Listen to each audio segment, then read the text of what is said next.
got loyalty, got royalty inside my DNA. I got killer beats, got war and peace inside my DNA. I got poison, pain, and joy inside my DNA. Hello and welcome back to our channel. If you enjoy our content, don't forget to like and subscribe. Now, let's begin. The greatest there was or ever will be, Kanto League Journeys by Forever United Never We Fall. She didn't know what it was about this particular day, but recently turned 21-year-old Delia Ketchum knew that today was going to be something very special. She just knew it. She really couldn't explain it, but from the moment she had woken up, everything just seemed to be going right. And not just with her either. When she was watching early morning TV, there were broadcasts on all the channels about very odd Pokémon behavior happening around the world. Apparently, different species of Pokémon had been performing unnaturally kind feats, and not just for each other either, but for people as well. One story was on how a large amount of fighting-type Pokémon surrounded a construction crew that were working on building a new community center in Saffron City. All of the workers, according to news reports, froze when they were surrounded by the fighting types. The next thing that happened surprised them all. The Pokémon began filling onto the job site and started finishing the construction on the new building, completely unbidden. A young worker said, in an interview, "Those Pokémon went to work on our construction site and started working on that community center we were building. It took us a while to get over the shock, but after we did, we started helping them. And it actually got finished. Good thing too, 'cause we were behind the deadline. All I can say to those Pokémon is thanks." But that was just one circumstance. Pokémon had been reportedly performing amazingly kind and generous deeds for humans all over the world. Another story was about a woman in the Johto region who owned her own greenhouses and flower gardens. She was in the business of growing and selling rare and unique types of flowers and plants that usually only came from other regions. That was at least until a hurricane struck Olivine City and tore through the coastline, which also hit her green farm and thereby destroyed everything. She was distraught and believed her business to be ruined. But, just when everything seemed lost, a large gathering of grass-type Pokémon, who lived in the nearby area, all came to her farm and began using their abilities and moves, such as Sunny Day combined with Synthesis, on her plants and flowers.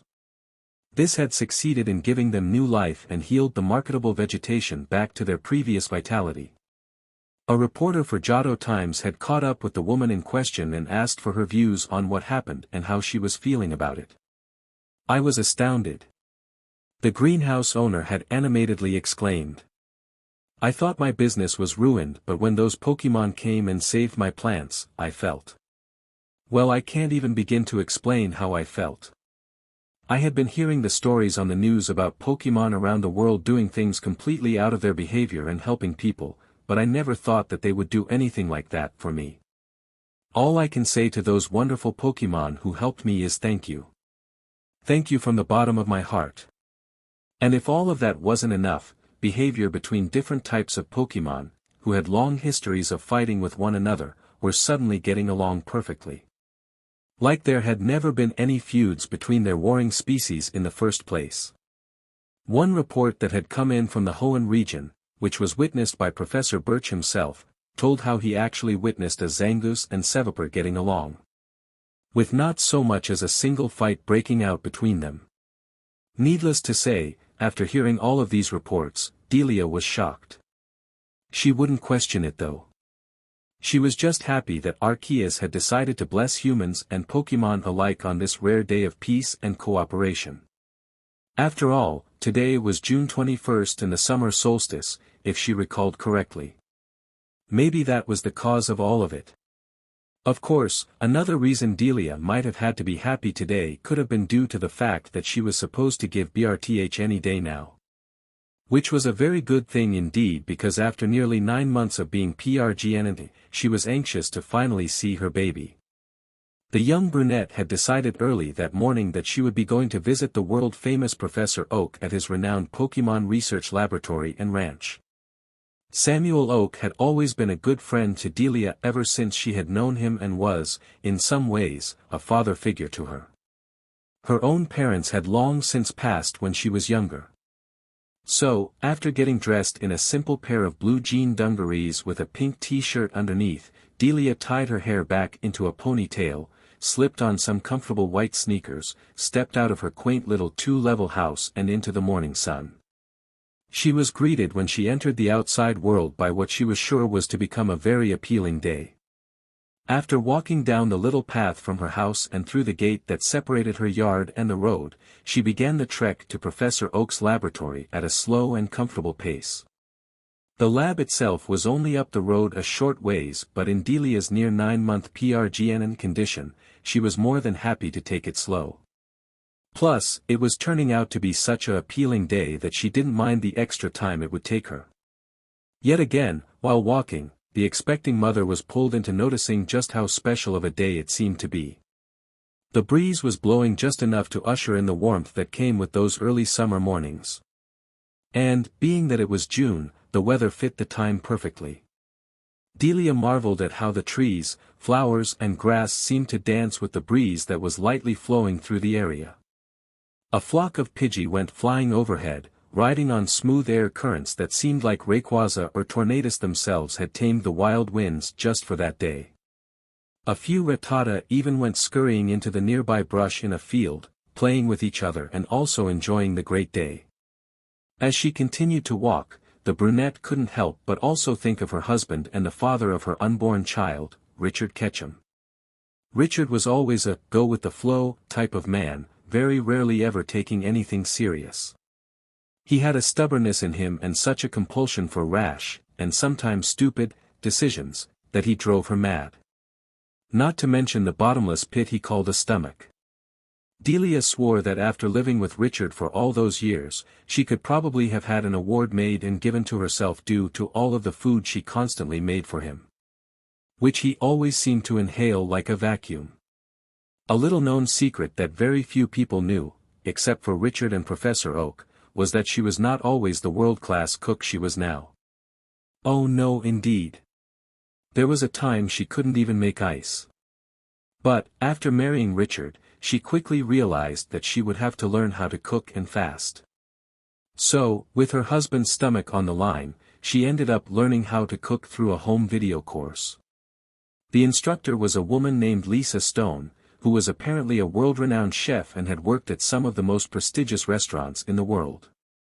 After a few months of learning from her video course, Delia became a cooking genius. She was able to make practically anything. Not to mention a few dishes she herself invented that, not to brag, but she believed would rival Lisa Stone's own.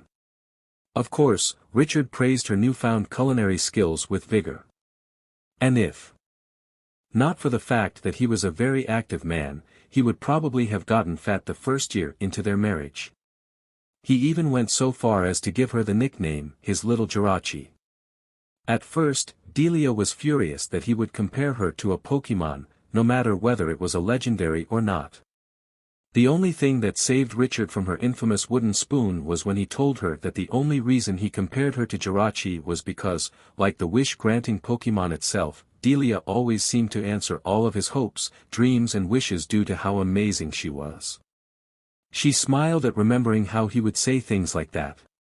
Aside from all of his petty little quirks that sometimes drove her crazy, Richard was a good man with a heart of gold that always put others before himself. Especially her. She even recalled when she first met the man. It was at Professor Oak's lab, seemingly an eternity ago. A 19-year-old Delia was on her way to visit her good friend, Professor Samuel Oak, renowned Pokémon researcher, at his Pokémon laboratory. Upon entering said research facility, Delia's sight was greeted to, instead of the graying-haired professor, a handsome-looking young man standing in the center of the lab. An attractive stranger she had never seen before whom was looking at some of the equipment of the professors. As soon as Delia came in, the man turned around to look at who just arrived. When he did so, she got a good look at him. He was about 5 feet 11 inches, she guessed, not too short and not too tall. He had raven black hair that was cut short, except for at the top of his head, which was longer and spiked up with a single strand of hair coming down over his forehead. He had a chiseled face with 3 scar-like lines on both cheeks. He was wearing a black t-shirt that fit his well-muscled upper body and a maroon-colored full-sleeve leather jacket that had black pockets on both sides of the chest, as well as identical black-colored pockets on the sides of the jacket. On his lower body, he wore tan, almost sandy-colored form-fitting cargo briefs that was littered with pockets. He wore a black belt across his waist that had a set of 6 Pokeball attached to it, leading Delia to assume that he must have been a Pokemon trainer. He also had a pair of black boots adorning his feet that the bottom of his cargo briefs were tucked into. He looked to be in his early 20s and she could feel her face heat up as she took in the man before her. One thought crossed her mind. This guy is so handsome. At the same time, Richard was looking at Delia and loving everything that he was seeing. From her long brown hair that fell past her shoulders, to her appealing face that donned the faintest pinkish color of a blush across her cheeks, one in which signified her innocence and the slight embarrassment she felt as she looked at him. She was wearing a short-sleeve white shirt with a purple pokeball across the chest that was just tight enough to show her impressive bust. Tight blue jeans covered her curvy lower body and on her feet were simple blue sneakers. After getting over his stupor, Richard had one thought go through his own mind. I have been so many places but I have never seen someone so appealing. Their staring session was broken though when he finally said something. Hi, I'm Richard. He stuck his hand out to shake her hand.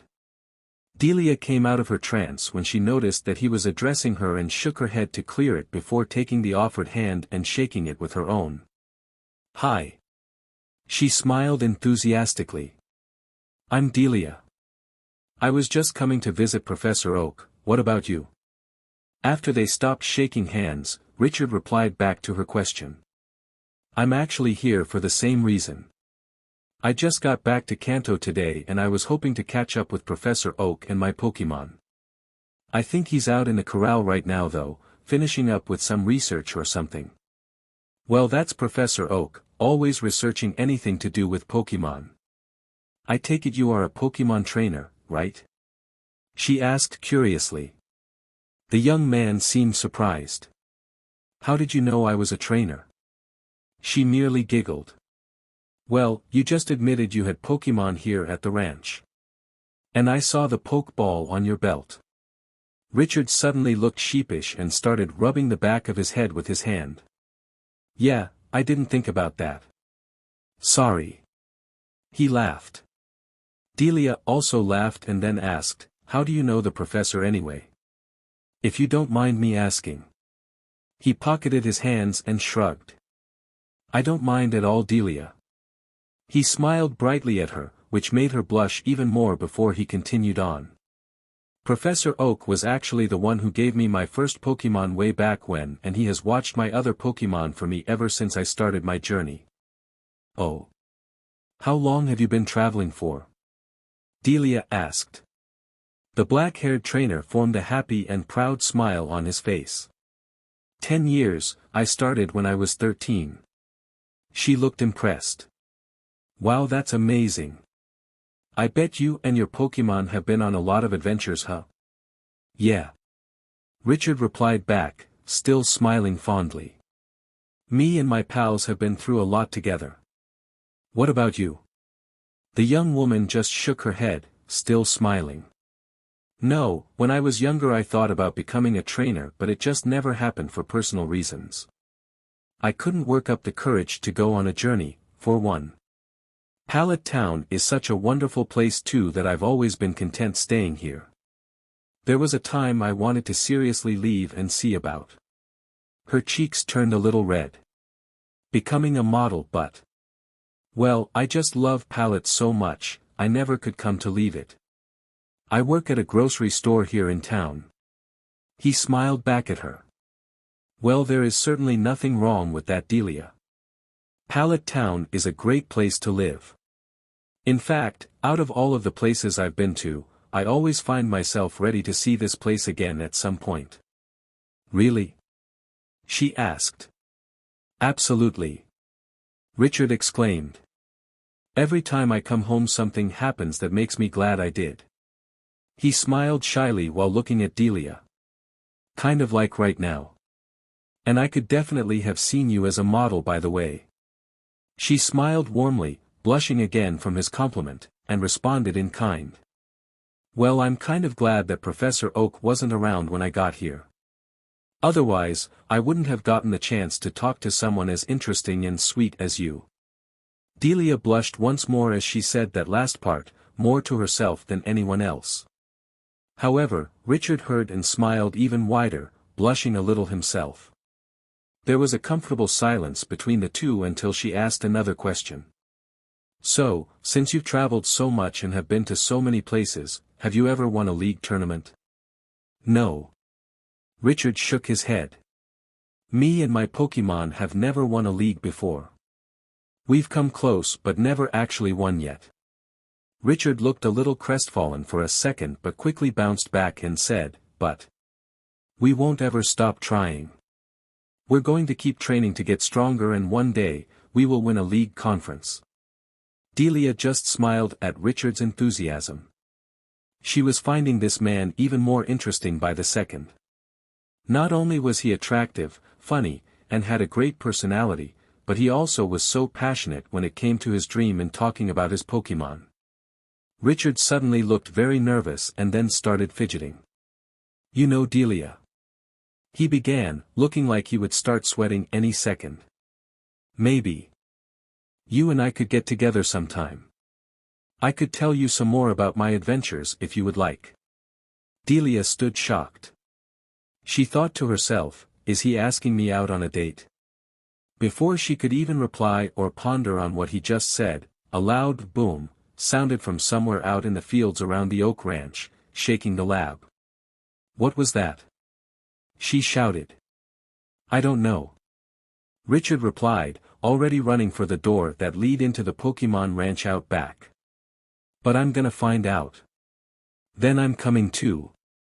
Delia stated passionately while already running after Richard. No, Delia, this could be dangerous. He rebuffed firmly.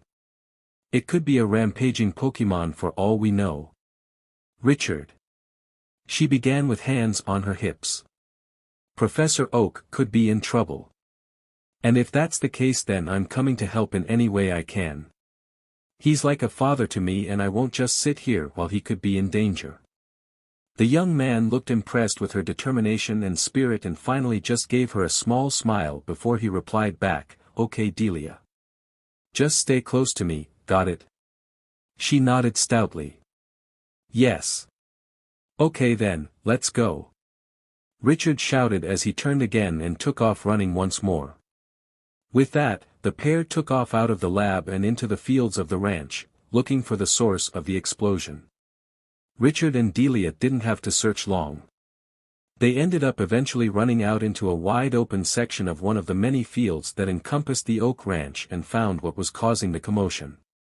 Two Pokémon, a Tyranitar and a Hydreigon, were in the middle of the field, or the war zone that was once the field, grappling with each other in a duel of strength while roaring at one another. The two Pokémon looked battered and bruised like they had been fighting for quite a while now. The ground had large scorch marks and craters everywhere, large boulders lay smashed into rubble, undoubtedly from the two enraged Pokémon's attacks, and partially buried in some of the nearby rubble was a torn-up-looking Professor Oak. As soon as Delia caught sight of the elder man, she made to run for him, but Richard held her back. Hey, what are you doing? Professor Oak needs help. She yelled angrily at him. And we will, Delia, Richard soothed. But first we need to distract those two. He pointed at the two Pokémon currently locked in combat. How? Asked she in a loss for answers. I'll break them up and calm them down with my Pokémon. The black-haired man explained. While I do that, you grab the professor and then get to safety. Understand? She nodded her head in the affirmative. Good, then get ready. He ordered. The brave young woman did as told and then looked back at Richard. Be careful, she urged with a worried look on her face. He merely gave a thumbs up though and smiled. You got it. She returned the smile and then got ready while Richard took off and got nearer to the two battling Pokémon. He quickly pulled two Pokeball from his belt and threw them into the air. Blastoise. Flygon. I choose you. The two fully evolved Pokémon appeared with shouts of their names and announced their readiness to battle. Blast. Flyyyy. Okay guys, Richard hurriedly addressed his Pokémon.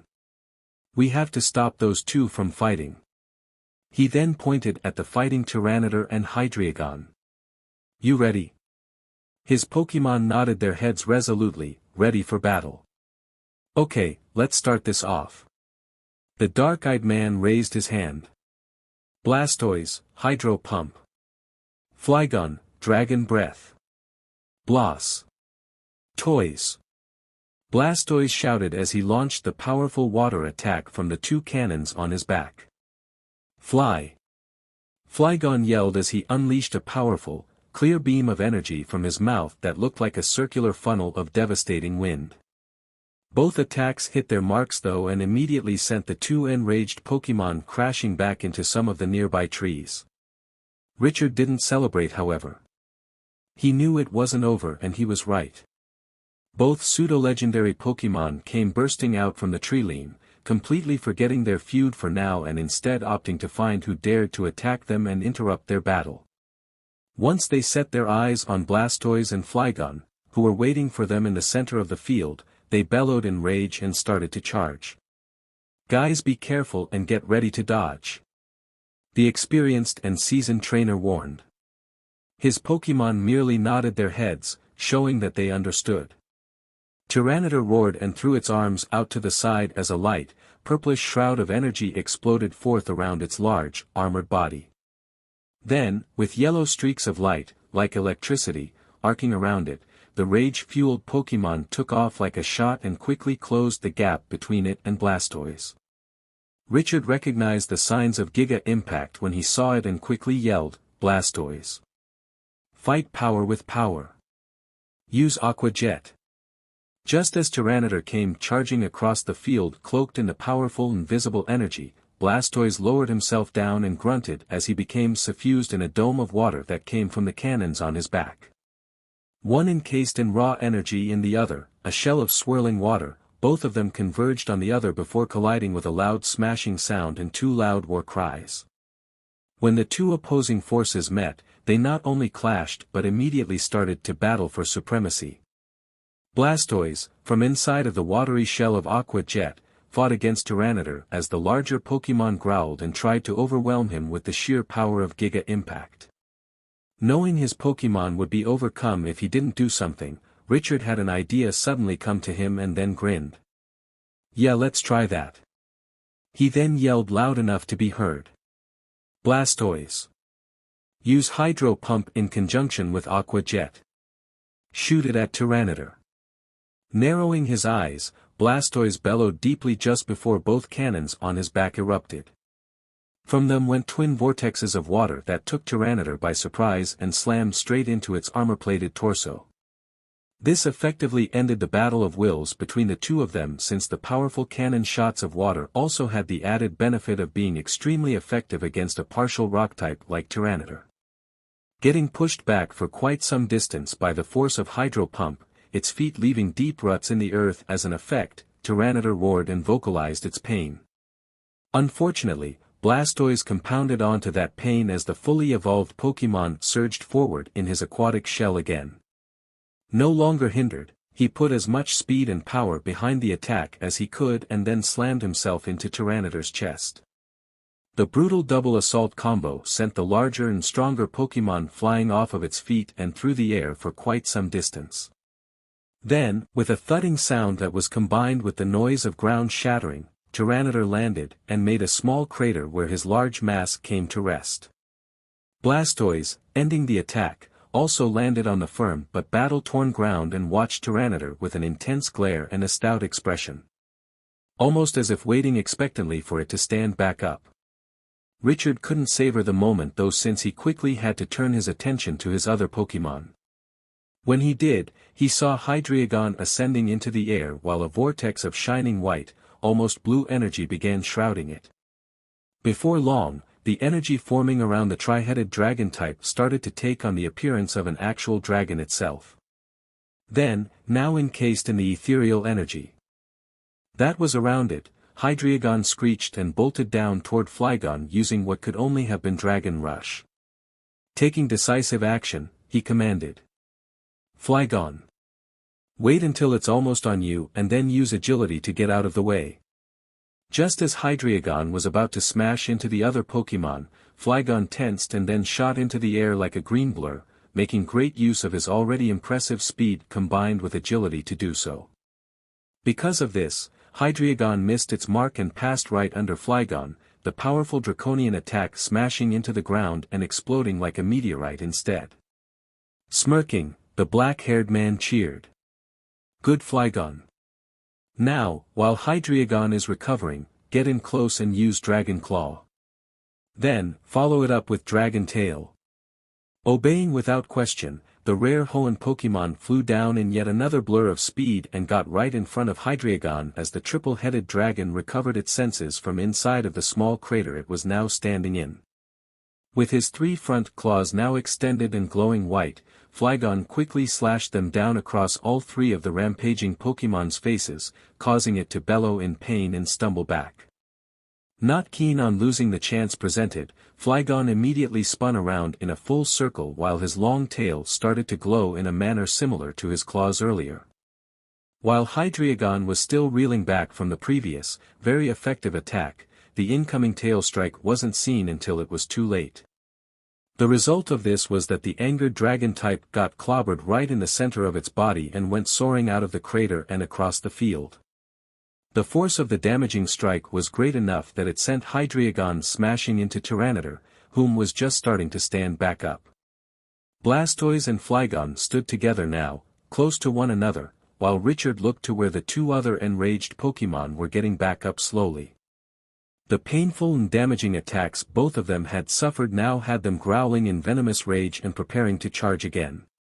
He spared a moment to look back to where Delia was at and was pleased to see that, while his Pokémon were battling their rogue cousins, Delia had retrieved Professor Oak and was currently tending to his wounds. He didn't seem to be too badly hurt, only a little beat up. Hopefully, that meant he would be okay. Yet again though, Richard was surprised by Delia. She was brave enough to run onto the field of a raging battle to save a friend that had been in trouble. It was safe to say that he was definitely taken with the young beauty. She was evidently a courageous and strong woman and he would have been lying had he said that it didn't attract him. Unfortunately, he didn't have any more time to think because he suddenly heard 2 loud roars of rage coming from behind him. When he turned around, he saw both Tyranitar and Hydreigon standing up again and looking outright furious. Richard, slipping back into battle mode, warned his 2 Pokémon to be careful and they merely nodded their heads, still ready to go. At that moment however, something strange happened. Both rivaling Pokémon shared a look between the 2 of them and then nodded to one another before they both took off charging at Richard's Pokémon. Get ready guys, here they come. He urgently warned and Blastoise and Flygon got into position. Alright. Blastoise, use Ice Beam. Flygon, give them a sonic boom. The 2 partner Pokémon quickly launched their attacks at the charging pseudo-legendaries. Blastoise utilized a move Richard had specially taught him by firing a freezing beam of ice from his mouth. Simultaneously, Flygon's wings vibrated at speed so fast that it caused powerful sound waves to emit from the rapidly fluttering appendages. However, just as the attacks were about to hit their targets, something happened that Richard did not expect. Tyranitar turned towards the icy beam heading for Hydreigon and managed to stop it by countering with Dark Pulse. A powerful Dark-type attack that sent multiple rings of pulsating, nefariously black energy on a collision course with the beam of ice and succeeded in cancelling it out. At the same time, Hydreigon also turned to face the sonic blades of wind heading for Tyranitar and used the powerful energy blast of a fast Dragon Pulse attack to destroy them. Keeping their momentum going after stopping the attacks that had been heading for them, the two temporary allies closed in on Richard's Pokémon. Before he could utter a single command, Tyranitar got right in front of Blastoise and began using the brutal, savage and wild attack of Thrash on the large water Pokémon. At the same time, Hydreigon closed with Flygon and used the dreadfully effective combo attack of Dragon Rush to smash into him, followed by another Dragon Pulse that struck Flygon dead center and sent him soaring back towards Blastoise. This occurred just as Tyranitar finished ruthlessly beating on the fully evolved form of Squirtle and then shoved the now stunned turtle right into Flygon's line of trajectory. Of course, in their current damaged and pained conditions, they did indeed crash into one another and went down to the ground. Holding itself up tall and imposingly, Tyranitar's fury-filled eyes showed a dangerous gleam as it opened its mouth and started to charge up a brightly shining ball of yellow energy. Due to the signature glow and circular shape of the orangish, yellow sphere, it was quite clearly a forming hyper beam. Beside of the dual rock/dark type, Hydreigon's main head also began summoning the dark blue energy that was needed to use yet another dragon-type attack. And by the glow that was starting in its belly and working up to its throat, it was most likely going to be Dragon Rage. Knowing exactly what those attacks were, Richard called out for his downed Pokémon to stand up and get out of the way. Unfortunately, it wasn't meant to be because at that very second, both of the rampaging titans fired their respective beams of awesome power right at Blastoise and Flygon. There was nothing Richard could do but watch in horror as the twin energy attacks hit his Pokémon, causing a large explosion and kicking up a huge smoke cloud in the process. He, Delia and the now conscious Professor Oak watched anxiously as the dust cloud cleared to show the results of the powerful combined attack. What they saw, however, shocked them all. Even Richard. Blastoise was seen laying over top of Flygon while retracted into his shell. There were bad scorch marks atop the defensive, reptilian surface from where the dual attack struck. Fortunately though, aside from that, both Blastoise and Flygon were fine and soon stood back up. Richard was both dumbfounded that his Pokémon were able to do such a thing in so short an amount of time, yet also proud he had raised them well enough that they would instinctively protect one another. Even without a command from their trainer. The short black-haired man smiled at the positive turn of events in the battle and felt himself become completely re-energized. One look at his Pokémon and he could tell they felt the same way. That could not be said, however, for their opponents. Both Tyranitar and Hydreigon looked exhausted from the battle with each other and then against Richard's Pokémon afterwards. Not to mention, the powerful energy beams they both used in an attempt to defeat their opponents had also drained their stamina, greatly. Even still, their anger and pride would not allow them to give up, and with another bellow of rage, they began to charge. "Okay my friends," Richard smiled confidently. "Are you ready to end this?" Both Blastoise and Flygon called up to the sky, signaling that they were ready to go. "Okay then." He raised and clenched his fist. "Let's stop that charge before they can gain any momentum. Flygon, use Earthquake to knock them off balance. Blastoise, I want you to use a flash cannon burst to blind them." Flygon raised up onto both legs and then extended his wings before flying straight up into the air. However, he didn't go far before the winged, part dragon type dropped himself back towards the ground with a loud screech that filled the air. As soon as he made impact with the grassy field below, all of Flygon's weight landed like the drop of an immensely heavy slab of steel. This instantly caused the ground, in a wide radius of the area, to start shaking and violently trembling. The force of the sporadic earthquake had a great enough magnitude that even the heavy and sturdy Tyranitar had to stop its ballistic charge and balance itself just to keep from tumbling over. Hydreigon normally wouldn't have been affected since it was a flying Pokémon, but Blastoise, acting on his own, fired a single shot of Hydro Pump at the three-headed dragon and caught it by surprise. The blast of water hit its mark and Hydreigon fell to the ground next to Tyranitar. This, by extension, caused it to become trapped by the wild shaking of Flygon's earthquake. Therefore, both it and Tyranitar began struggling just to stand up.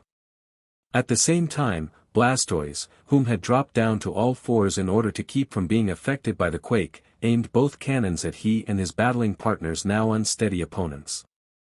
Then, with a low chant, the third stage evolved Pokémon charged up and quickly fired two shining beams of bright silver energy out of the cannons on his back. These same twin bursts of shining light flew across the short distance, separating them from their targets in no time at all.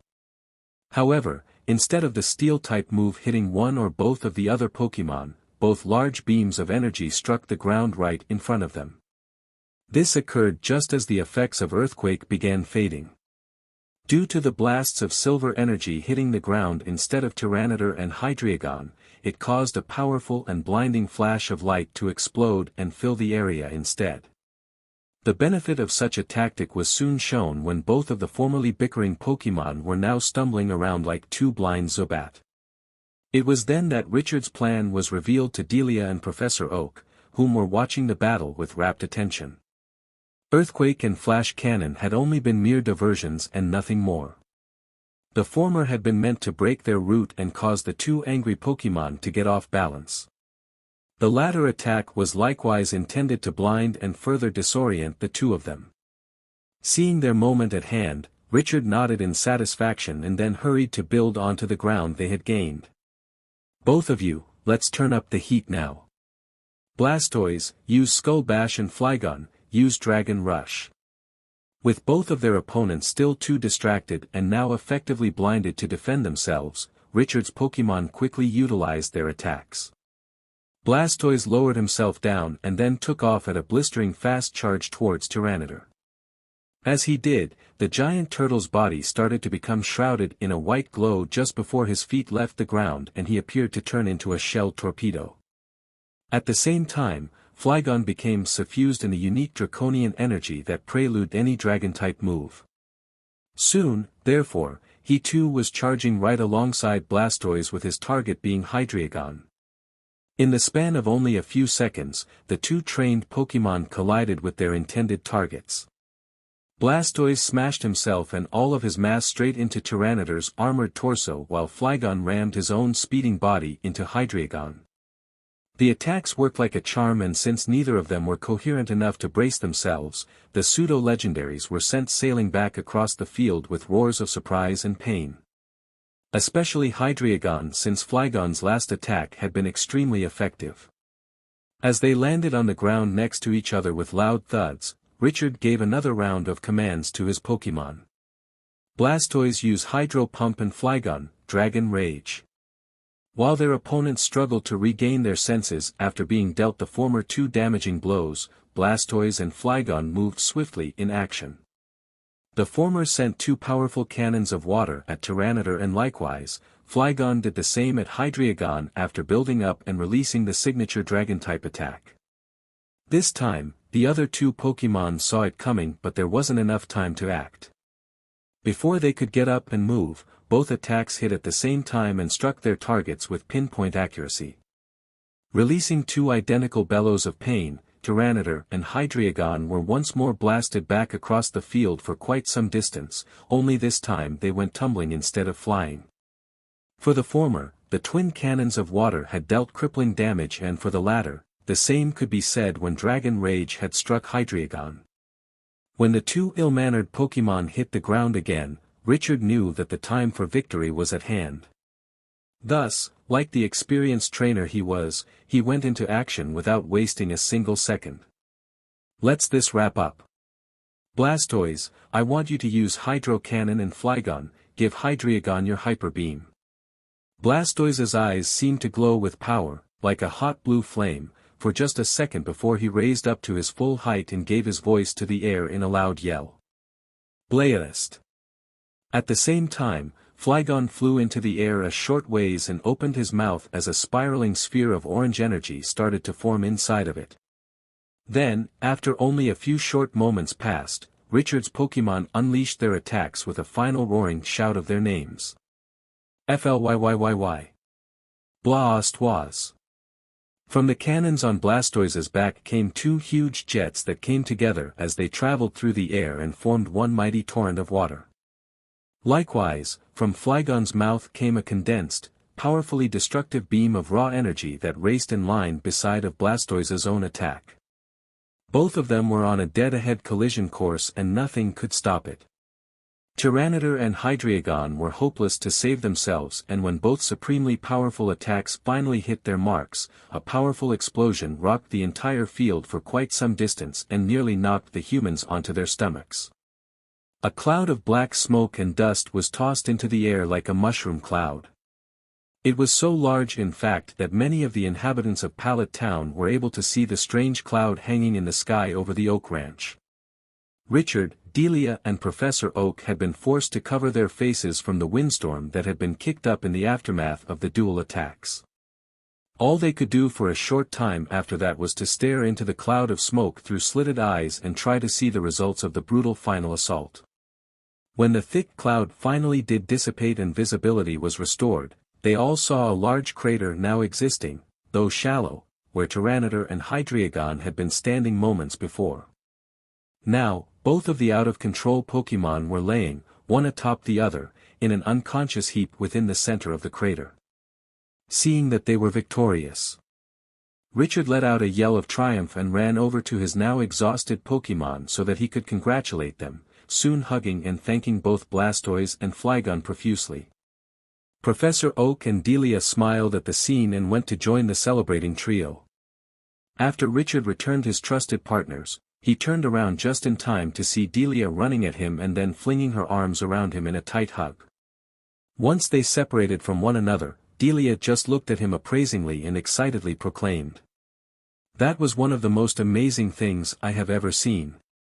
You and your Pokémon were so brave and strong in that battle.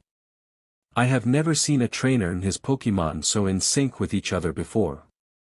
The black-haired man looked embarrassed and replied while rubbing the back of his neck, "You were also really impressive, Delia.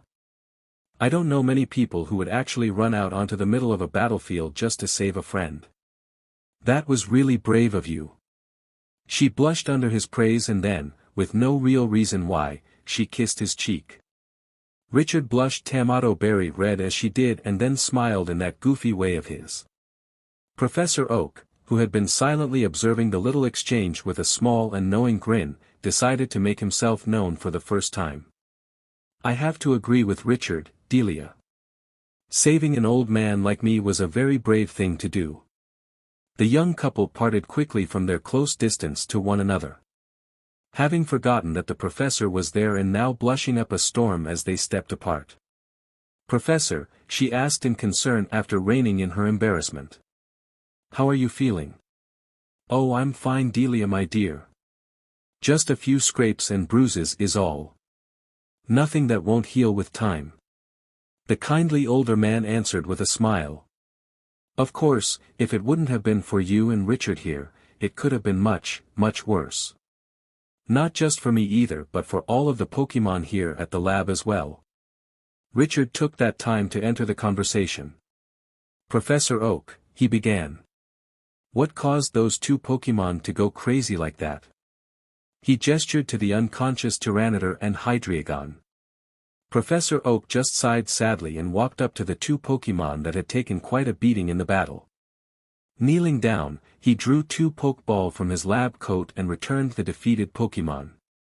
Standing back up, he turned to Richard again and said solemnly, "Trainer negligence is what happened, my boy. Trainer negligence." Richard and Delia both appeared confused and asked at the same time, "What do you mean, Professor?" The seasoned expert just chuckled at the two of them answering in tandem, which caused them to blush again, before he replied to their question. "You see, there is a particular trainer that I sponsor who has, for lack of a better word, an obsession with obtaining powerful Pokémon like Tyranitar and Hydreigon. But of course, as we all know, it takes a very skilled and talented trainer to be able to handle raising pseudo-legendary Pokémon, such as those two, or they might end up disobeying and becoming unruly. They could even abandon their trainer." "Yeah, I know all about that."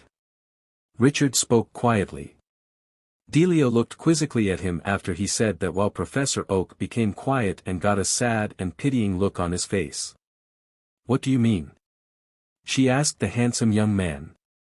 He looked down with sorrow in his eyes. I used to have a Dragonite before. I caught it as a Dratini and it always listened to me fine as both a Dratini and a Dragonair. But, when it evolved into a Dragonite, it just wouldn't obey me anymore. I didn't know why either.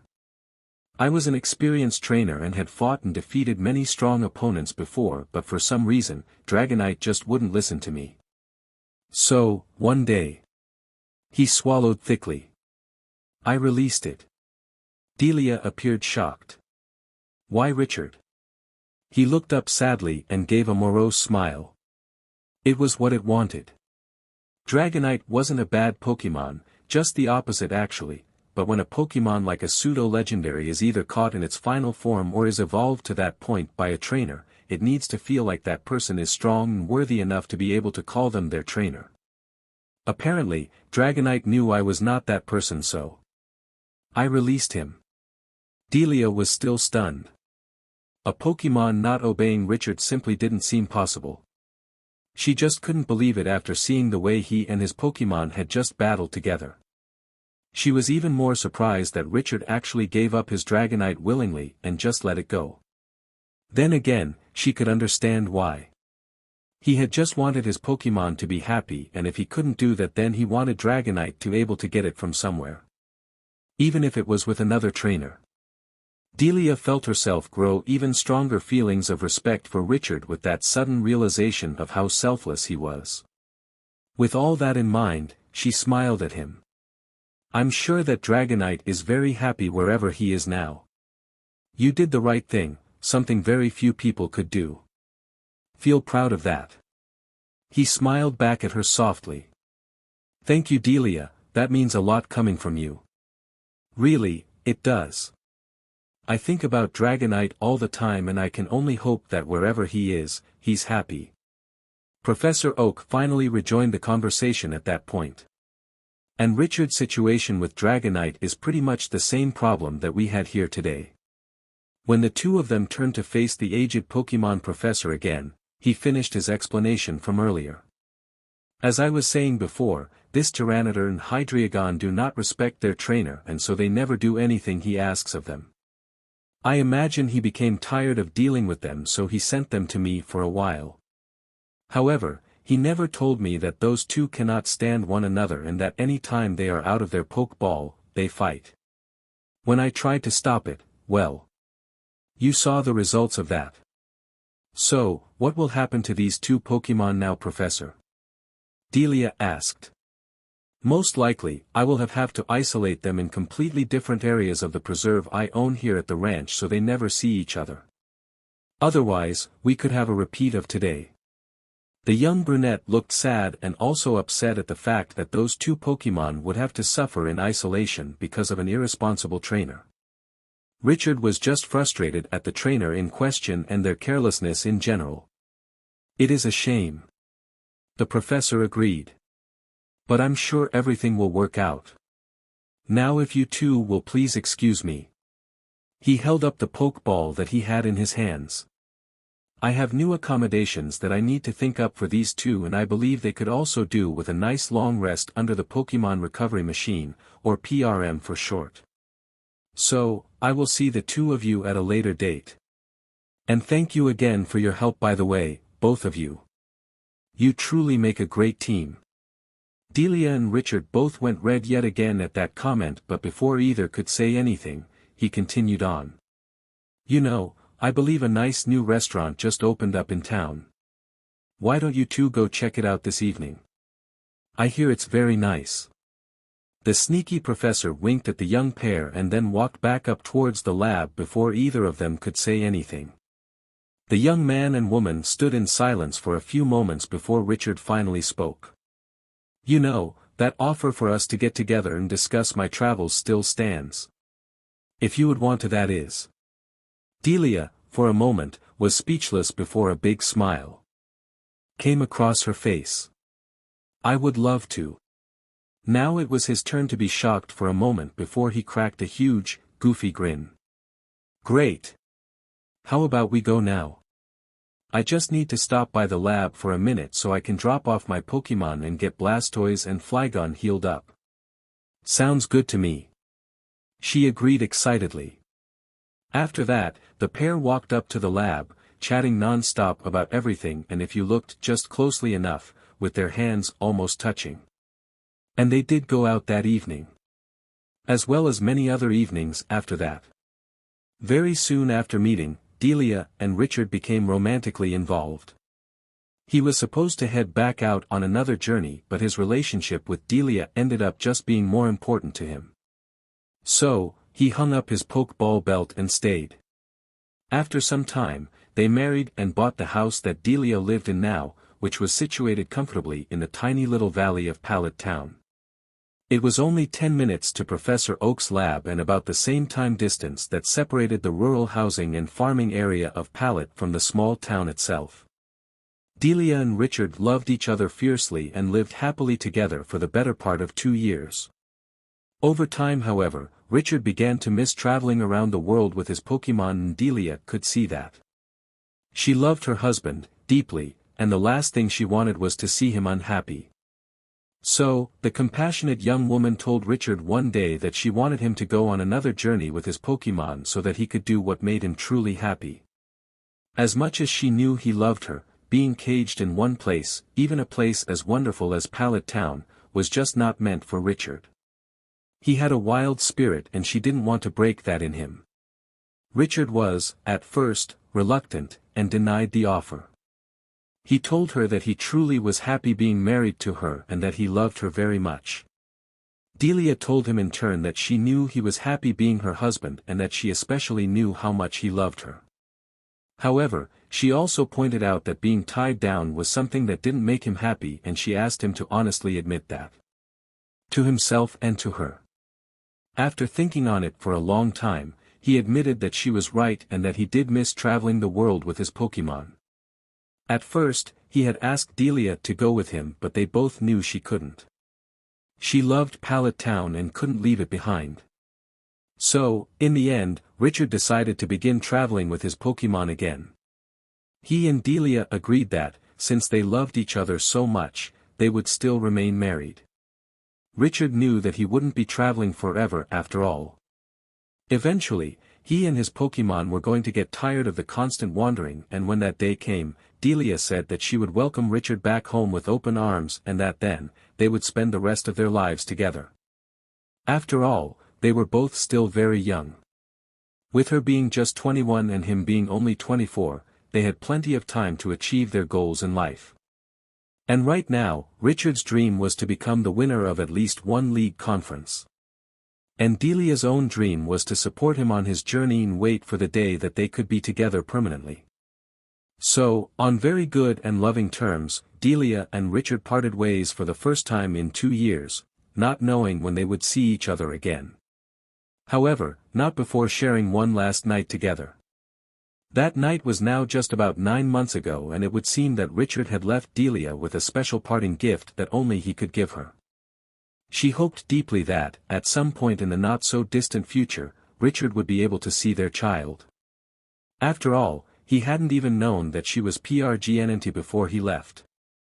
Had that have been the case, Delia knew he would have forsaken the traveling life forever to stay at home with his family. All she could do was hope. Delia was broken out of her reverie when she realized that she had finally made it to the red stone gateway that lead to the stairs, which then went all the way up the hill to the lab's front door. Thus, pushing the metal gates open, she started slowly walking up the well-laid stone steps, which were lined on either side by neatly trimmed bushes. As soon as she made it to the top of the stairs, a little out of breath due to her current pregnant condition, she knocked on the door and let herself in. Doing so, she recalled the words Professor Oak had once said when he told her that she needn't knock whenever she came visiting. Upon entering the lab, she was greeted by the usual sight of Pokémon research machinery and equipment everywhere. After calling for the professor and not getting an answer, she opted to go check the one place she always found him when he wasn't working with his research equipment or out studying the Pokémon in the ranch fields. Knowing where to go, she made her way to the second floor, which was accessed by taking one of 2 staircases found on either side of the main, ground-level room that went up onto an elevated loft. At the top there was the usual collection of machines, tables, bookshelves and papers which were spread out over said tables. Taking the left side staircase, Delia went up onto the platform and then turned toward a green door that was to her left. Walking over and opening the door, she found herself staring at yet another flight of steps awaiting her. Preparing herself for another upward trek, she took the steps one at a time until she eventually reached the top. When she came to the top of the steps themselves, which were girded at the left side with a metal railing, she looked into the large second-floor room and then glanced around. This room was much like the one below. It had equipment large and small taking up almost every square inch of free space. As well as yet more shelves, filing cabinets, tables and other items that were crucial to a researcher's job of any profession.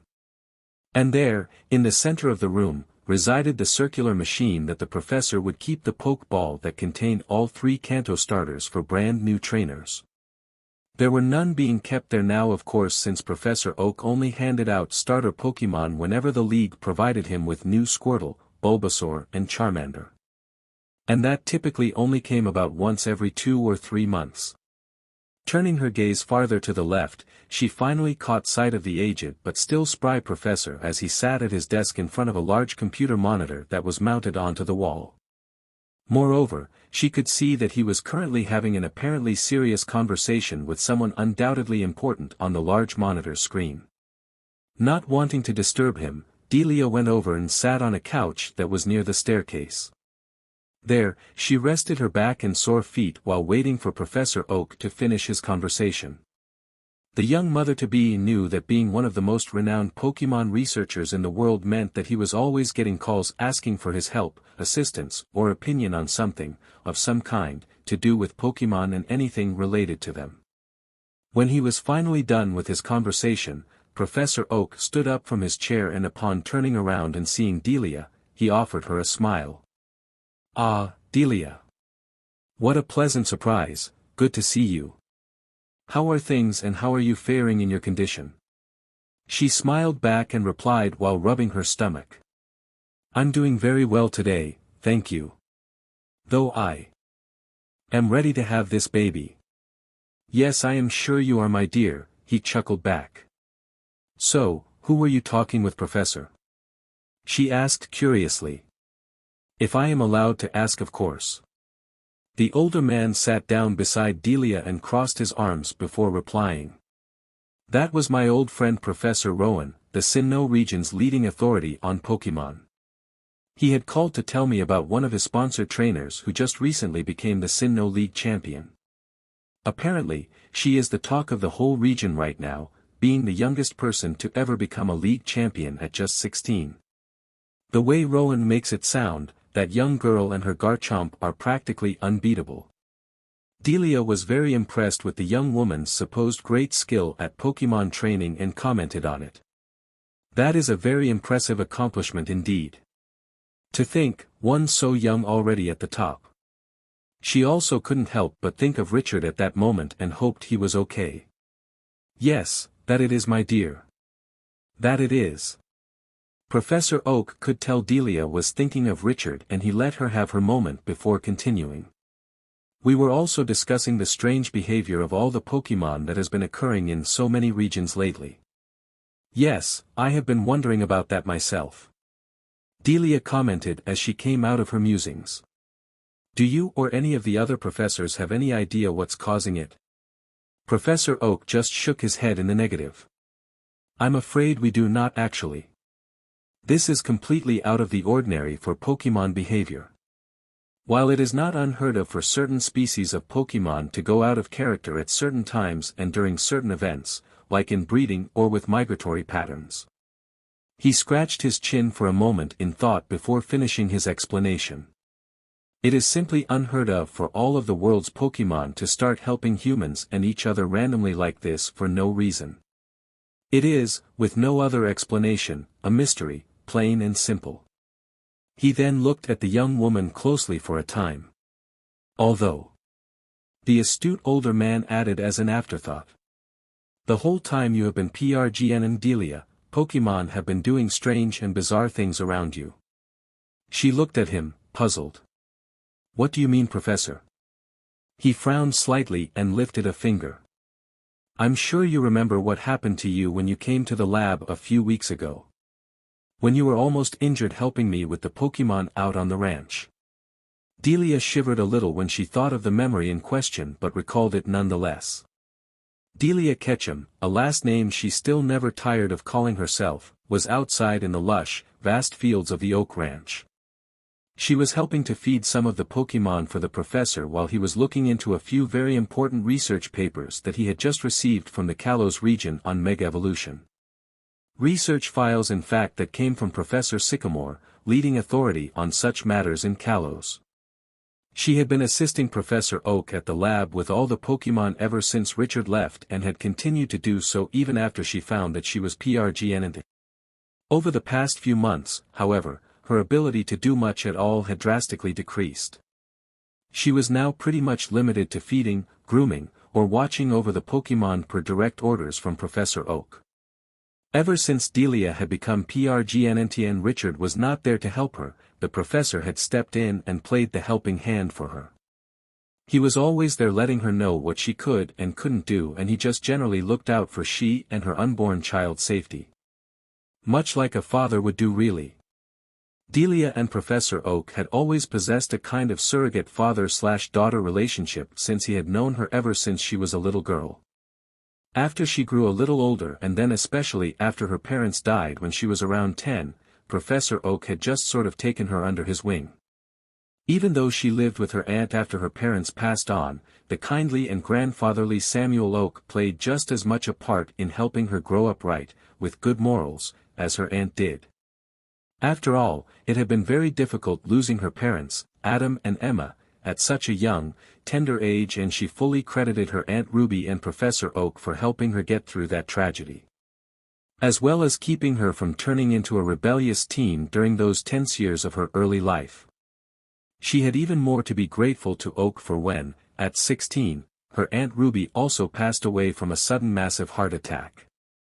Even though she had been old enough to technically take care of herself when her aunt died, it had been hard. Very hard. She worked at a local grocery store in the actual town of Pallet itself to earn enough money to afford all the essentials she needed to live on. She was also able to afford, through sound financial management that the professor helped her with greatly, to stay in the townhouse in Pallet that she and Ruby had lived in together. It was during those hard 3 years before meeting Richard that she had been in the need of Professor Oak's company the most. Not so much in the way of helping to take care of her, since she had been quite self-sufficient, but more along the lines of being a friend. A warm human presence that gave her the companionship she so desperately needed after all she had been through. Though she never pursued the modeling gig that she had once harbored passing thoughts about getting into, the professor had taken over for her Aunt Ruby in supporting her in anything she wanted to do. Naturally, she had felt extremely thankful for that support, but, due to everything she had on her plate when her aunt died and also due to her own shyness and refusal to leave Pallet, the modeling career simply never materialized. Strangely, even Richard had started to try and urge her into trying it shortly after they got married. Of course she never did still.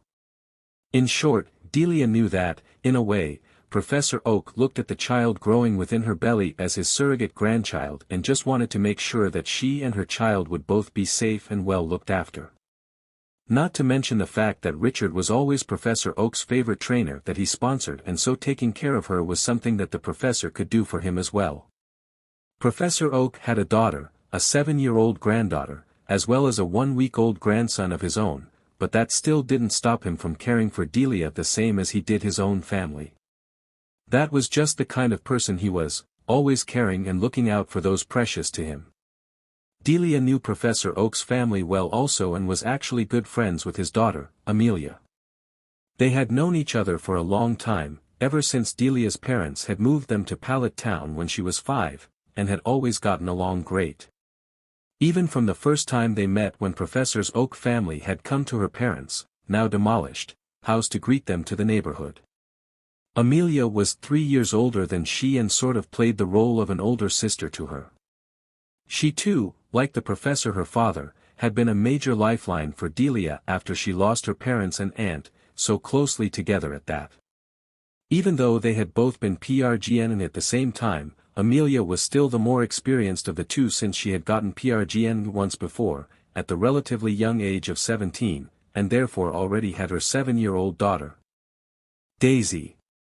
Needless to say, Delia felt as though she never would have been able to make it the last 9 months had it not been for Amelia helping her through all of the PRGN-NCY issues while also enduring her own. In fact, the older woman had given BRTH to her son Gary a week ago, so Delia felt sure that she should follow suit soon. At least. Hopefully. The expectant mother could currently be seen finishing up feeding a group of Ponyta in one of the fields that was close to the lab. She was just emptying her food pail and was getting ready to head back up to the laboratory when she heard what sounded like a call of distress, mingled in amongst the sounds of a battle being waged. Delia, being the caring and curious person she was, took off as fast as her PRGN body could safely carry her. After passing through a few of the other fields that were full of Pokémon, she finally stopped in a large, grassy plain where many of the bigger ones congregated. In front of her, about 10 yards away, was the sight of a large beartick hovering over the downed and beaten-up form of a mother Ursaring shielding her young cub. The beartick had its claws extended in a clear sign of the impending attack that it was getting ready to harm the mother and child with. Delia didn't know what to do. Richard wasn't there to resolve this situation with his Pokémon like last time, and she didn't have a Pokémon to so much as even think about fighting the angry beartick off with. She was torn. On one hand, she wanted to help the mother Ursaring who was risking her life to shield her young right now, much like Delia herself would do if her own child's life was at risk. Though on the other hand, she didn't want to risk the life of her baby by getting in the way of a large and dangerous Pokémon that was ready to attack. In the end, she knew that she just couldn't risk it, so instead, she decided that she would run back to the lab as fast as possible and get Professor Oak. He would obviously know what to do. Though, just as she was about to take off running, something stopped her. Delia felt as though her feet were rooted to the earth and she couldn't move a single muscle. She suddenly felt a strong compulsion to just run in and stand in front of the enraged beartick and stop its attack however necessary. She didn't know what made her think such crazy thoughts. She knew that if she stood in the way of that attack, she could be seriously injured and, very possibly, harm her child as well. The now scared young woman tried to break the invisible hold on her body, but no matter what she did, she couldn't free herself from whatever force was holding her in place. The compulsion just seemed to get stronger, and Delia kept feeling a strange sensation coming from within her stomach, where her baby lay safely protected inside of her. Before she knew what she was doing, she found herself running towards the downed Ursaring and the attacking beartick. She tried to stop and turn herself around and run the other way, but she simply could not. The next thing Delia knew, she was throwing herself in between the beartick and its intended target with her arms spread out to the sides.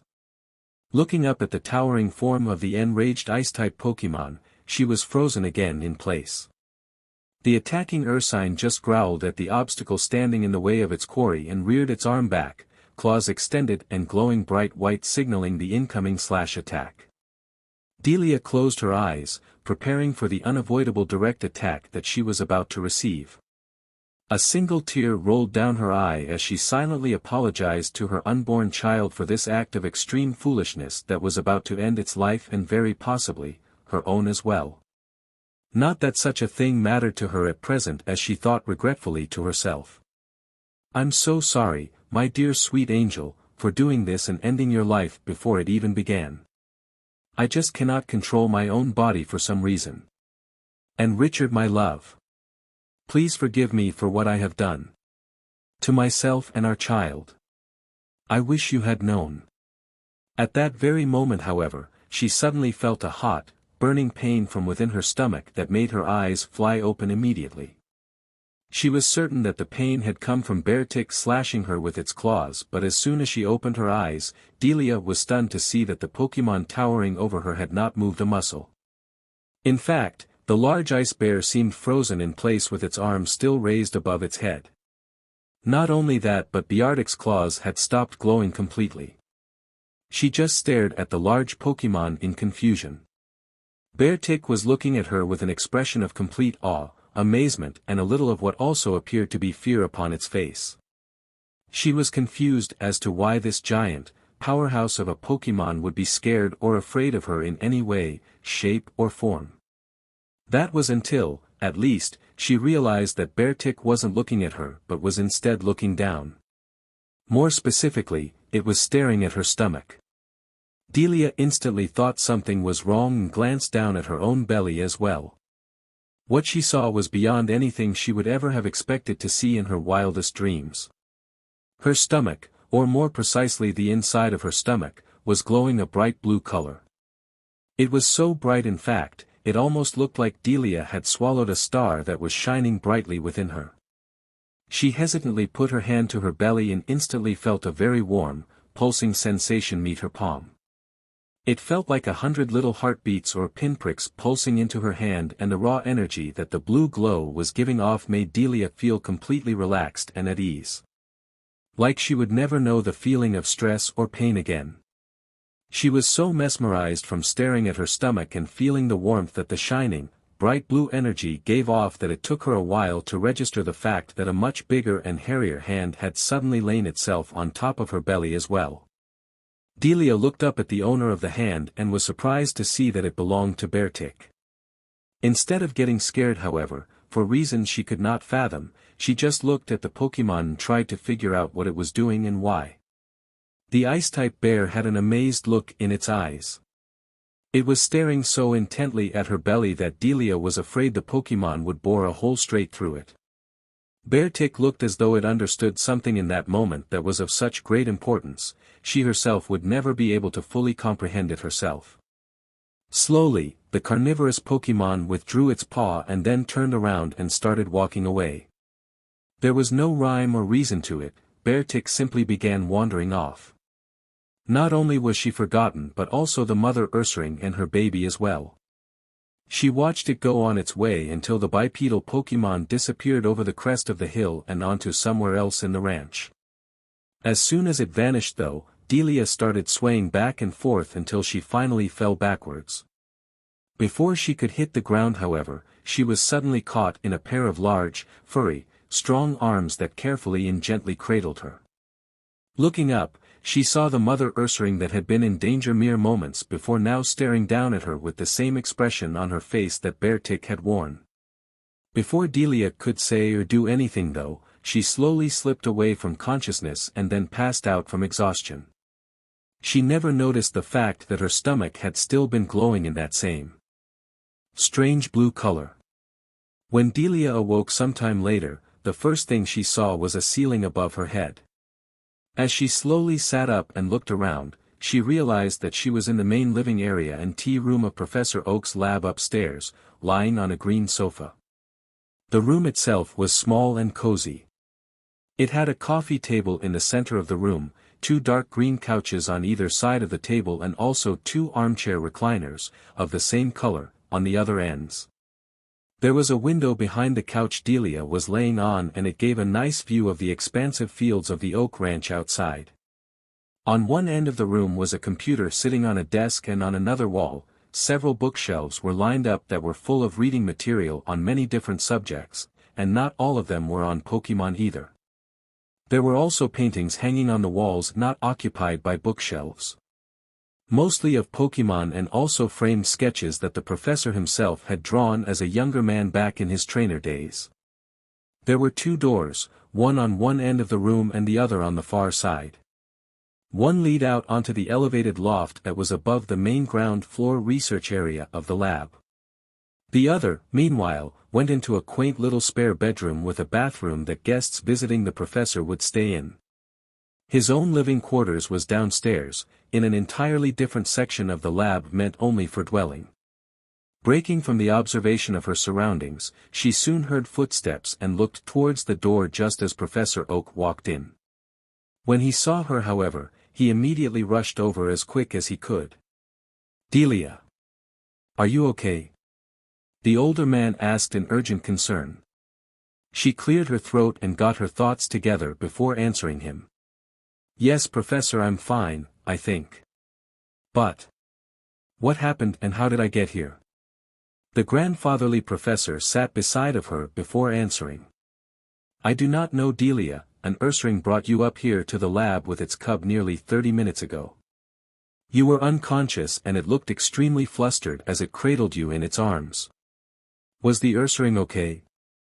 What about her cub? Are either of them hurt? Delia began firing questions off at him rapidly, but he simply held up a hand to calm her down. Once she finally did, he gave an answer to her questions. Yes, Delia, they were both fine. The mother was a little banged up, but after I sprayed some super potion on her, she was just fine. Now tell me, what happened to you? Delia was relieved to know that the mother and cub were fine, and so, with that knowledge, she started to relax. She took a few deep breaths and then explained everything that happened to Professor Oak. From the bear tick attacking to her body moving of its own accord and making her stand in the way of the attack. She even told of the extremely strange phenomenon that happened with her stomach and how the Pokémon itself acted just as strangely before leaving. All the way up until she passed out. The older man listened with rapt attention. Even after all of his years studying Pokémon and witnessing some very strange events, he had never heard of something quite like that happening before. What do you think about it, Professor? Delia asked with a bit of concern in her voice as soon as she finished her story. The elder researcher broke from his thoughts and then looked right at her, squarely. I don't know what happened, Delia. In all my years as a researcher, nothing like that has ever happened before to my knowledge. That I have heard of at least. She looked even more concerned at those words. Then what do I do about it, Professor? What if this strange energy is harmful to my baby in some way? Or what if it happens again? The famous Pokémon researcher just shook his head. I do not believe that is the case, Delia. The way you described the feel of the energy and the way the Pokémon reacted to it means that I do not think it is dangerous. We will keep a close eye on this though, rest assured. For now, just try and take it easy, okay? He finished with a comforting smile. She still felt a little unsure about the unnaturally odd phenomenon that seemed to surround her unborn child, but with Professor Oak's reassurance, she was able to relax a little more and smiled back at him, nodding in the process. Okay, Professor Oak, thank you. I suppose you're right. The more Delia thought about it, Professor Oak had a good point. The whole time she had been PRGN, very strange things had been happening to her when it came to Pokémon.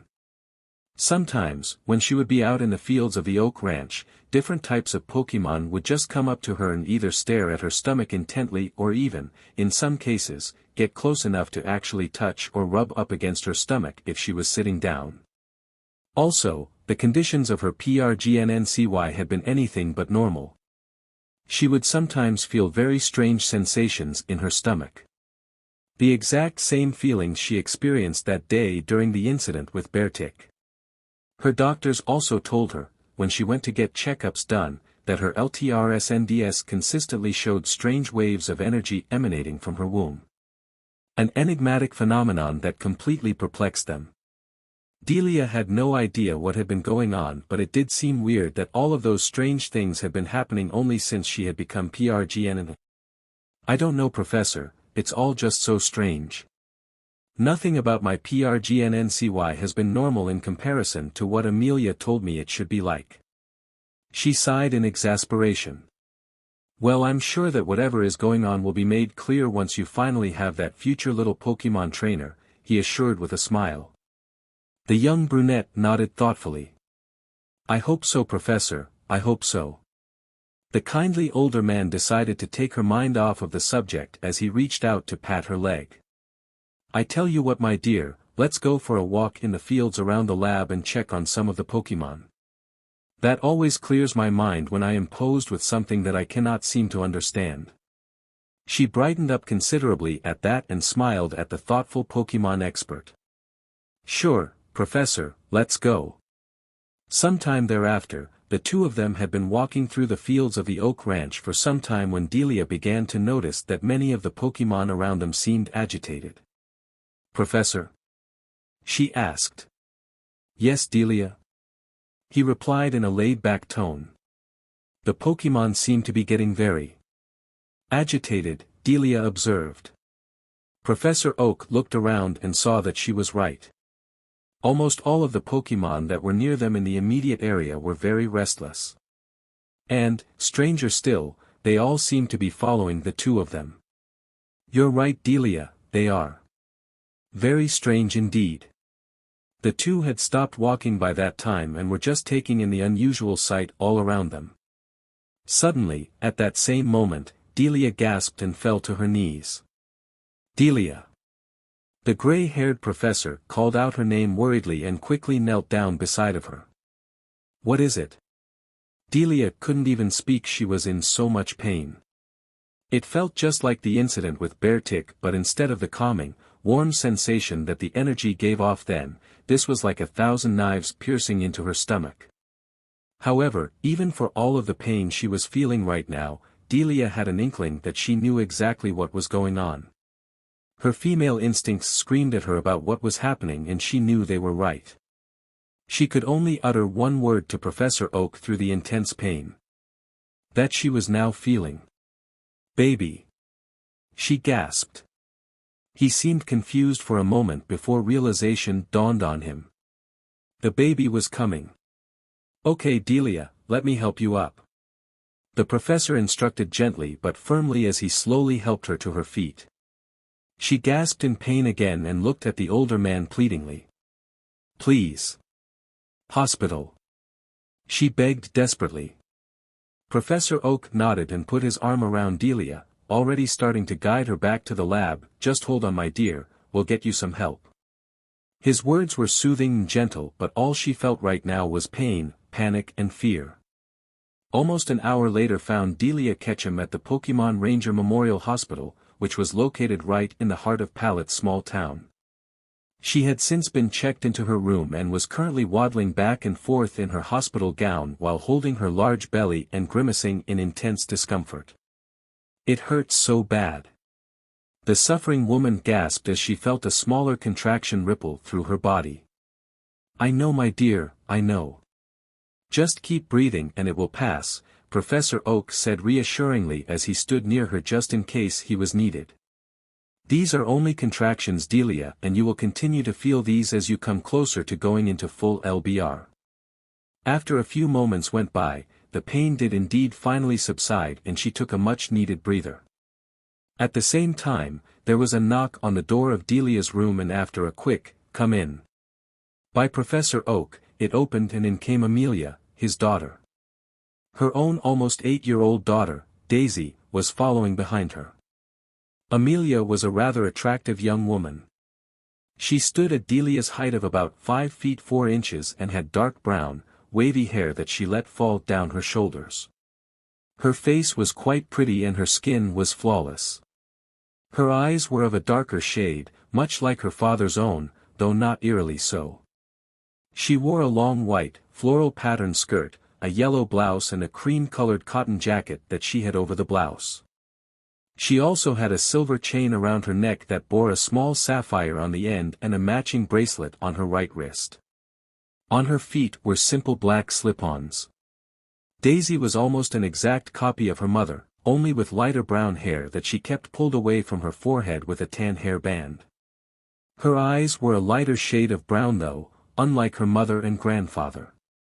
She wore a pair of red jeans with a black belt, a white blouse and a black overshirt that looked like a vest, which she wore over top of the blouse. Her feet were covered in simple white sneakers and unlike her mother, she didn't wear any jewelry. Ah, Amelia. I'm glad you got my message. Did you have any trouble getting here?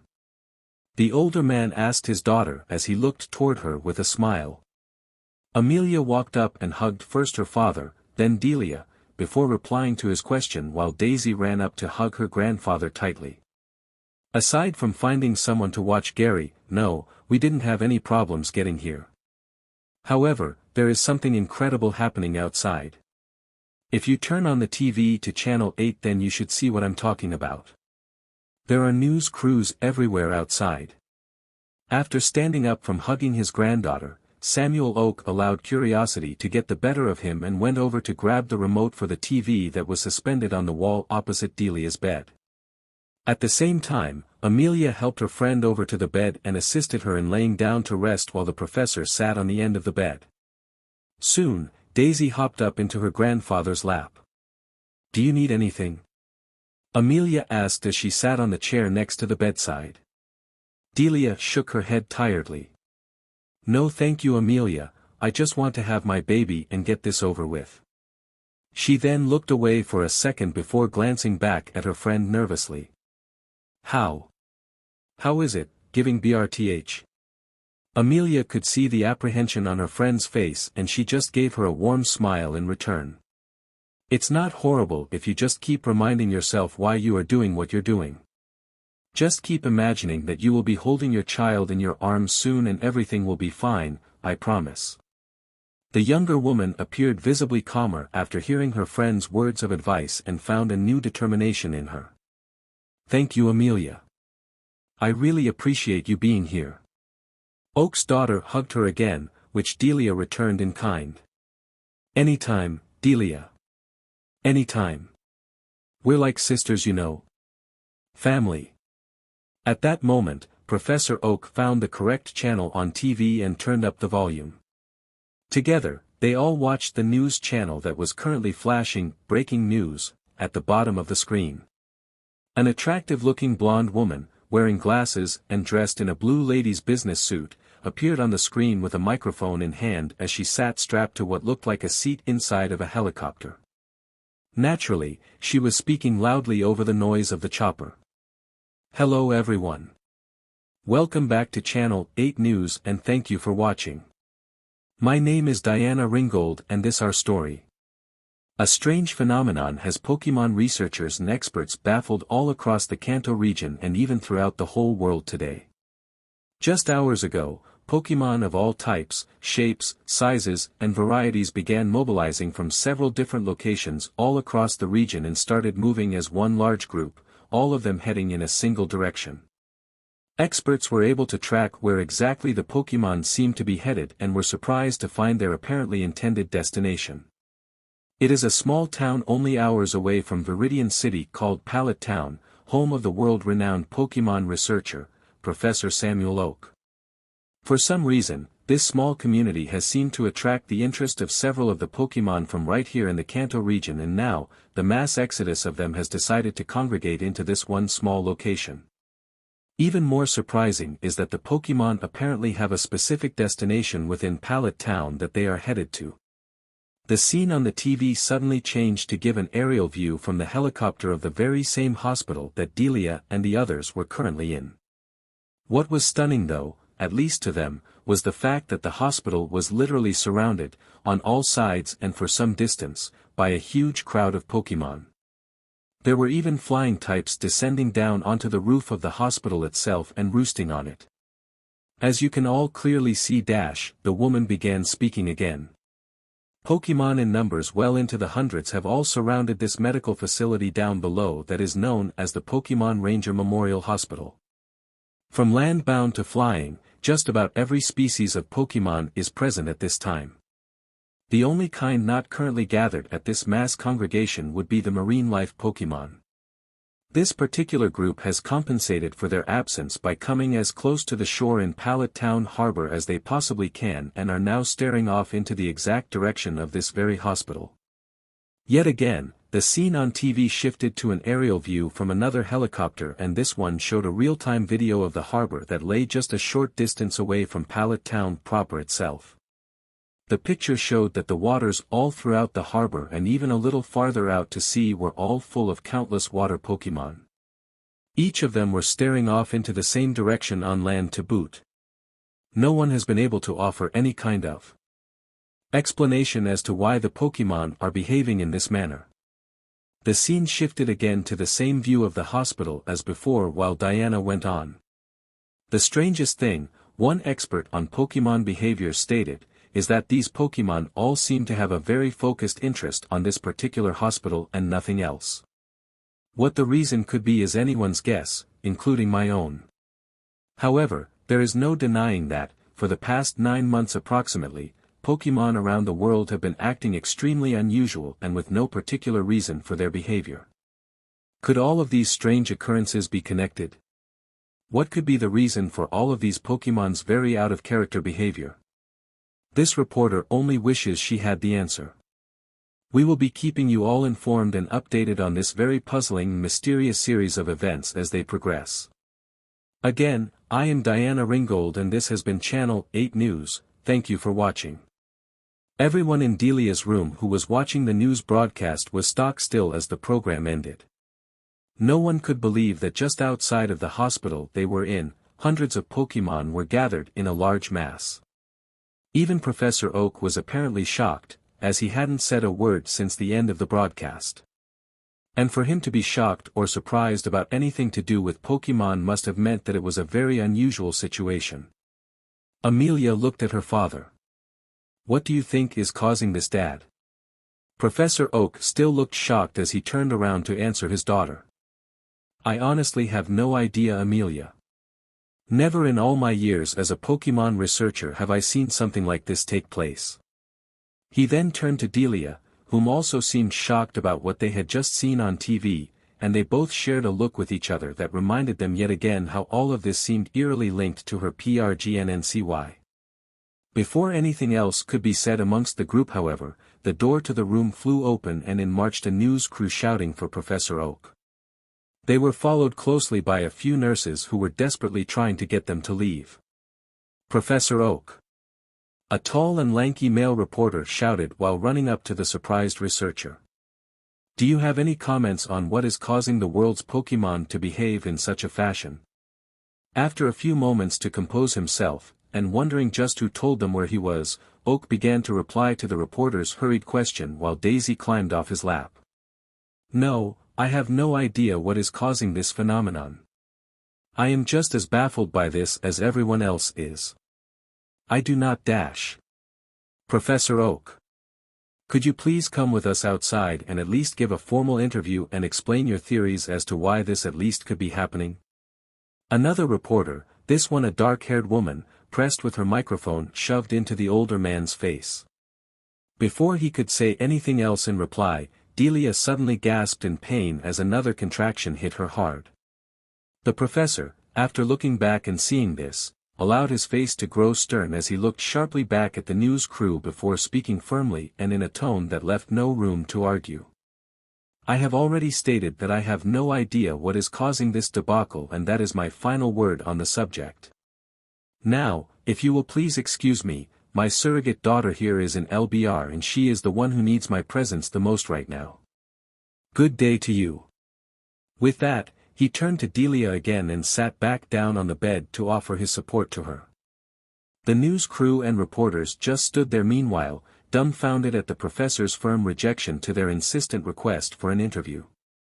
The nurses took that opportunity and quickly shooed the reporters away, offering an apology to Delia, Professor Oak and Amelia as they did so before exiting the room themselves.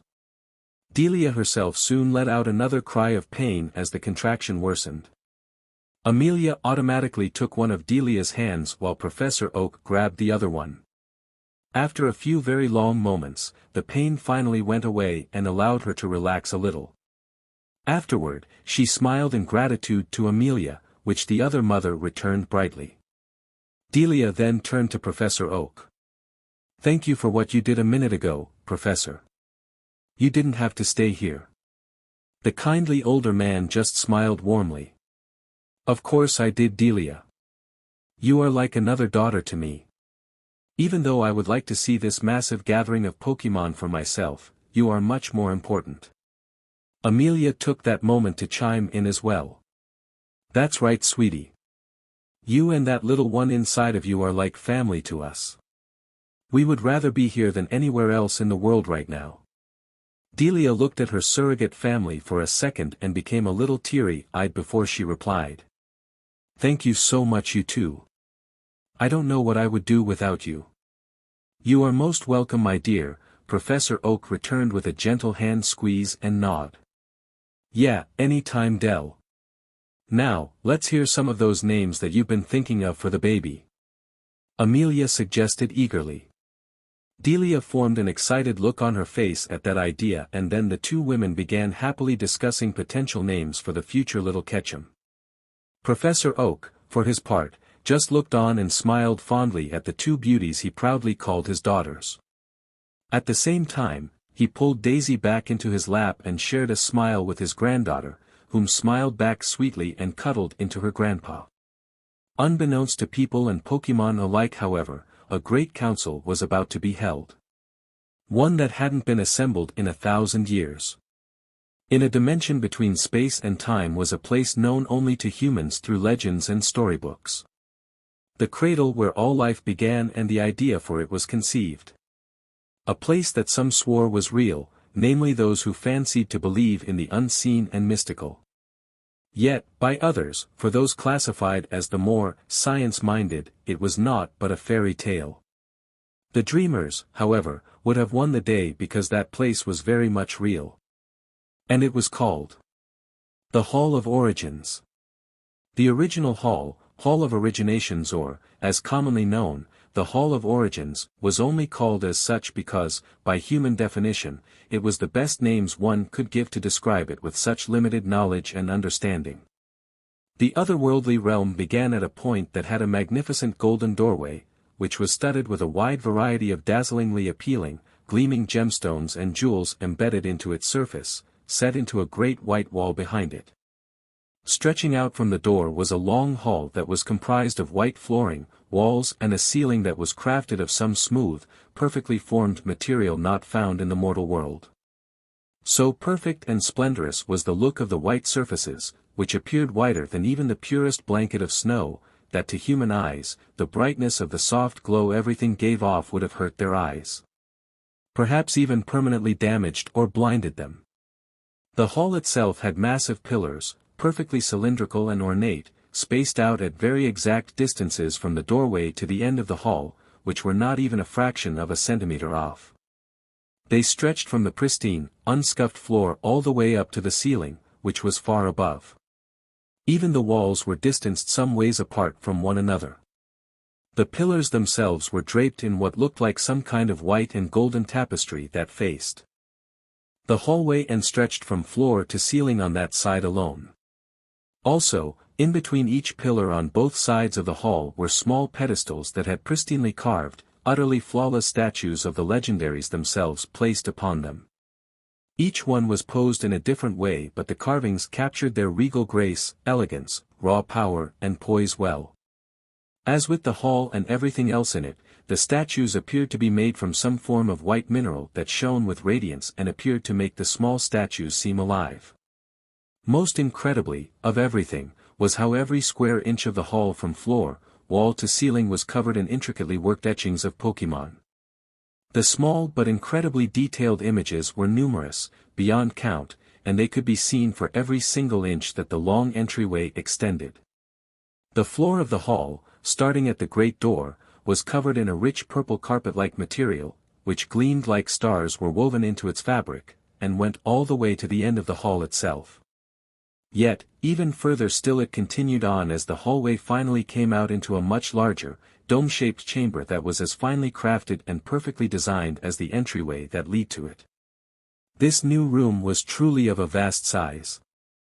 The floor-to-ceiling gap in height was the expanse of at least 5 Gyarados stacked on top of one another, and the width from wall to wall was easily the distance of 3 stretched tail to tail in a perfect line.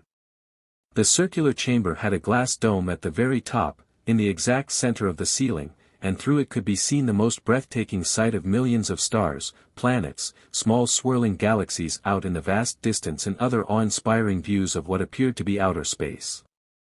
The chamber, like the hallway before it, had carvings and etchings of Pokémon all throughout its expanse. The floor, the walls, and the ceiling were covered in the designs. Even the glass dome itself somehow had images of Arceus children engraved into the crystal-clear surface. All along the walls, in a total circumference, there were bright red tapestries hanging and, like every other colored thing in the heavenly realm, the vibrancy of the colors themselves were unearthly and vivid in ways that the mortal eye could not discern. Right in front of all of the tapestries there were more small pedestals with statues of the legendary and mythical Pokémon on them. This made it seem that, between the carvings and all of the etchings of normal Pokémon that were found all throughout the Hall of Origins, every single species of the amazing creatures, both known and as of yet unknown on Earth, was portrayed there. At the front of the room was the only deviation in design. It came in the form of there being a raised, elevated platform which looked down on the rest of the oval-shaped chamber. The purple, star-studded carpeting went all the way through the chamber and ended at the base of the platform itself. At the back of the elevated space, hanging all down along the wall, were multiple tapestries. Each one was a different color and appeared to have some kind of a coffin-shaped, stone-like plate attached to it. The plates themselves were all a different, vibrant color that shone with radiant light, and the tapestries they clung to were the same color as the plate each one held. There were 17 plates in all, but, oddly enough, 5 were missing from the set, which left only the tapestries themselves, though vacant of the objects that should have been attached to them. Most interestingly, beneath all of the plates, even the ones that seemed to be missing, there was embroidery work on the tapestry itself. And in that embroidery were words written in the textual shapes of unknown. In order, they each read: Meadow Plate. When the universe was created, its shards became this plate. Flame Plate. The power of defeated giants infuses this plate. Aqua Plate. 2 beings of time and space set free from the original one. Sky Plate. 3 beings were born to bind time and space. Insect Plate. 2 make matter and 3 make spirit, shaping the world. Toxic Plate. The original one breathed alone before the universe came. Zap Plate. The powers of plates are shared among Pokémon. Mind Plate. The rightful bearer of a plate draws from the plate it holds. Stone Plate. Alone the powers are great, but together they make the original whole. Earth Plate. If all are separated, then the original one would fall, and with it, creation. Dread Plate. A true heart may gather all together and restore that which was broken. Spirit Plate. For the one given to the original shall soon come forth and bring order from chaos. Iron Plate. The original gave shape, but to it was given form as well, though it knows not where. Battle Plate. When the re-emergence draws near, the one shall rise and make whole once more the original. Ice Plate. For together they both shall fulfill the destiny of the other that was made before the beginning. Draco Plate. Of it there is no knowledge or understanding, even to the original from whose will it was made. Pixie Plate. Yet still the other watches and it knows, and of its great will this tale only tells little. This great and wondrous dimension was the realm that Arceus, the great god Pokémon and creator of all things, called her home. It was in this splendid and magnificent hall that all of the legendary and mythical Pokémon from Kanto to Galar on Earth was now gathered. And at the very front of the hall, standing before all of her mighty children atop the raised platform in the oval chamber, was Arceus herself. As she gazed upon her gathered legendary children, Arceus was contemplating many things at once. After today, everything was going to change forever. And not just for the humans and Pokémon on Earth, but for all of the legendary Pokémon, herself included. She was left to wonder if the world was truly ready yet for the birth of the one she had been destined to choose. In the end though, she decided that she was done contemplating and wondering. The decision had been made long ago, and she was just going to have faith that the world truly was ready for the coming of the chosen one. Arceus was suddenly broken from her pondering though when Dialga, the ruler of time, addressed her. Mother Arceus, he spoke in a deep voice. What has caused you to summon us all here like this? Yes, I must wonder the same thing, mother. A meeting like this has not been called for in over 1,000 years. Since the time of Sir Aaron, to be precise. Cresselia, the lunar Pokémon, spoke up in a graceful feminine voice. Many of the other legendaries nodded their heads in agreement. Arceus finally made her voice known, and it was like many ringing bells. Full of power, grace and feminine dignity. My children. The world is changing. Things are not as they were 1,000 years ago during the time of Sir Aaron. The land is no longer torn by war and ravaged by death. There are still problems, yes, but the humans have grown in the 1,000 years that we have remained mostly absent from the affairs of the world. In the time we have been in our self-imposed isolation, many of us has all but passed into the myths and legends of human stories. And fine by me too. Came the low, growling, guttural voice of Groudon the continent Pokémon. The last thing I remember of humans was them killing each other in droves. I'm glad to be nothing more than a memory in their pathetic minds. I agree. With Groudon. Cobalion asserted in a strong male tone. They tried, on more than one occasion, to kill myself and the other swords of justice. The humans lost our trust long ago.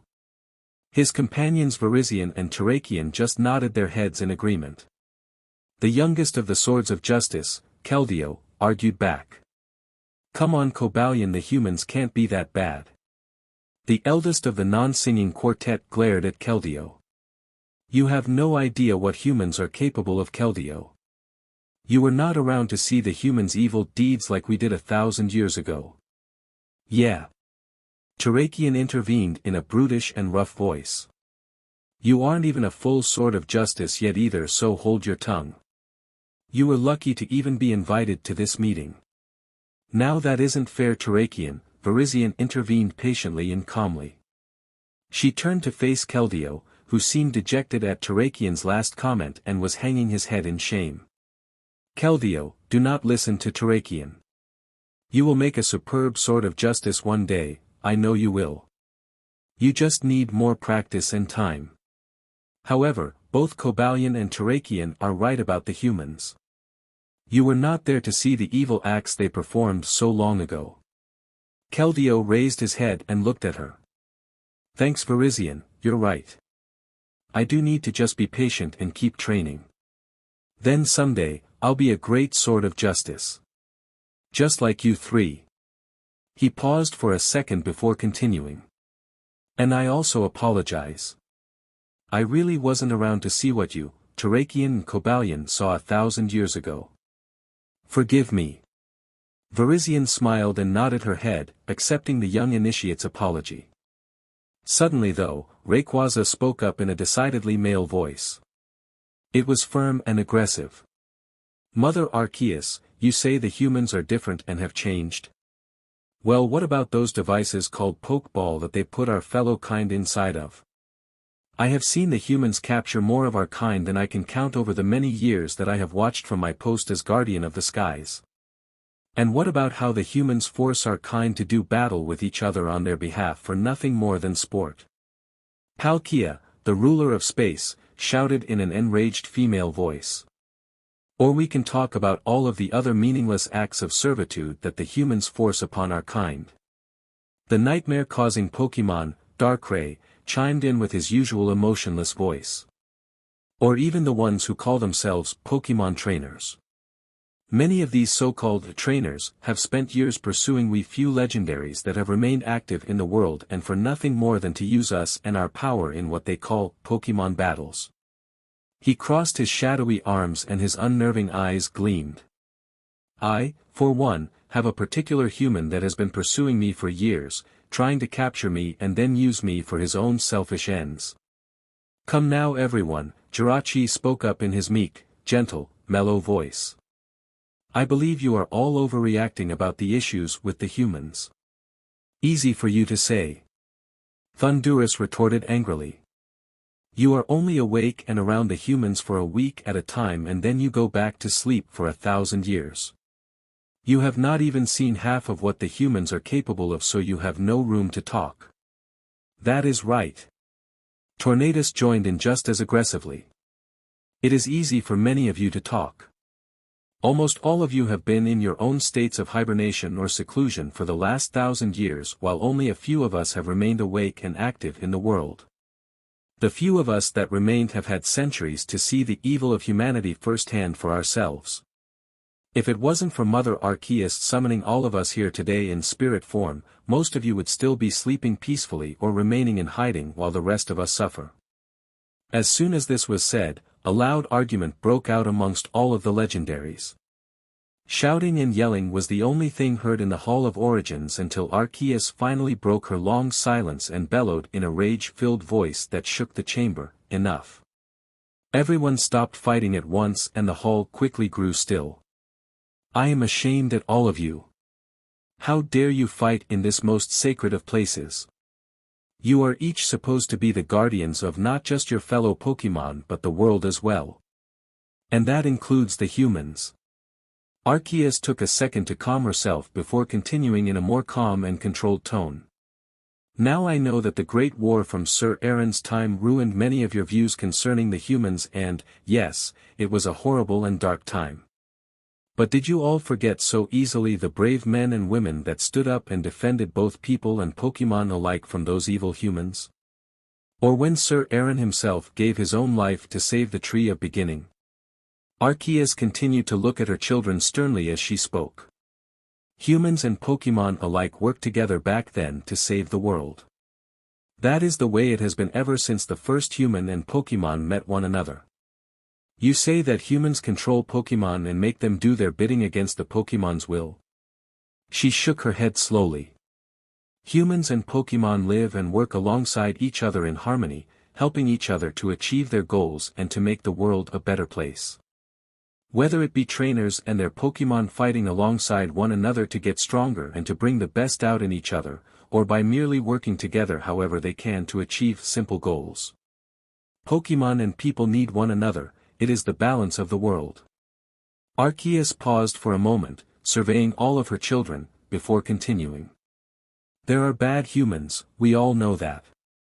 And yes, they can be evil and deceitful, but for as many bad humans as there are in the world, there are just as many good ones who stand up and fight those who do wrong. The mighty Creator tipped her in acknowledgement. It is as that organization of humans who call themselves Pokémon Rangers. They fight for the good of everyone, people and Pokémon alike. Arceus looked away from the other legendaries for a long moment before, eventually, she picked up where she left off. As you all know, when I saved the valley known as Machina, in the Sinnoh region, from an asteroid that was going to destroy it and much more, I also used some of my own life aura to create the Jewel of Life. It was a great and powerful sphere that was made by combining the Aqua, Meadow, Earth, Zap and Draco plates into one. She looked up at the glass dome above, as if in deep remembrance. During my struggle against the asteroid, I lost all of my plates. I would have died as well, it is highly likely, unless the leader of the small riverside town in Machina, Damos, would not have found one of my plates and returned it to me. This in turn gave me enough power to call the other plates to myself and restore my life force. And it was for that great act of kindness that I created the Jewel of Life in the first place. Arceus looked back at her children again. During the struggle against the asteroid, several smaller meteorites had fallen and ravaged the landscape, leaving it a barren wasteland. I created the Jewel of Life and gave it to Damos in order that he might use it to restore Machina to its once prosperous and abundant state. The God Pokémon closed her eyes for a moment. He knew that I was only giving it to him temporarily while I returned here to rest and recover my strength. I told him that when I returned, I would reclaim the Jewel of Life. However, she opened her eyes again. When I finally came back to retrieve it some years later, Damos betrayed and attacked me and kept the jewel for himself. In my still weakened state I was forced to flee and come back here. I was angry for many years with not only Damos but with all of humanity as well for betraying me. After hundreds of years passed however and the Jewel of Life became lost in time, I had to accept what had happened. It was not all of humanity who betrayed me, just one man. Every single one of the legendaries was as silent as death while listening to Arceus. Reshiram finally was the first one to speak in her powerful, dignified voice. But why did you forgive the humans so easily, Mother Arceus? How could you possibly forgive them? Arceus merely smiled at her child. Because, my dear, you cannot hold the actions of one human against millions of others. We all have light and dark inside of us. It is which side we choose to act on that defines who we are. The humans are just as much my children in creations as you and all of the other Pokémon are. The many other legendary Pokémon had, by that point, calmed down and were now taking in what their creator had just told them. Giratina was the first to speak in his chilling and low voice. Mother Arceus. You said that the world was changing. What did you mean by that? The other legendaries looked at her expectantly. Curious now as to what she meant by that statement earlier. Arceus knew that the time had come for her to divulge everything to her children. She looked off into the distance for a time before beginning her revelation, and when she did, it was with the utmost seriousness. The time is soon upon us when we will have to make ourselves known to the world again. All of us. Every legendary Pokémon's eyes widened considerably before any of them even thought about speaking. Zekrom finally came out of his own shock though and was the first to say something. What do you mean by, make ourselves known, Mother Arceus? Why? And how are we even supposed to awaken? Some of us have been trapped in energy-containing prisons or locked away in different parts of the world for hundreds of years, preventing us from taking physical form. Reshiram and myself are currently sealed away inside of the dark and light stones respectively. How can we be free? Arceus answered Zekrom's question directly to him. While it is true that, ever since the Great War and passing of Sir Aaron, most of us have been locked away in isolation, such as yourself and Reshiram, or even Groudon and Kyogre, there will be a series of events in the near future that will release you from your prisons. How, though, Mother Arceus, and when will these events take place? Little Mew asked in her childlike and innocent voice. Arceus looked down at her inquisitive daughter, whom was the ancestor of all Pokémon, and smiled fondly at her before replying. These events will start taking place just a few years before Jirachi is supposed to wake up again.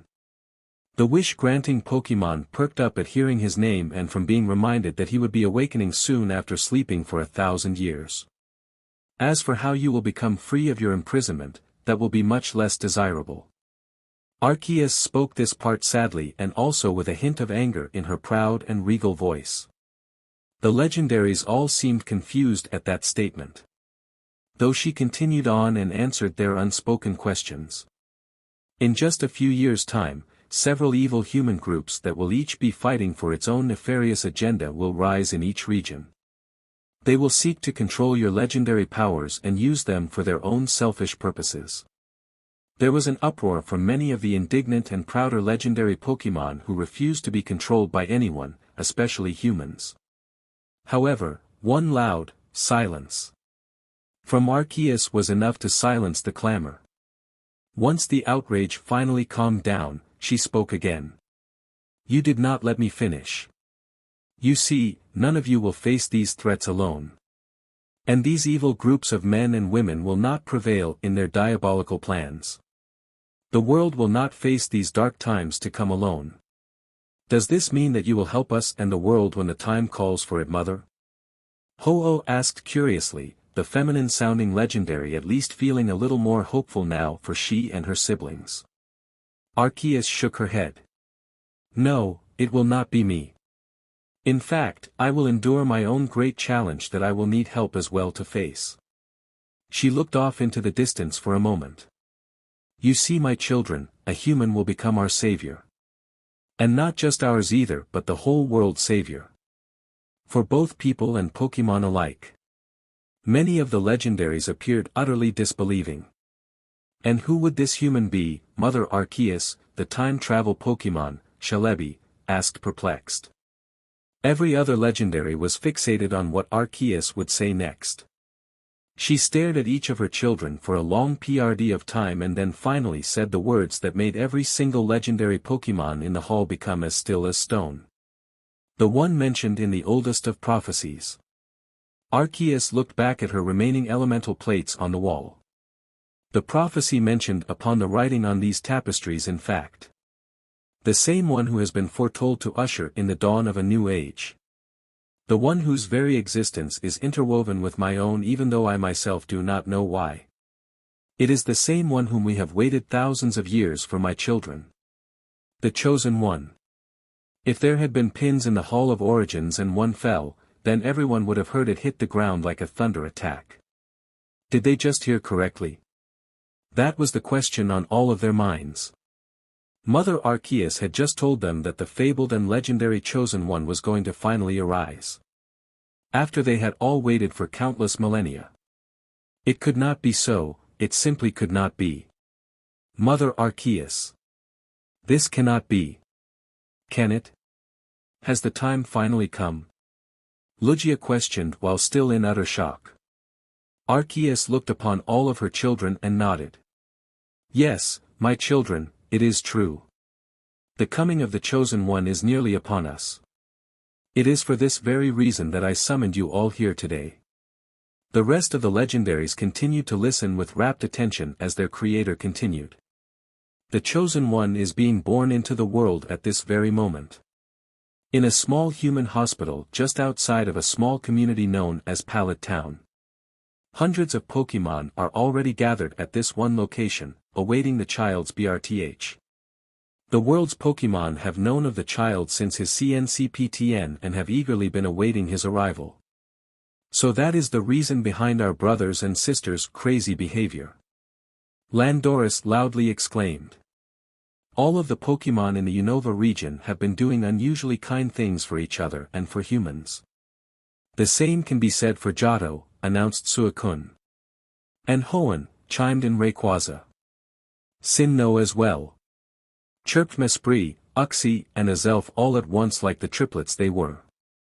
The Kalos region Pokémon have been in a strange state as well, Xerneas and Yveltal likewise proclaimed. Solgaleo and Lunala shared a look between them both before the four-legged, powerful psychic/steel type gave a brisk nod. We too have noticed strange happenings in Alola. Tapu Koko and the others have as well. Though we assumed that it had something to do with more of those infernal ultra beasts causing trouble again. Zacian and Zamazenta looked at one another as well. Finally, the shield-bearing Pokémon spoke gruffly. Galar has been experiencing rather unusual phenomenon as well. And don't forget the Kanto region. Because it is the home region of the Chosen One, Pokémon in Kanto have been behaving the most out of character. Mew piped up cutely as she spun around in the air. It was almost as if she was happy that the one they had all waited for would be appearing in the region she was most associated with. Yes, the Pokémon of the world have known of his coming. They are very excited because even without the knowledge that we possess, they still sense that the Chosen One's arrival means great and positive change is on the horizon. They have been performing these acts of kindness as a sign of good faith and goodwill towards the Chosen One himself, Arceus revealed. Mother Arceus. What can you tell us of this Chosen One? What is his role and how do we fit into all of this? Meloetta asked in a sweetly curious way. Arceus appeared thoughtful for a moment and then spoke loudly and clearly after a short time. Almost as though she were trying to decide exactly what she could and couldn't reveal to her legendary children. Ah, my young ones, many of these things are a mystery and must remain so.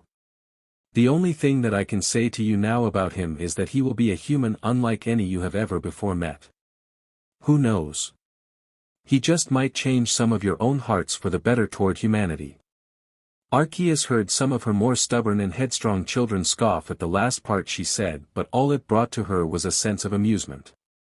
Regardless, she looked up at the glass dome above that allowed an unfettered access of the vastness of the universe itself. Then, beside of her, the God Pokémon opened up a small, shining portal which started to play scenes from Earth. These were scenes of Pokémon and people all over the world, going about their daily lives and living as any other day. As she showed her children these scenes, Arceus looked into the portal as well and started to speak again. The human beings are a young and foolish race in many ways, yes. Here, she showed them images of humans performing acts of crime and violence against each other and Pokémon. Which made many of the legendaries in the hall growl or look on in distaste. But she then started to show them scenes of people and Pokémon working and striving together across the whole globe as they helped, aided, and assisted one another in making the world a better place. Working, playing and cooperating just as if they were two halves of the same whole. They also carry the potential for great and wondrous things. They need someone to guide them on their way to achieving that potential. So that is why I give them the destined chosen one that was promised to us all. Here, the scene shifted to the image of a shadowy figure, man, standing atop a high hill while he looked down onto the people and Pokémon of the world. It was dark and many appeared to be GRPNG around as they tried to find their way. They will struggle and fall behind him but eventually. The scene changed once again as the man turned to face the rising sun and suddenly, the whole world was bathed in light. And just like that, the people and Pokémon of the world found their footing, set their faces toward the rising sun and began following the figure into the horizon. They will join him in the sunlight. As Arceus finished her small speech and gazed upon her children, all was silent. One could tell that many of the legendaries were going over what they just heard in their heads, trying to process everything. Cresselia, though, broke the silence. But what is our roles in this matter, Mother? And how do we fit into place with the Chosen One's destiny? Arceus knew that this was not going to be accepted well. At all. Being the Chosen One means that he will face many hardships and have to overcome several great hurdles in his lifetime. This will be no easy task and he will be in need of much assistance throughout his life if he is going to succeed in his destiny. You, my children, will have to at some point assist and help him along on his journey. In whatever way seems most beneficial to you at the time. Silence greeted her proclamation for some time with some of the legendaries merely remaining silent. A few simply didn't know what to think and others were not so opposed to the idea. However, there was indeed a vocal minority that made a very large uproar. Those among them being Groudon, Entei, Cobalion, Terrakion, the forces of nature and Kyurem. Never. I would rather be captured and put into a circus. I will never work with a human. I would sooner surrender all control of the land to Kyogre. The loud protesting continued for a time until Arceus' rage was kindled and she bellowed in a voice that once more shook the entirety of the Hall of Origins. Enough. All the caterwaul came to an end immediately but she turned her fiercely intense and angry glare on all of her children. Once more you should feel ashamed of yourselves. The Chosen One is the best chance that all of you have to avoid terrible fates and some of you are judging him like this before he has even been born from his mother's womb. Despicable. All of the legendaries had the decency to look down and say nothing in rebuttal, especially the ones responsible for the uproar. Yet still, she went on. This young one shall live a life fraught with peril and danger, I foresee, and if he is as the prophecy says, this boy shall most likely risk his own life for the sake of yours. Many times over. Her strict gaze continued to pan across all of her children. Now, I understand that many of you have been hurt and badly betrayed by humans in the past. Your mistrust now is understandable but nonetheless, I demand of all of you that you at least give the Chosen One a chance. Whether it changes your view or not, I fully expect all of you to at least be civil. And that most certainly means no violence against him. She shot an extra stern glare at Groudon when she said this and the continent Pokémon in question had enough sense and good reason to lower his head and say nothing further. Seeing that the commotion and protesting had been effectively silenced, she nodded in satisfaction and allowed herself to calm. This too included her voice, though it was still firm. Now, from the time the child is born, I will watch over and guide him. When he needs help or a push in the right direction, I will be there for him. So if you will all excuse me, the time of his BRTH is nearly at hand and I wish to be there to witness it. This council has ended. With that said, many of the legendary Pokémon soon began leaving to go back to their bodies on Earth and to contemplate everything that had just been revealed to them. They did so by walking, levitating or flying out of the circular meeting chamber, back into the long hallway and then through the golden door at its end. However, instead of going through the door, they turned into silvery, spectral images of themselves and disappeared into a swirling white vortex that appeared in the center of the door. Showing that it was intended for nothing more than splendorous show. As Arceus was preparing to go to Earth herself via her own portal, two little forms appeared behind her. Yes, Meloetta. Mew. What can I do for you? She asked of her daughters kindly without needing to turn around. All traces of anger she had with some of the other legendaries was forgotten as soon as she looked at the two sweet little Pokémon. Mother Arceus. Mew started. We were just wondering. Meloetta picked up where she left. If we. They both then looked at each other and back at Arceus, speaking at the exact same time. Can we please come with you and witness the chosen one being born? The mighty Pokémon just looked at her innocent little children, whom appeared so nervous and excited with the cutest looks of hope on their little faces. She couldn't say no even if she wanted to. Of course, my dears.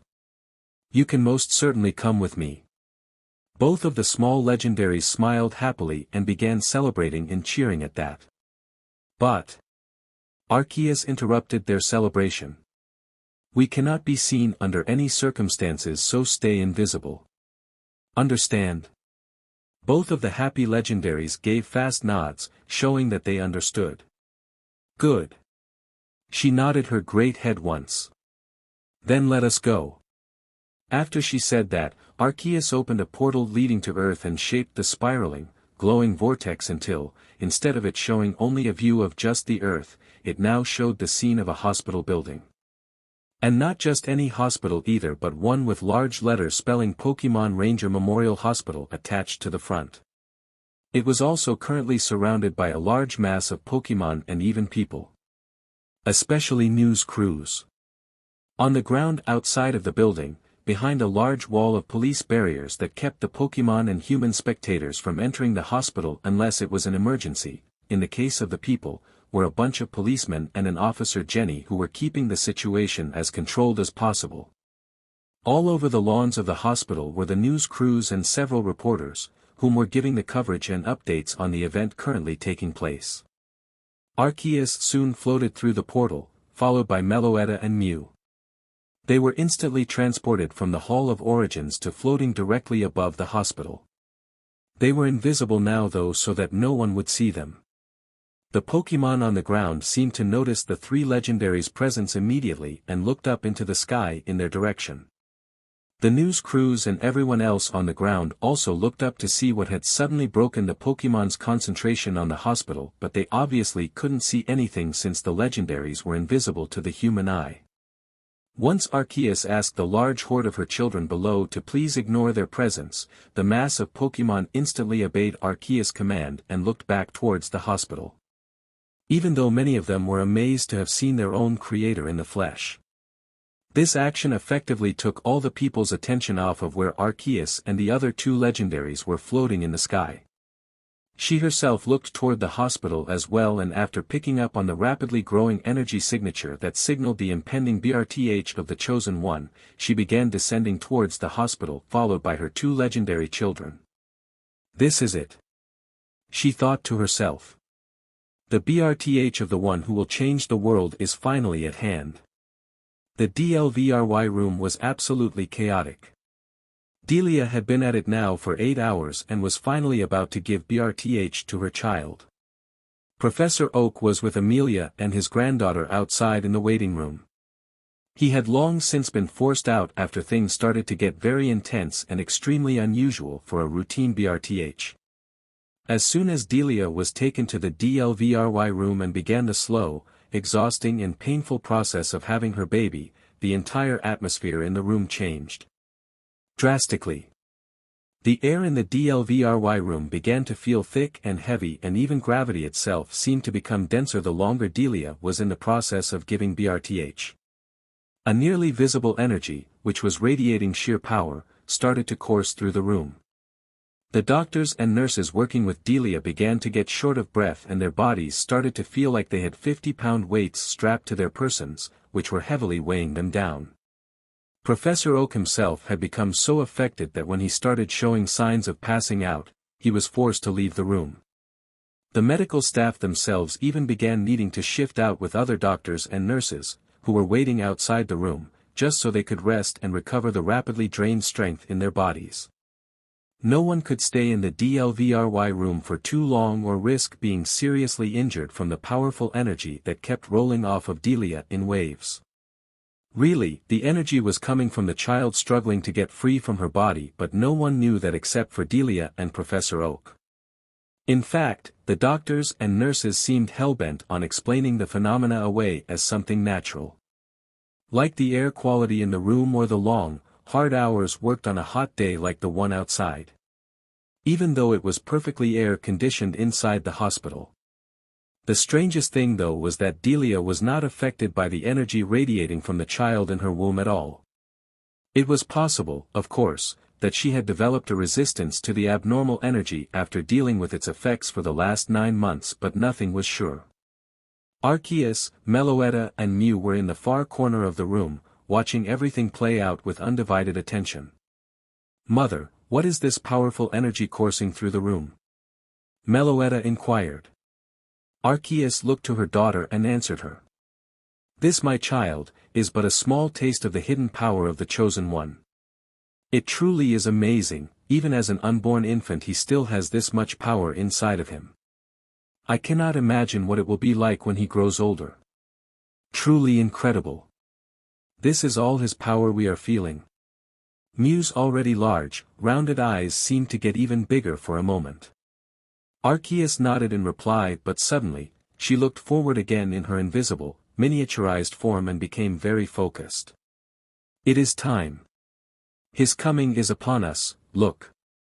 The other two legendaries looked toward Delia's bed just as a massive surge of energy shook the DLVRY room. The upsurge knocked some of the doctors and nurses off of their feet and caused the two smaller legendary Pokémon to tremble a little. Arceus just floated in place, unfazed and possessing a look that belayed how anxious she was under the calm facade. After the surge of energy passed, which had rocked the DLVRY room and shook the hospital, all of the doctors and nurses got back on their feet and the sight that awaited their eyes left them all dumbfounded. Delia was laying there on the bed, still writhing in pain, but now her whole body was surrounded by a brightly glowing, electric blue energy field that only kept getting brighter. One of the doctors knew that the baby was about ready to come out. Therefore, summoning up his courage to face something that they were all still telling themselves in denial was a natural occurrence, he ran straight at Delia and got into a seated position in front of her to deliver the baby. As soon as he got into position, the doctor looked up at her and had to shout over the buzzing of the energy field that was surrounding her. "Mrs. Ketchum." He kept his eyes closed, the light from the energy being so bright that he couldn't look straight at her. "I need you to push when I say to, okay?" Delia, in her extreme state of pain, could only nod to show that she understood. After the doctor gave her the signal, she began to push, screaming in agony the whole while.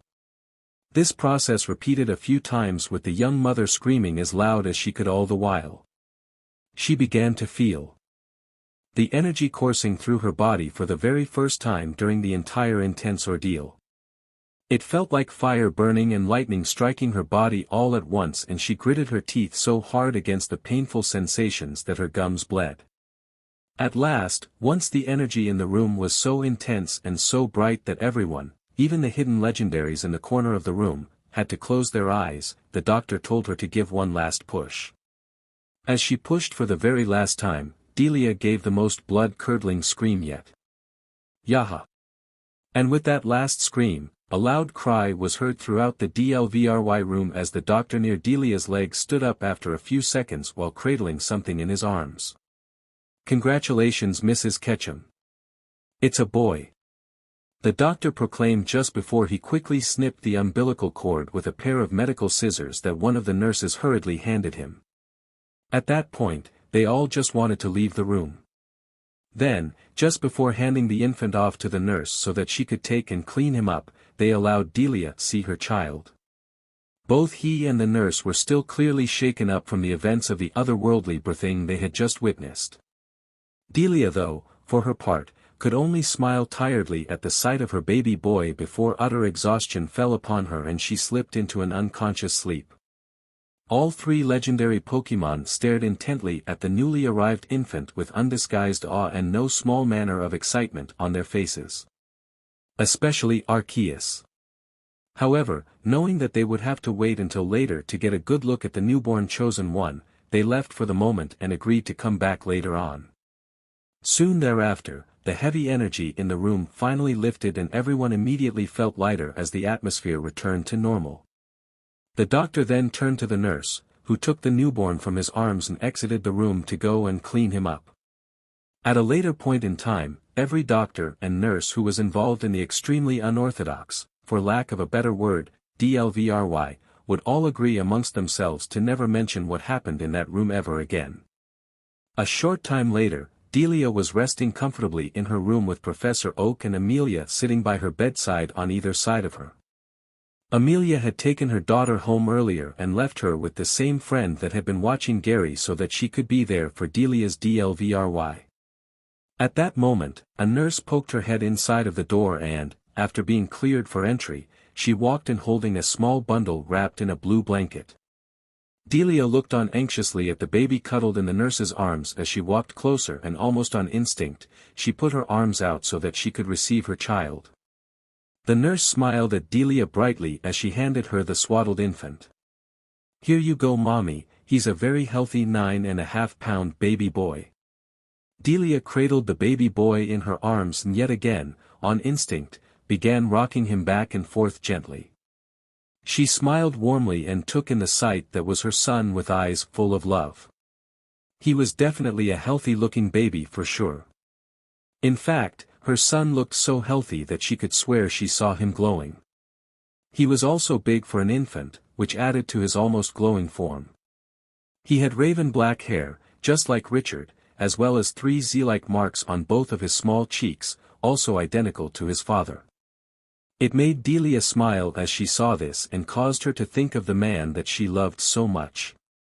It also made her wish so desperately that he could have been there to see their son.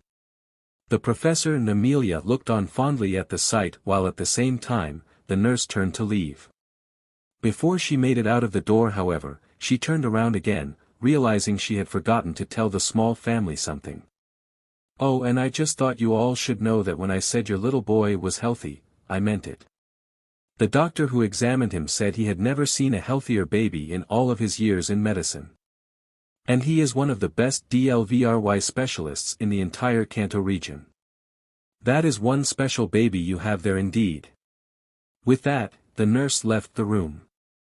Delia looked back at her son, whom was now looking around curiously at everything himself with wide, amber eyes. The same color as Delia's. She then cooed lovingly while looking at him. "He is very special, aren't you, my little one?" Professor Oak took that time to ask. "So, Delia, what is this future Pokémon MSTR's name?" She gave the professor a funny look. "You don't even know if he will like Pokémon Professor, let alone grow up to become a Pokémon trainer." The old man just smiled sagely and shook his head while looking at the currently unnamed little Ketchum, who still had his eyes wandering everywhere, as if trying to take in everything he could see. "Trust me, Delia. With a father like Richard, this little one will grow up with a fiery dose of the traveler's spirit and will most likely adore Pokémon." Delia knew that, most likely, Professor Oak would be right. He almost always was. But she didn't want to think about her son growing up to leave on an adventure of any kind right now. That was something she would take in stride if it ever came to that. Not now though. For now, she just wanted to enjoy him the way he was. Cradled right there in her arms. "So?" Amelia pressed impatiently. "What's his name?" Delia looked at her son for a few moments before she smiled and then spoke clearly and confidently. "His name will be Ashton Richard Ketchum." Amelia and Professor Oak smiled at the choice of name and nodded their heads approvingly. "So, Ash Ketchum, huh?" The older professor spoke. "A great name indeed. It rolls off of the tongue quite nicely." "Oh, I can't take it any more, Delia. Can I please hold little Ash?" Amelia whined desperately. Both Delia and Professor Oak simply shared an amused look at Amelia's impatience before the new mother carefully handed over her son to Amelia. The older woman, quite naturally, promptly began cooing all over him. At least until little Ash started crying to be fed. Once more showing exactly whose son he was by the voraciousness from which he suckled. A few hours after the birth of Ash Ketchum, it was late at night and the nurses had come to tell Professor Oak and Amelia that they had to leave for the night since visiting hours had passed. After they said their goodbyes to Delia and went home for the night, with the promise of coming back tomorrow, the nurse took Ash from Delia so she could get a good night's rest.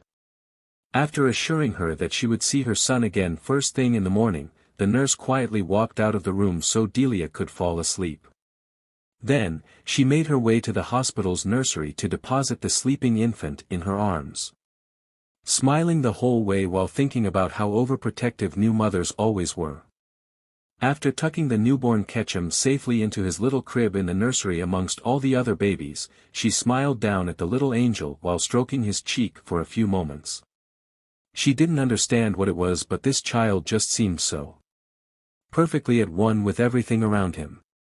He had such a warm and peaceful aura around him that she almost didn't want to leave him. The woman earnestly could say that, even after all of her years as a nurse, she had never come across a baby as seemingly special as this one. It was just one of those feelings that told her that this child was going to grow up to become something special indeed. After smiling once more at the infant, the nurse took her leave. It was no more than 10 minutes after she left that something happened. In the corner of the nursery, 3 figures materialized seemingly out of nowhere. When the figures came into view, it showed none other than the goddess of all Pokémon herself, Arceus, who had again shrunken herself down to a smaller size so she could fit into the hospital. She was flanked by 2 smaller legendary Pokémon on both sides of her. On her right side was the ancestor of all Pokémon, Mew. On Arceus' other side was none other than the Melody Pokémon in all of her grace, Meloetta. As the 3 Pokémon of legends that had not been seen by humans in over 1,000 years floated through the nursery, they stopped at the crib that held none other than the infant himself, Ashton Richard Ketchum. Arceus smiled down warmly at the one she had chosen, whom she knew would help lead the world into a new age of love and understanding. And along the way, she also knew, he would enrich everyone's lives that he met. "Greetings, my dear chosen one." Arceus spoke softly to the little infant so as not to wake him. "I have waited on your arrival for many, many eons now.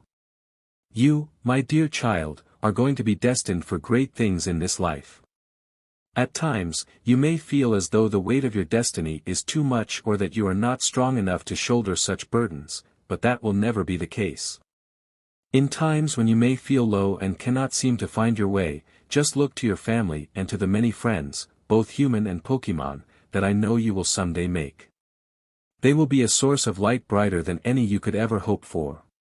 And when even that is not enough, remember that I shall always be watching over you, my little chosen one." Her gaze was warm and compassionate. "Anytime you need me, I shall be there for you. For now, though, I leave you with a great gift. This is to help you along the way in your destiny." With those words said, Arceus knelt her down and touched her face gently to the infant's forehead. As soon as the contact was made, a bright light formed around the divine Pokémon and then flowed from Arceus into the sleeping infant. This light encompassed him in the same way that it had for her. When the light itself eventually faded away, the baby still lay sleeping in his crib as though nothing had happened. The only thing different about him now was the small mark that was imprinted upon the infant's right palm. The mark shone a brilliant white and the pattern of it looked like a shining star and a beating heart wrapped around one another inside of a circle. No sooner did the mark appear on the baby's palm and it was suddenly gone. Arceus spoke again once it did. "I have bestowed upon you the gift of heart, speak little one. With this ability you will be able to communicate with Pokémon through their hearts. Whenever one is agitated, in pain, does not understand your feelings or is enraged, you need only hold up or touch the palm of your hand that now holds the star mark I have given you to a Pokémon's body. Then, you can speak to that Pokemon's heart with your inner feelings and emotions. This is a powerful gift and one that can only be used when the star mark is activated. In addition, when you are not using this ability, the mark on your hand will not be visible. You will not be able to understand Pokespeech, but as long as you remain connected with the Pokemon that you are trying to reach, you will be able to make it understand your feelings. Very few people have this ability, and I am sure that someday, you will meet some of these people on your future travels. The whole time this exchange between Arceus and the newborn infant was happening, Meloetta and Mew were transfixed on the baby who was meant to do so much in the world. They didn't know why, but they felt drawn to the child. As though his pure heart was calling out to them, and they felt calmed by it. In that moment, they grew attached to the small infant and wanted to do something to help him as well. When Arceus was done bestowing her gift upon Ash, Meloetta asked her divine parent a question. "Mother, I was wondering something. Would it be alright if I also bestowed a gift upon the chosen one?" "I would like to do the same as well, mother," Mew chimed in. Arceus was surprised at those requests.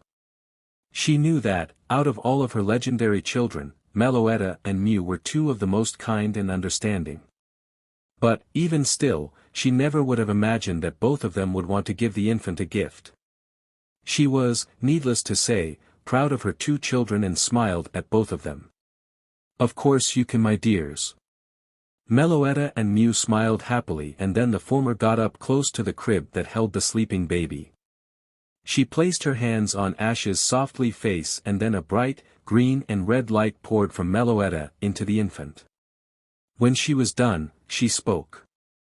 "I have given you the gift of soothing words. Anytime there is ever an argument or fight happening between people, including yourself, you will always know the words to say that can help end that disagreement and soothe the pain that was caused from it. As long as the other party is willing. This gift comes from my own ability of being able to calm any situation and quell any battle that may be happening by using my song of soothing, as some people call it. I wish you well, cute little chosen one. Until next time." After Meloetta was finished giving her gift and backed away, Mew floated down and rested her forehead upon the brow of the small infant's own. A glowing pink light surrounded both she and the child as she pulsed this same pink energy into him.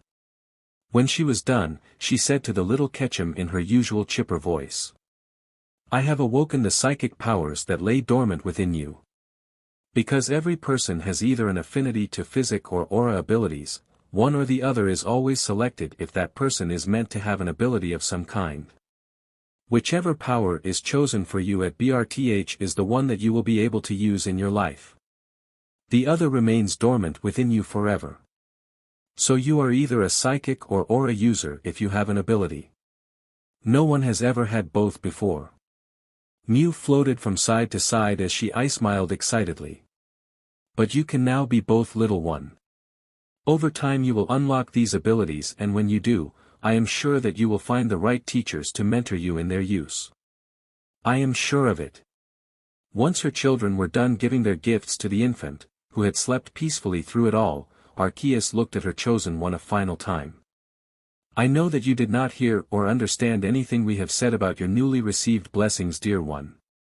But when you are older and you begin to unlock these powers, we will be here to help you understand them." She blinked fondly at the baby once more. "We shall see you again in due time, little one. For now, sleep well and grow strong. Farewell, my precious chosen one. I will always be right here when you need me." With that said, the three legends bid each other farewell. Mew disappeared back into the world to seek fun wherever it could be had, while Meloetta headed back to the Unova region. Arceus watched her children leave through the portal she had made to send them off, and then took one last glance at the small baby asleep in his crib. "Until next we meet, little one." And with that, Arceus opened a portal for herself that would take her back to the Hall of Origins. Within a few seconds, the mighty Pokémon floated through the portal and closed it behind her, leaving the nursery empty once more. Save of course for the sleeping infants that were getting acquainted with their dream worlds for the first time. In his crib, Ash Ketchum continued to sleep soundly, blissfully unaware of the great destiny laying before his feet that would someday rock the world. Episode 1, End. The sun was just beginning to rise over the small town of Pallet, and people and Pokémon were beginning to stir. However, in a small house situated right in the center of the little valley that cradled Pallet Town, in a bedroom on the second floor, was a boy. This boy was sitting at his desk, reading a book titled Legendaries of the Pokémon World under a small reading lamp. He appeared to be no older than 5 years old.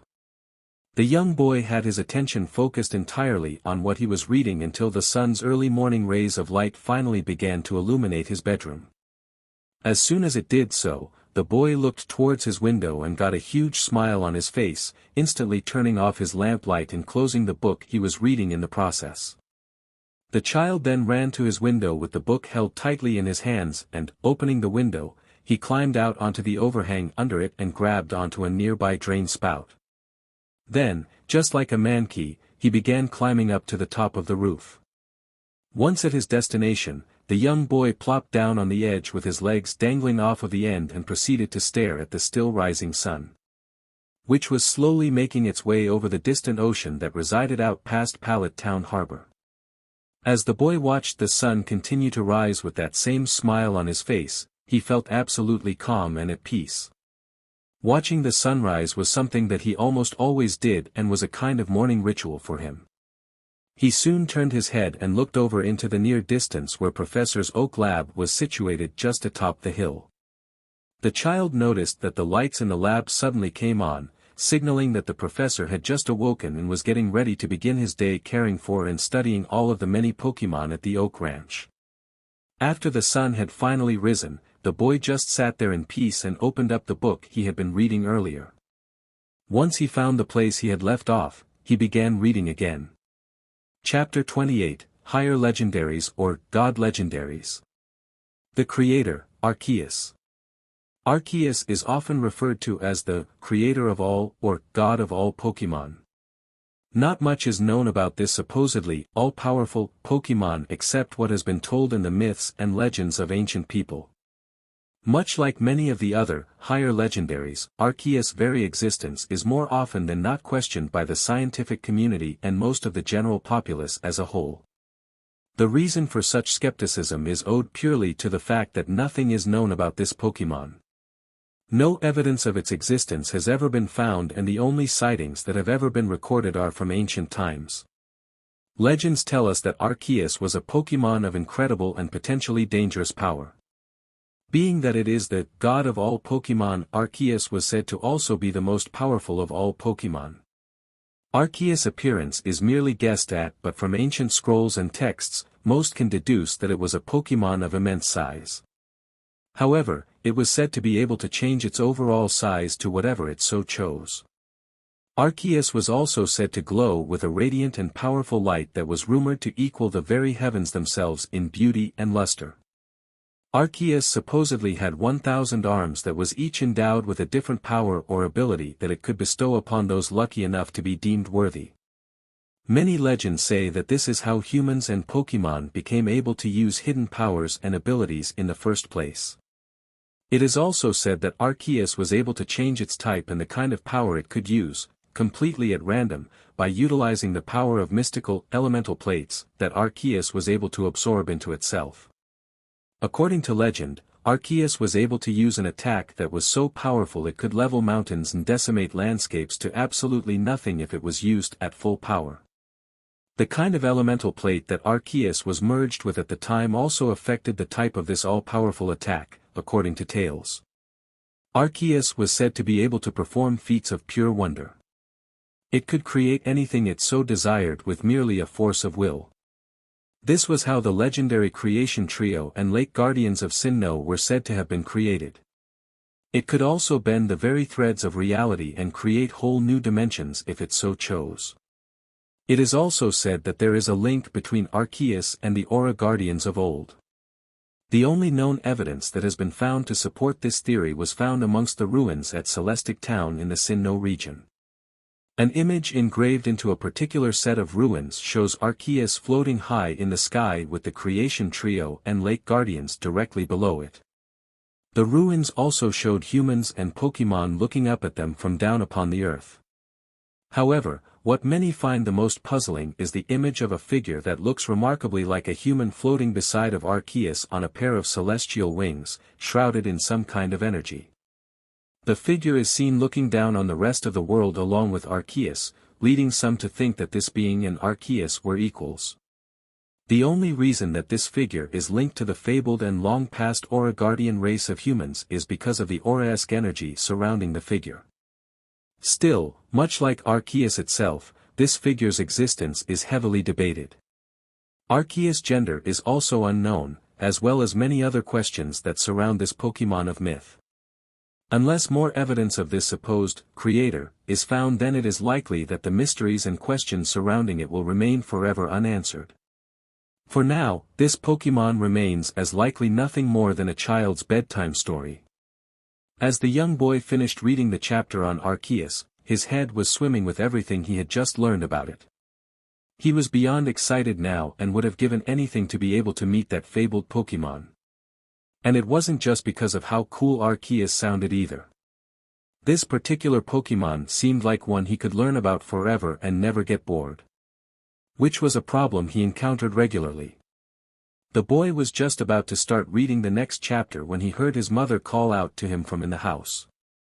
If it wouldn't have been for his open window, then he probably would not have heard her from up on the roof. As he climbed back down to his window and stepped into his room, the boy put his book away with all of his others and then ran downstairs. He was still in his sleepwear, which consisted of a pair of black shorts and shirt. As he reached the bottom of the stairs and entered the living room, he could immediately smell breakfast coming from the kitchen. The boy smiled widely and his stomach started growling in hunger as he made his way towards the smell as fast as he could.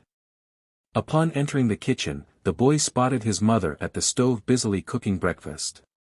"Morning, Mommy," he greeted cheerfully. His mother turned around and smiled sweetly before she left the stove and went over to give him a big hug. "Good morning, my sweet little Ashie. Happy birthday." The boy, now identified as none other than Ash Ketchum, smiled back at his parent brightly. "Thanks, Mommy. Is breakfast ready yet?" His tone was enthused and excited. His mother, Delia, giggled at her son's one-track mind for food.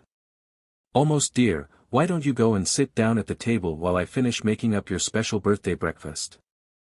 The young boy allowed an even bigger smile to form on his face. "Okay, Mommy." Ash then ran to the table and sat down, looking so eager for his special breakfast that he might have fallen from his seat with a little too much bouncing. Delia smiled at her son's anxiousness and then went back to the stove and finished the food.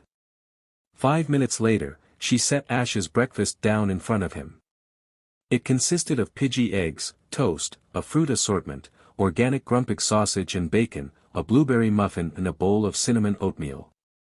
Ash's eyes shimmered with excitement as he looked at his food. "Thanks, Mommy," he gratefully said in thanks just before he began eating his big breakfast. Delia went and poured herself a cup of coffee and then came back and sat at the table. Sipping her coffee, she simply watched as her son happily ate his breakfast without a care in the world.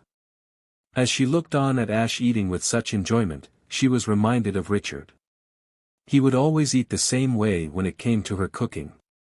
The only difference between the way Richard and Ash ate was that when the former sat down to a meal, it was with the table manners of a wild Mankey and the appetite of a ravenous Snorlax. When Ash ate, it was still with the appetite of a Snorlax, which is one reason why Delia was so glad that Richard continued to send money in large sums to her every month, but the boy's table manners were far better than his father's own. She had drilled into her son, ever since he was old enough to lift a spoon to his face on his own, all about proper table etiquette. Specifically speaking, not to behave like an animal when eating. Even though he had never met his father, Ash took after Richard in a lot of ways. Delia was fine with him taking on the positive qualities of her husband, but when it came to his not-so-great traits, such as his horrible table manners, Delia was determined not to let that happen. She had made it a personal goal to ensure that Ash learned all about proper table manners, being polite and also how to behave as a gentleman by the time he turned 10 years old and was ready to begin his own journey with Pokémon. Professor Oak had indeed turned out to be right years ago after all. Ash did want to go on his own Pokémon journey when he was old enough, desperately. Actually, it was all the boy could ever talk about. Even as a young 5-year-old, Ash was showing himself to be a very intelligent child and had a motive for everything that he did. And it just so happened that everything he did had something to do with preparing for the journey that he wouldn't even be able to go on for another 5 years. Professor Oak was also right when he had said that Ash would end up loving Pokémon just like Richard. However, Delia could say that the professor was wrong about one thing, and that was when he said that Ash would love Pokémon just as much as his father. The truth was, Ash adored Pokémon even more than Richard did. And that was something that Delia never even thought possible. The second word that came out of his mouth after "Mama" was Pokémon, if that was anything to go by. Ash was literally obsessed with everything to do with Pokémon. He lived, ate and breathed nothing but that subject.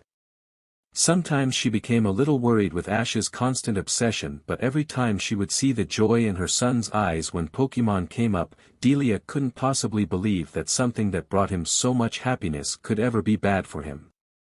The only thing stranger than Ash's absolute love for Pokémon was how they in turn also seemed to adore him. When he was just a baby and then as a toddler, Delia would always have to be very careful when she took him to Professor Oak's lab to see the Pokémon. Which was something that he always wanted to do. Every time she ever took Ash out into the fields of the ranch with the professor, she would always need to keep him with her at all times and could barely ever let him out of her sight. If she put him down for 1 second to do something and then turned back around to pick him up again, her son would be surrounded by Pokémon. All of them trying just to get to him in some way.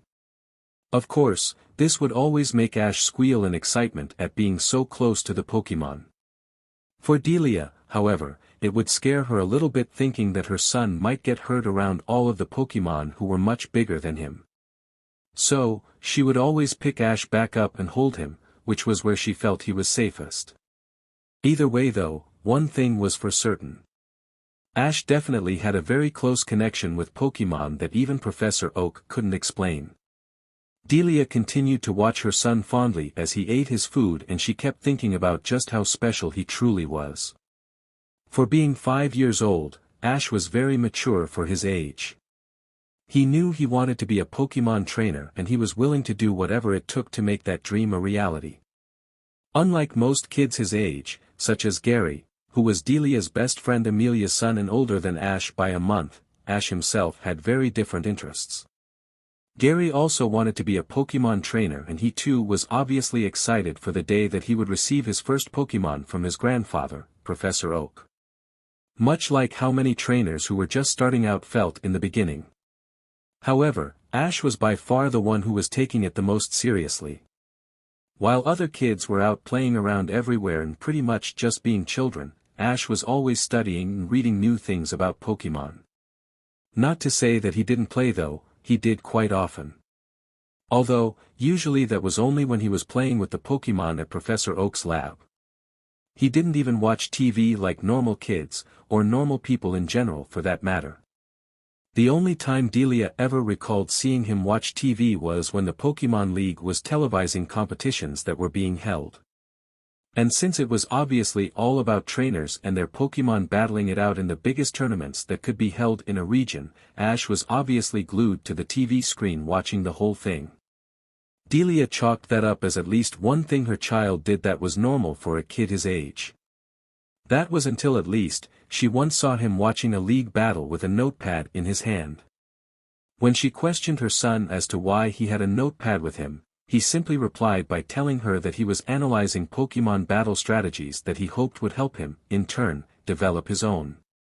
Delia really couldn't say she was surprised. That was just the way her son was. One thing that did constantly surprise her though was just how gifted and extremely intelligent Ash was. By 3 months old he had already said his first word. At 6 months he was already walking, and by 1.5 years old he could read. By 3 years old he was reading professional-grade Pokémon research magazines and very advanced books on Pokémon theory. And now, at 5 years old, which was how old he actually turned today, Ash was analyzing Pokémon battle strategies and studying Pokémon behavior. Delia was suddenly dragged from her thoughts by her son, who had just finished eating and was trying to get her attention. "Mommy? Mommy, are you listening?" She quickly shook her head and then looked at her child. "What, Ash?" "I'm sorry, I was just thinking." Ash looked concerned at his mother's facial expression, which appeared as though she was still thinking about something. "Is it about Daddy?" The brunette immediately seemed surprised. "What do you mean, sweetheart? Why would you say I was thinking about Daddy?" A very sad look came across his face. "Because it's another one of my birthdays that he's not here for." The young boy began to tear up. "Maybe he doesn't want to see me. Maybe Daddy doesn't like me. Did I do something wrong, Mommy?" By this point, tears began falling down Ash's face. Delia automatically hurried to her crying son and engulfed him in a warm hug. Soon, he was sobbing into his mother's chest. "Ash." She began softly while trying to console the distraught child. "Ash, please look at Mommy." He finally lifted his head and looked at his mother. Tear tracks stained his cheeks and his eyes were now red from crying. She took her son's face gently into her hands and smiled.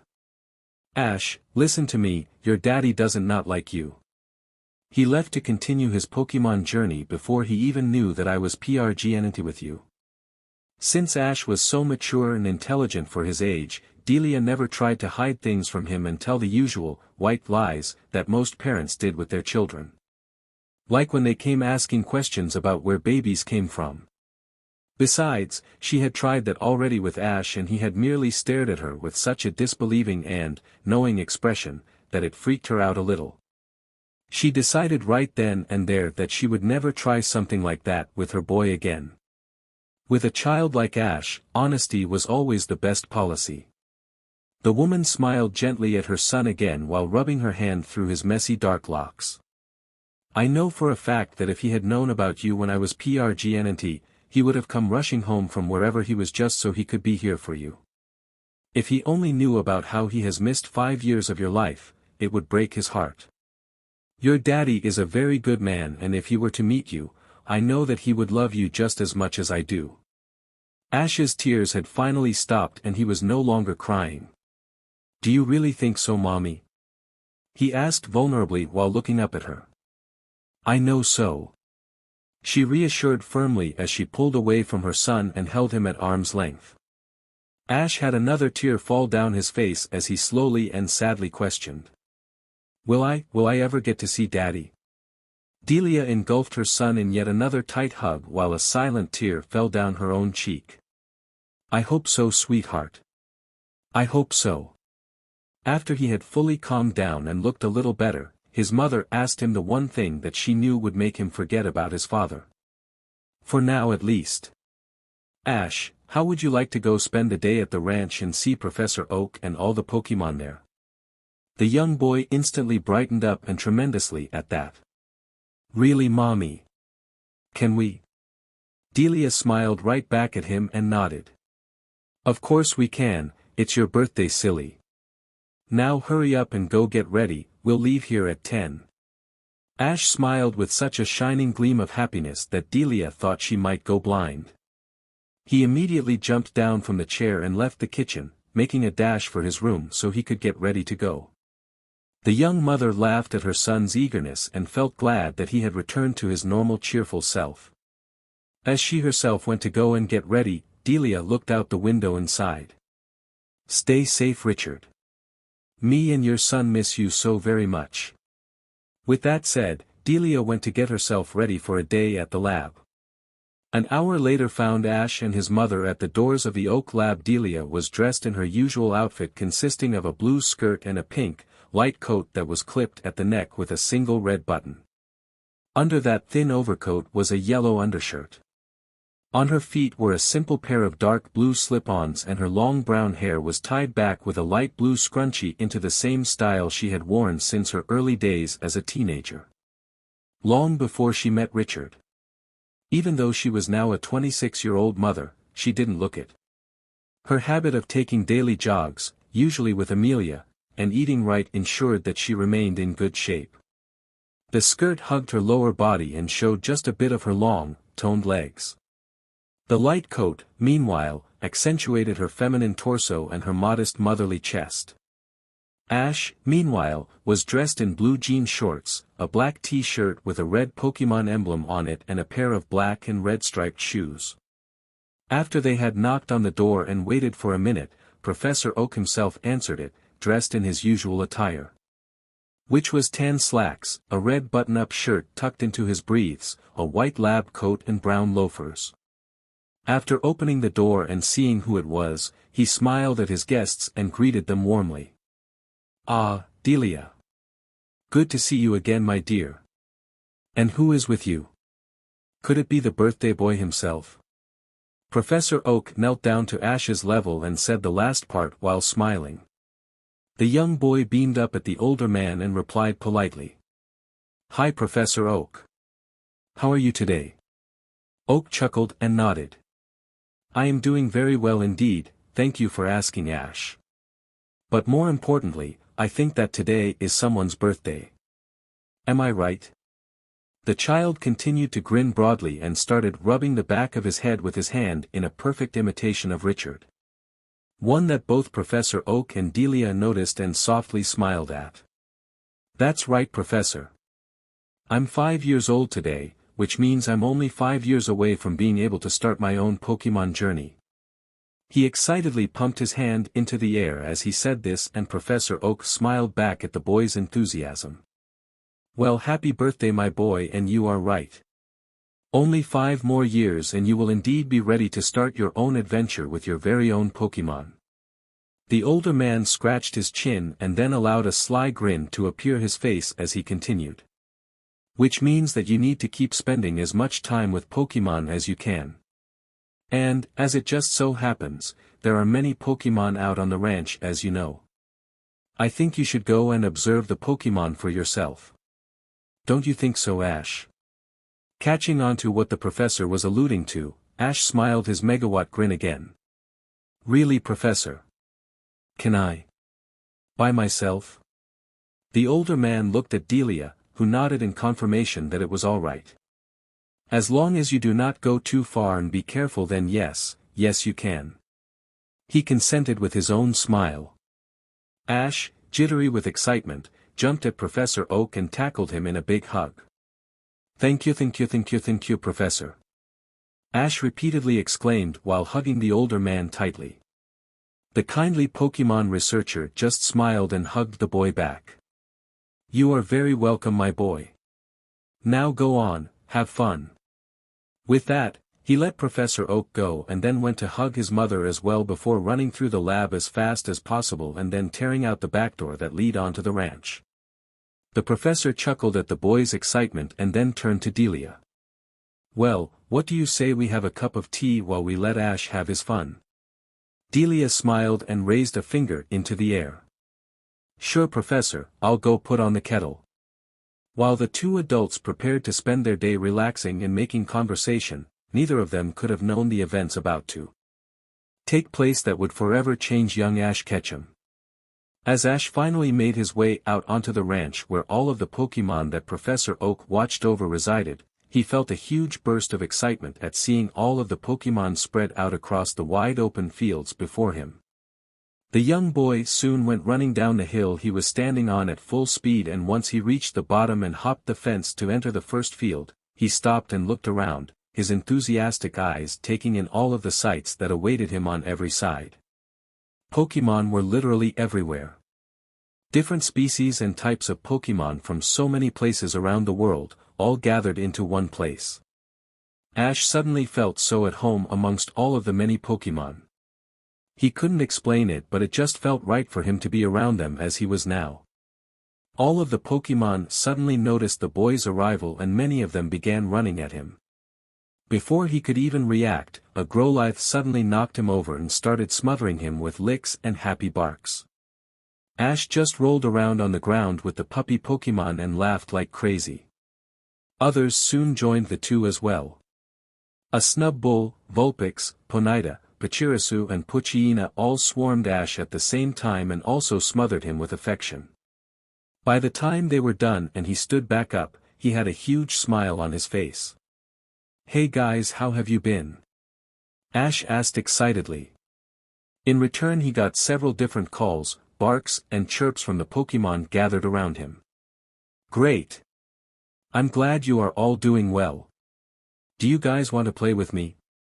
Again, he received several different calls from the Pokémon that all sounded like an enthusiastic yes to him.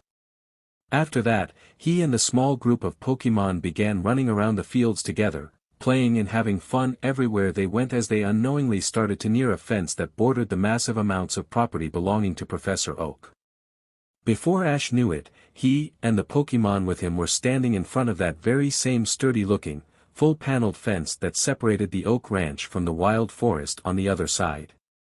While the professor had plenty different types of terrain on the ranch to meet the habitation needs of the many Pokémon he harbored for trainers, including several forests, Ash had been warned to never go near this forest before or to even think about stepping foot inside of it. Professor Oak had told him how wild Pokémon was all he would find in the forest and that since they were wild and untamed, the forest-dwelling Pokémon could potentially hurt him. This particular forest wasn't part of the Oak Ranch and therefore, it was dangerous. If there was one thing that Ash had plenty of it was intelligence and common sense.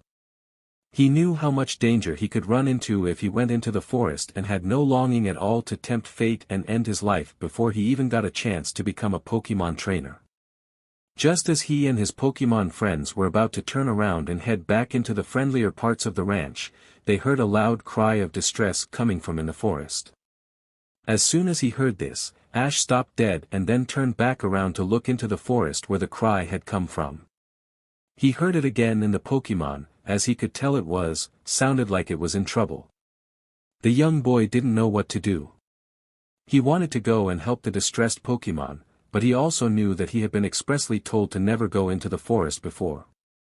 He was completely torn in two and had no idea what to do. Another cry from the forest made his heart ache and he felt like he was going to break if he didn't help the potentially injured Pokémon. But finally, as the Pokémon cried out one last time, he had enough. Ash took off at the border fence separating him from the forest and climbed over top of it. Once he was on the other side, he turned back to his Pokémon friends and yelled. "Don't worry you guys, I'll be fine." He then raised his fist. "I'm going to go help this Pokémon and once I do, I'll be right back." They reluctantly nodded in understanding and then Ash took off into the forest. He ran as fast as his small, 5-year-old legs could take him. Jumping over fallen trees, ducking under branches and pushing through the heavy foliage around him. All the while, he followed the cries of despair until he finally burst through the thick underbrush and came out onto the edge of a large ravine. The gorge itself was huge and separated the forest on either side of it by some distance. The sides were so steep that nothing could climb back up if it fell into it and the very bottom of the huge ravine was filled with rushing river so forceful, it almost seemed to be powered by hundreds of hydro cannons converged into one. As Ash scanned the area looking for the Pokémon that made the distress calls, he eventually found it hanging onto the edge of the ravine on his side by its paws. It was none other than what he recognized as a Piku. When Delia's son saw the electric-type Pokémon holding on for dear life, suspended above a perilous cliff with raging rapids below, Ash's instincts kicked in and he took off as fast as he could. Just as the small electric Pokémon was about to lose its grip and fall, he dove for the edge of the cliff and managed to grab its paw as it fell.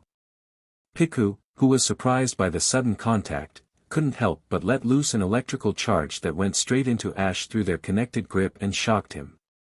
"Aha!" He yelled in pain as he was electrocuted by the surprisingly powerful, unintended attack. But even still, Ash held steadfastly onto Piku. Enduring the intense pain of being zapped by a penetrating electrical attack, he refused to let go.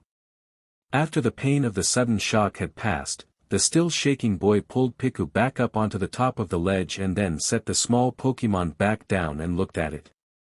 Piku looked back at Ash with wide eyes, not believing that a human had just risked their life to save that of a Pokémon's own. As it looked at Ash and he right back at it, nothing was said for a few long moments. He noticed that this Piku was male from the fact that it didn't have a cleft in its small lightning bolt-shaped black tail. He recalled how he had read about the Pikachu evolutionary line in a book and that it mentioned how females of that particular rodent species of Pokémon always had a cleft in the tail, whereas the males did not. As Ash took in the Piku before him, he was impressed with what he saw. Piku was looking at him with a spark of will and determination in its eyes that shone brightly, even after the terror it had just experienced. He could plainly tell that this Piku had spirit. He was also impressed with the small Pokémon's Thunder Shock attack from earlier. Ash had read about how Pikus could never control their electricity until they evolved into Pikachu and that when they did use electric attacks, it would always rebound and hurt them as well. Mostly since they didn't know how to control their power and also because their bodies were not yet strong enough to handle such strong electrical energy. This Piku however broke all of the rules on what was considered normal for his current evolution, seemingly young age and size. The Thunder Shock attack it executed was not only perfectly controlled but Piku also took no damage whatsoever, as it should have. Ash could definitely tell that this Pokémon was, without a doubt, special. He really couldn't help but wish, oddly enough in that moment, that Piku could be his starter Pokémon. But he knew better. All Pokémon given to trainers by Professor Oak were either the Grass-type, Bulbasaur, the Water-type, Squirtle or the Fire-type, Charmander. This Piku could never be his starter Pokémon and sadly, he knew it. Before any more could be said or done between the currently silent pair, the ground suddenly began to give way again under where the small Pokémon was standing. The obviously unstable ground near the edge of the cliff, as well as the fact that there was a berry bush jutting out from the top of it where Piku initially had fallen, provided an apparently clear cause and effect for how he had ended up in such a position in the first place. Regardless of how any of it had happened or why though, Ash quickly jumped to where the little tiny mouse Pokémon was standing, his mind not catching up with his legs until he was already moving.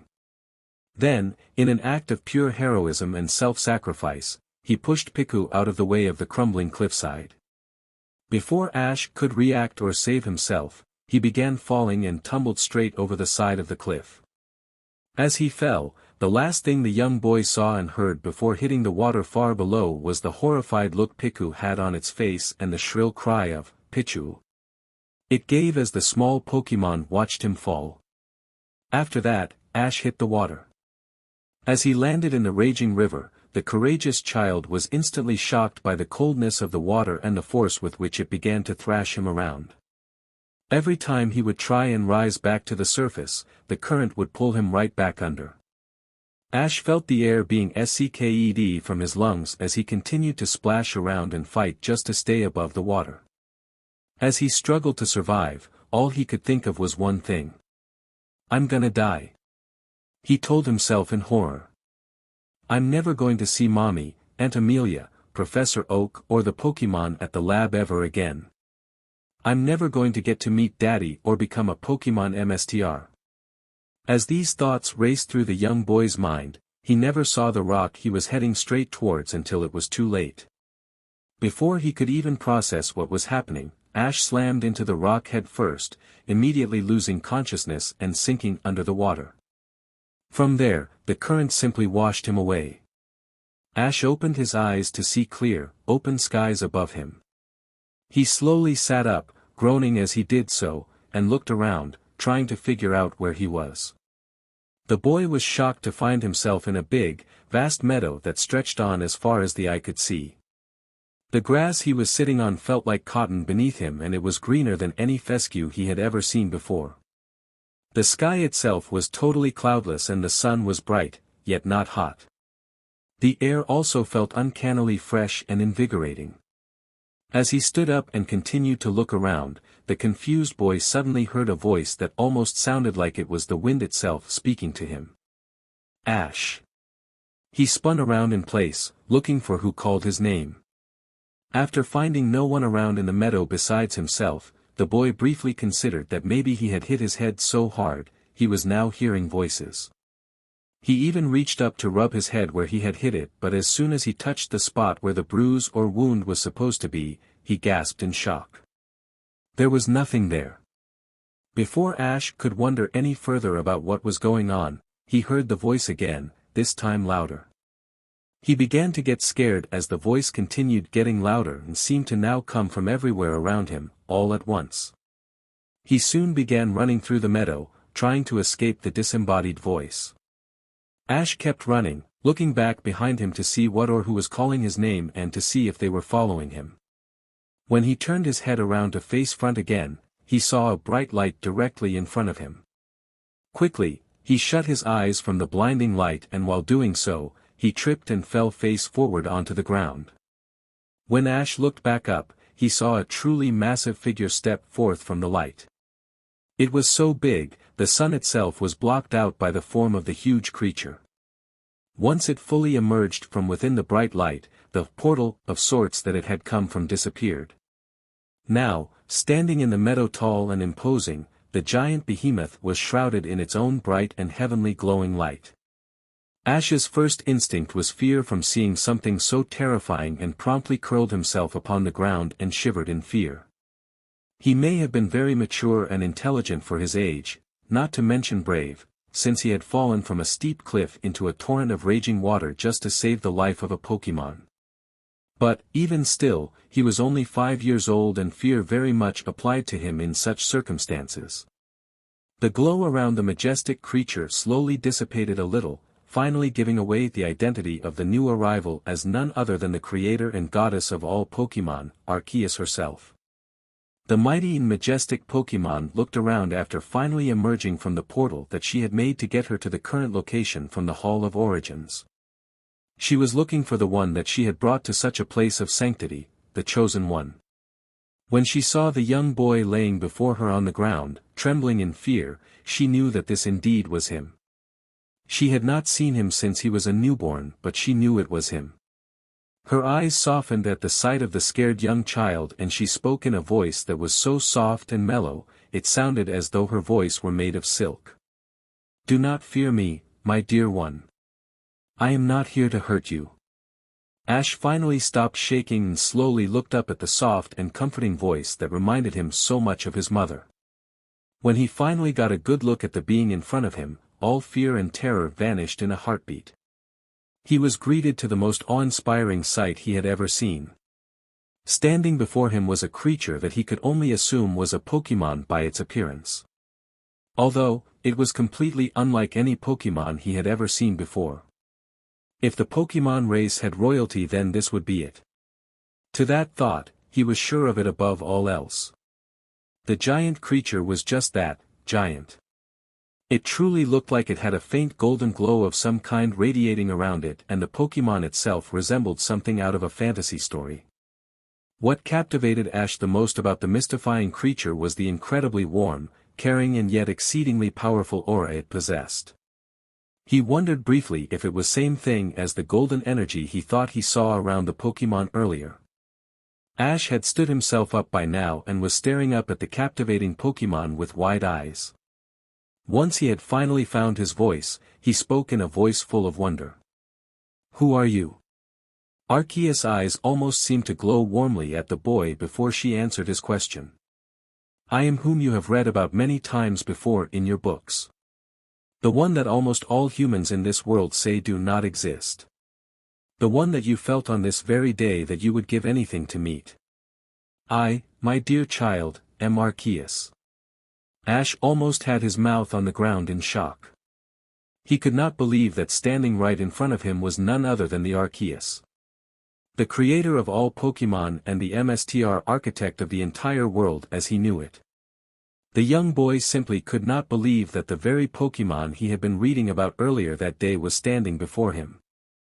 And, somehow, speaking to him, even though the mighty creature had no visible mouth. In brief passing he wondered if it was perhaps some form of telepathy like psychics used, which he had also read about. Something that would have made sense given that it felt like Arceus' voice was speaking almost directly into his mind. Nevertheless, he was beyond the point of amazement that the very same mythical Pokémon that pretty much every researcher and professional in the scientific community, throughout the world, was showing itself to him. So many had said Arceus was nothing more than a myth, with the very rare exception of people like Professor Oak, who believed anything in the world of Pokémon was possible, actually keeping an open mind to the possibility. Yet, here the proof was, standing right before him. He, at 5 years old, had managed to answer a question that no Pokémon researcher on planet Earth ever could. Arceus was real, and to top it all off, the creation Pokémon was apparently a female too if the feminine-sounding voice he heard was accurate. Whatever Arceus was expecting the child to do, it was nothing compared to what happened next. The young boy began jumping around in excitement while cheering in celebration.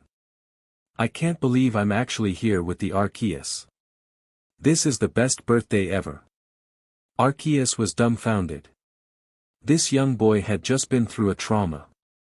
Falling off a cliff face 100 feet down into a deathly tide of rapids and then getting knocked unconscious by a large rock, not to mention very nearly being drowned.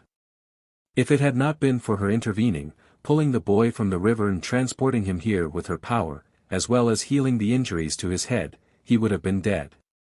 To top it all off, this same boy had just encountered the most powerful Pokémon in the world and the creator of the very planet that he lived on.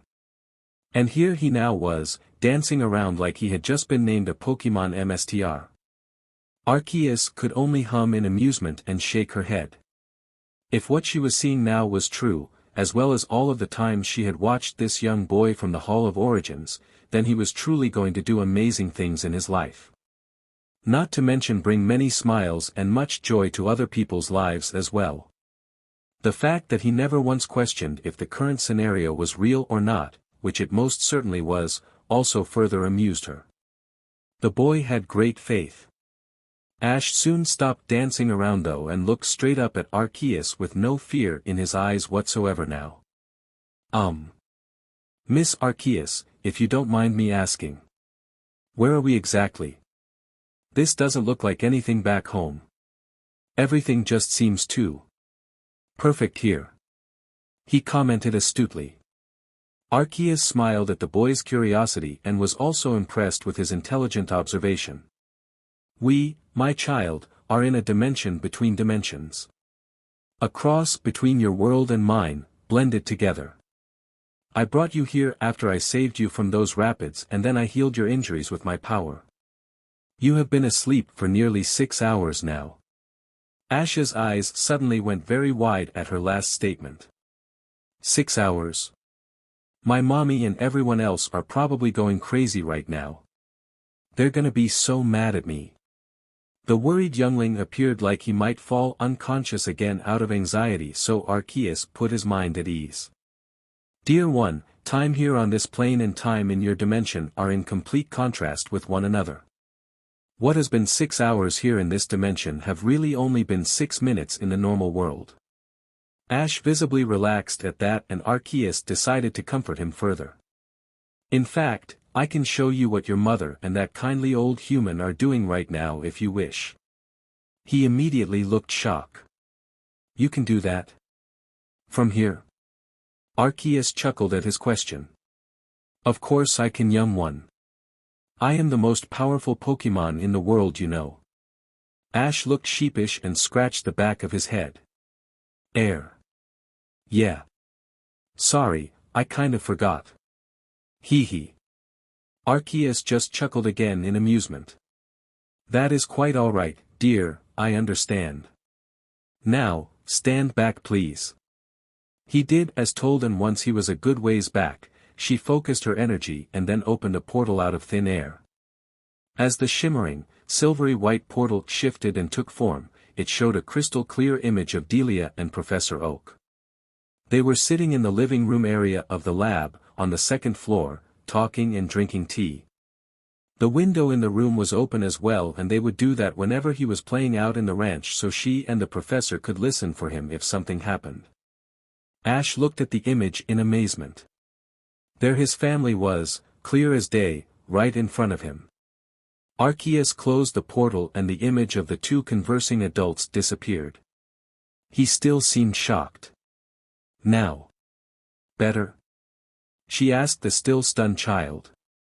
Ash lamely nodded his head in a gesture of yes. Good, because we have many things to discuss. Very important matters concerning yourself and your destiny. His face took on a look of confusion. What do you mean my destiny?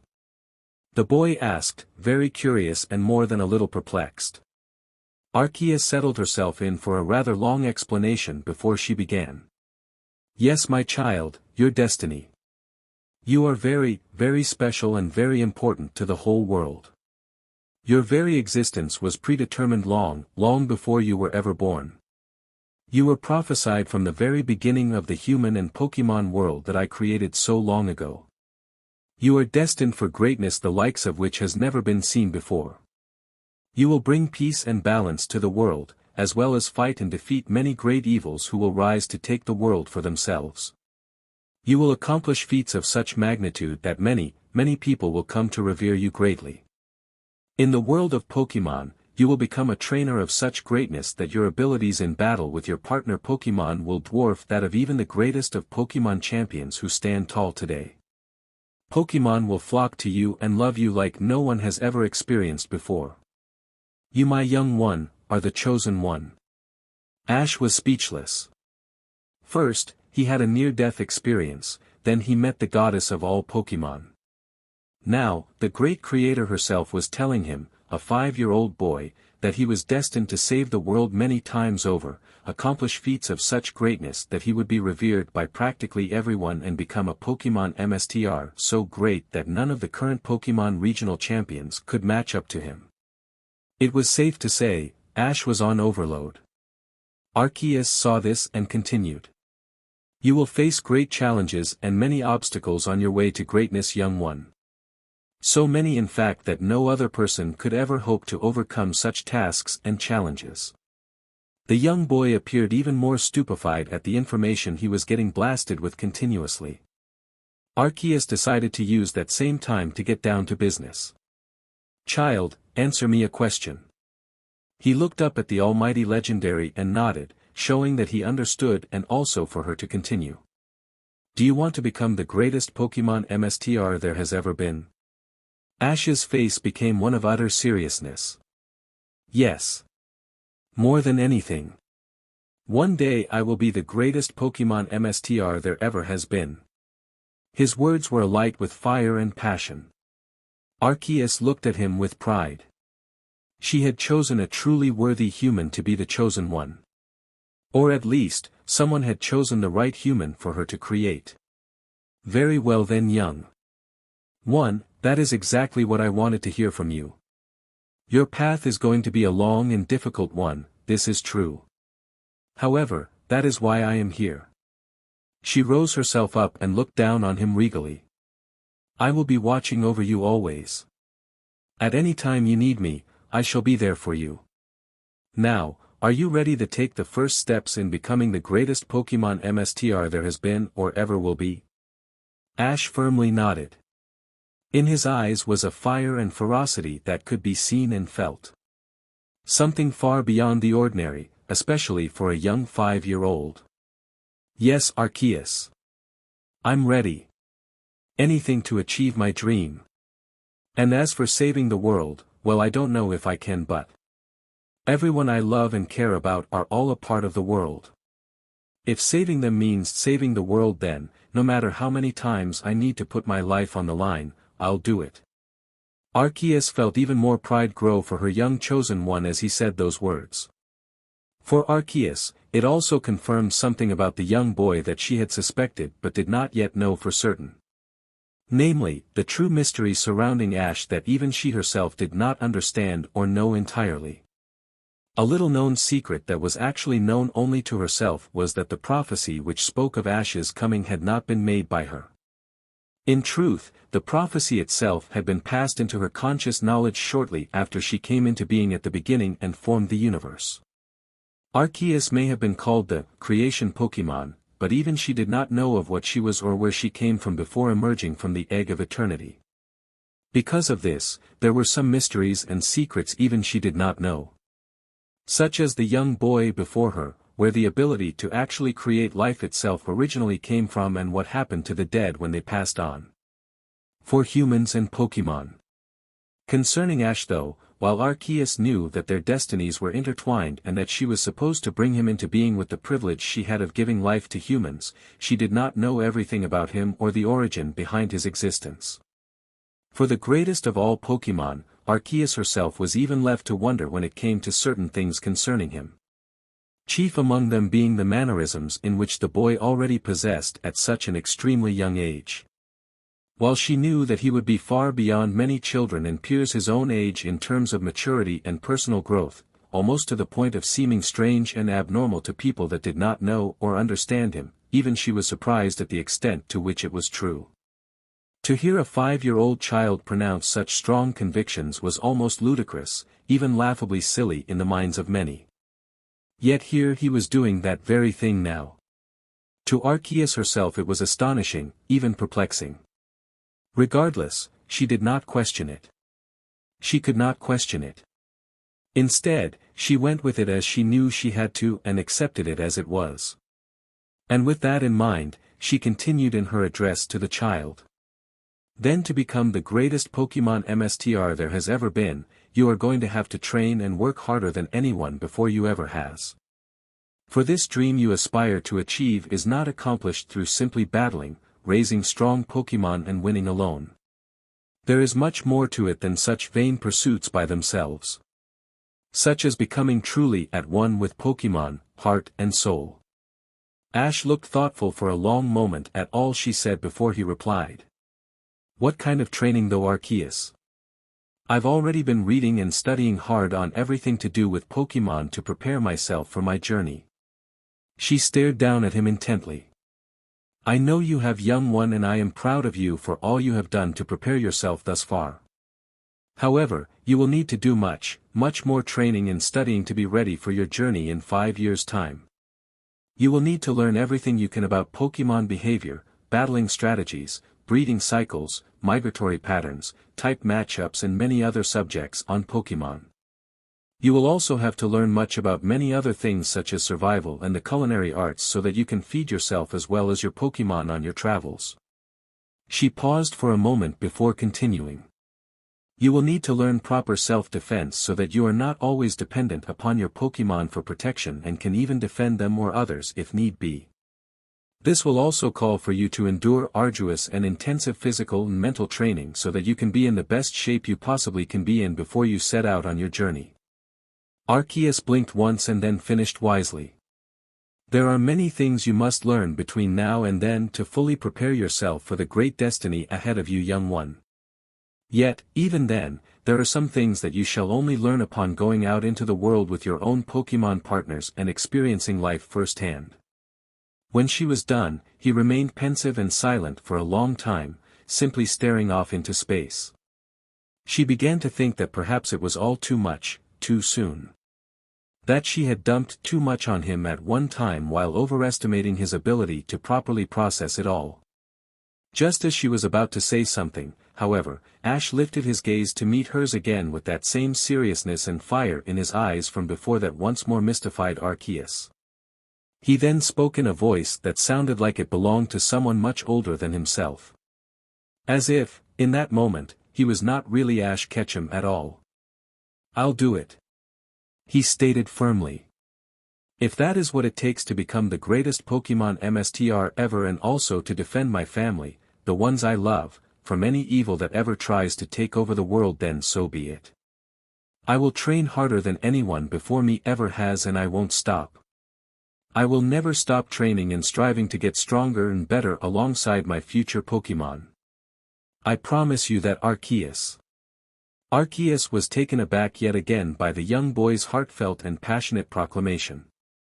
In the course of the mere 10 minutes that Ash had been completely silent, it was almost as if he had come to terms with something inside of himself and now stood before the divine Pokémon totally changed. To her, it was as if she could actually sense that some other part within the boy had awoken and utterly changed him. A part even she did not fully comprehend. Arceus was only in that state of wonder for a passing moment though, and then felt that same rush of pride for the young boy come rushing back again. She responded back to the changed young Ketchum's intense proclamation with her own. I know that you will become the greatest Pokémon Master this world has ever seen, young one. With determination and the drive to constantly get better and improve yourself, as well as your Pokémon, this dream will be within your reach. If you never give up on yourself and keep the support of your loved ones close to your heart, there is nothing that you cannot do. Face the challenges you will encounter in the future with courage and strength, and you will always overcome them. Never stop having faith in yourself, my child, and someday you will stand above all others and be recognized for the greatness that you have achieved. Ash, feeling changed inside himself in some strange way, merely smiled and nodded resolutely at her words. Thank you, Arceus. Thank you for having such faith in me. She tilted her head at the child's gratitude and then responded.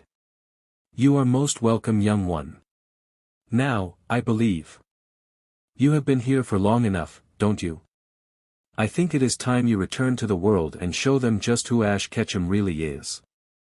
After saying that, Arceus began to glow and was then surrounded by the same bright shroud of light that she had been cloaked in upon first arriving. Suddenly, a bright beam shot out from her and struck the airspace in front of Ash, forming a small portal that had the image of Oak's lab on the other side. She then turned to Ash, still glowing brightly and causing him to squint his eyes as he looked up at her. It is time to leave now, young one. Go and show the world what the Chosen One can really do. Always remember this as well, my child, whenever you need me, I shall come to your aid. The young boy gave Arceus a thumbs up.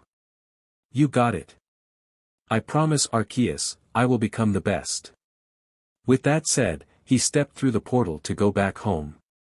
Right before he disappeared though, Arceus heard him say, I'll make you proud. The mythical and fabled Pokémon only hummed warmly in reply. I know you will, my child, I know you will. As soon as Ash stepped through the portal, he found himself right on the very edge of the Oak Ranch. Upon closer observation, he realized that it was the exact same spot by the border fence that he had been at earlier when he went into the forest to save Piku. Ash didn't get a chance to do anything else though because he was suddenly tackled to the ground by several Pokémon. Before long, he was assaulted by licks, barks, happy yips and chirps as he lay sprawled on the ground. When he finally got back to his feet a short time later, Ash recognized the Pokémon that tackled him as the same ones whom he had been playing with earlier before he went running off in search of the distressed electric type in the forest. As he stood up and looked at all of the Pokémon who were so happy to see him, the boy smiled and put his hands on his hips. Hey guys, did you miss me that bad? They all called out in excitement, showing through vocalization how relieved they were to see him. Ash chuckled at that and alternated between rubbing and stroking each one of them comfortingly. I'm sorry I worried you guys so much, but you'll be happy to know that I was able to help that Pokémon who was in trouble. It was actually a Piku, believe it or not. And a really cool one too. Ash then went on to explain to his Poke friends all about what had happened to him while he was gone. The Pokémon themselves all showed their shock when he got to the part about Arceus, but they recovered their composure eventually and then looked at the boy with even more reverence than they had before. If the creation Pokémon Arceus herself was taking a special interest in Ash, they knew he was even more special for a human than they had originally perceived. Once Ash was done talking with and reassuring his Pokémon friends, he started making his way back up to the Oak Laboratory to talk to his mother and Professor Oak. He had been thinking about what Arceus had told him a lot, and she was right. He was going to have to train extremely hard if he wanted to be stronger than any other trainer out there. Especially the champions and Elite Four, since they were the strongest of the strong. Ash believed that if he dedicated himself to training into the ground like a Diglett, then, by the end of 5 years, he would be more than ready to start his Pokémon journey. First however, he needed to talk to his mom and Professor Oak. He knew that they were instrumental to the training regimen he already had cooking up in his mind. And so, after Ash made it to the main gate separating the lab from the fields of the ranch, he bid his friends goodbye and walked up to the back door of the lab that lead inside. Not only was the persona and the aura around the boy different now, but, as his Pokémon companions watched him leave, they could tell that he even held himself in a changed manner. As Ash walked through the main ground floor area of the lab and then up the stairs to the second floor, he remembered Arceus showing him via the portal from earlier where his mom and Professor Oak had been. After making it up onto the elevated platform above the lab, he turned to the green door on the right-hand side and opened it up. As he stepped into the living area, Ash saw Professor Oak sitting on one couch by the coffee table, nearest the window, and his mom on the other sofa across from him. They were both in conversation and didn't notice him until he walked around the backside of his mother's couch and made himself known. "Hi honey." Delia cheerfully greeted as soon as she saw him. "Ah, Ash. Good to see you back, my boy." Professor Oak also greeted in the kind, grandfatherly way that he always treated the young Ketchum with. "Hi Mom, Professor Oak. Did you guys have a good day?" Delia, who was more than little surprised at Ash calling her Mom instead of his usual Mommy, answered for the two of them. "Yes we did, thank you for asking. What about you, sweetie? Did you have a good day playing with the Pokémon?" Ash nodded and then sat down on the armchair between she and Professor Oak. "I actually need to talk to you guys about something very important." He began seriously as he looked at both of them in turn. He didn't look like a 5-year-old boy at present but someone who instead was on a mission and wouldn't be swayed. Delia, now thoroughly taken aback by the sudden shift in her son's demeanor, blinked before replying. "Of course Ash, what is it?" The boy took a deep breath before beginning. "As you guys know, I can't wait to start my own Pokémon journey in 5 years once I'm old enough. I've also been working hard at preparing myself for that time. Reading about Pokémon and studying about all the many different Pokémon types when I've been here at the lab." The two adults nodded, showing that they understood. "Yes Ash, we know." Professor Oak crossed his arms and smiled. "You really are taking this seriously, and I, for one, am proud of you for that. If only my grandson, or half of the other kids who come to me seeking their first Pokémon prepared beforehand like you are doing now, I dare say there would be many more trainers who would have far more success starting out." Delia also piped in. "Yes, sweetie, I know how much this means to you and I am also very proud of how you are preparing for it." Ash just shook his and crossed his own arms. "I appreciate that, really I do, but still, it's not enough." The other two appeared confused and looked at one another before Delia asked her son. "What do you mean Ash?" He sighed and sat back in his chair. "The fact is, yeah, I may be studying hard and finding out more about Pokémon from watching them when Mom and I come here, but still, the more I think about it, it's just not enough. At this point, with the knowledge I have currently, I could probably make a good start on my journey when it's finally time. But that just isn't good enough for me." He then sat forward and his eyes shone with fierce fire and will. "I want to be the greatest Pokémon MSTR that has ever lived and I can only do that if I train harder than everyone else. I want to take the world by storm. I don't want to make a good start and then fall in beside all of the other Pokémon trainers in the world and become just another good or even great trainer like Dad." Ash's fists clenched tightly. "I want to conquer all of the Pokémon leagues. I want to defeat the Elite Four and champion of each region. I want to be known for being the best and most powerful Pokémon MSTR there has ever been. I want to have a stronger bond with my Pokémon than any other trainer has ever had.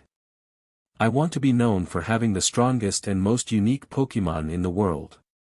He looked between his mother and the professor intently. "But I can't achieve these things unless I train extremely hard and keep learning everything I can about Pokémon before I turn 10. Professor Oak and Delia were both shocked and amazed by what they were hearing. They knew he was passionate about his dream but not nearly that passionate. The professor took that time to speak on his thoughts. So what does this have to do with your mother and myself, boy? Delia also looked at her son, wanting an answer, and he gave it while looking at the old man. Because Professor, you are the greatest Pokémon researcher in the world and you know countless amounts of information on Pokémon. Years worth of it. And Mom. He turned to his mother. You know so many things about proper nutrition, cooking, sewing, survival, you have medical knowledge and you know how to make Pokémon food. I know Dad taught you a lot of that stuff in the 2 years you were together before he left. The passionate boy looked between both of them in turn. I want you to please teach me everything you know about all of this stuff. Because of your experience with Pokémon, Professor, and your general knowledge about so many other things, Mom, I know it will help me. If you do this, I will be prepared when the day comes for me to start my journey. So will you please do this for me, Mom? Professor Oak. His mother and the professor looked at one another in complete awe. This 5-year-old boy was seeking to learn things that most adults would never have the patience or capacity to learn. They always knew that Ash was mature and intelligent for his age, but what they were hearing now just seemed unreal.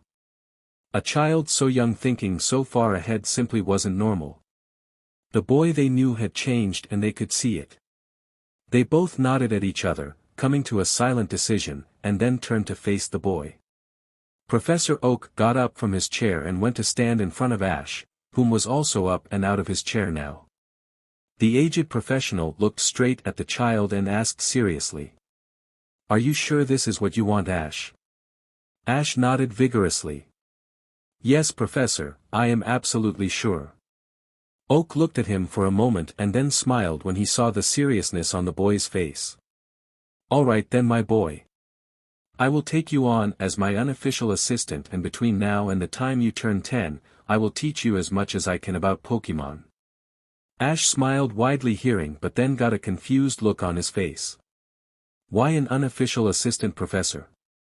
Why not official? Oak raised a finger into the air and explained. In order to become my official assistant, I would have to register you in the Pokémon Researcher International Database. And you are simply too young for that right now.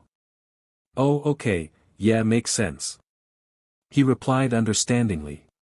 The professor had made his mind up though, so he clasped his hands behind his back. I tell you what though, Ash. If you succeed in learning under me for the next 5 years, which is something no one has ever done and is also the reason why I do not have an assistant, then I will give you something that could open a whole new door for you aside from just being a Pokémon trainer. Sound good to you? Ash's bright grin returned and he eagerly nodded. Yes, sir, Professor. Oak chuckled at his enthusiasm and then Delia stepped up. Ash. She began, getting his attention. I am so proud of you for wanting to achieve your dreams so badly that you are willing to do anything to attain them. Your father would be so very proud of you. At that, Ash smiled again while Delia continued. I will make sure that I teach you everything you need to know about taking care of yourself and your Pokémon on your journey. I promise. Ash nodded and held up his fists. Thank you, Mom, Professor Oak, this means a lot to me. I'll work hard, I promise.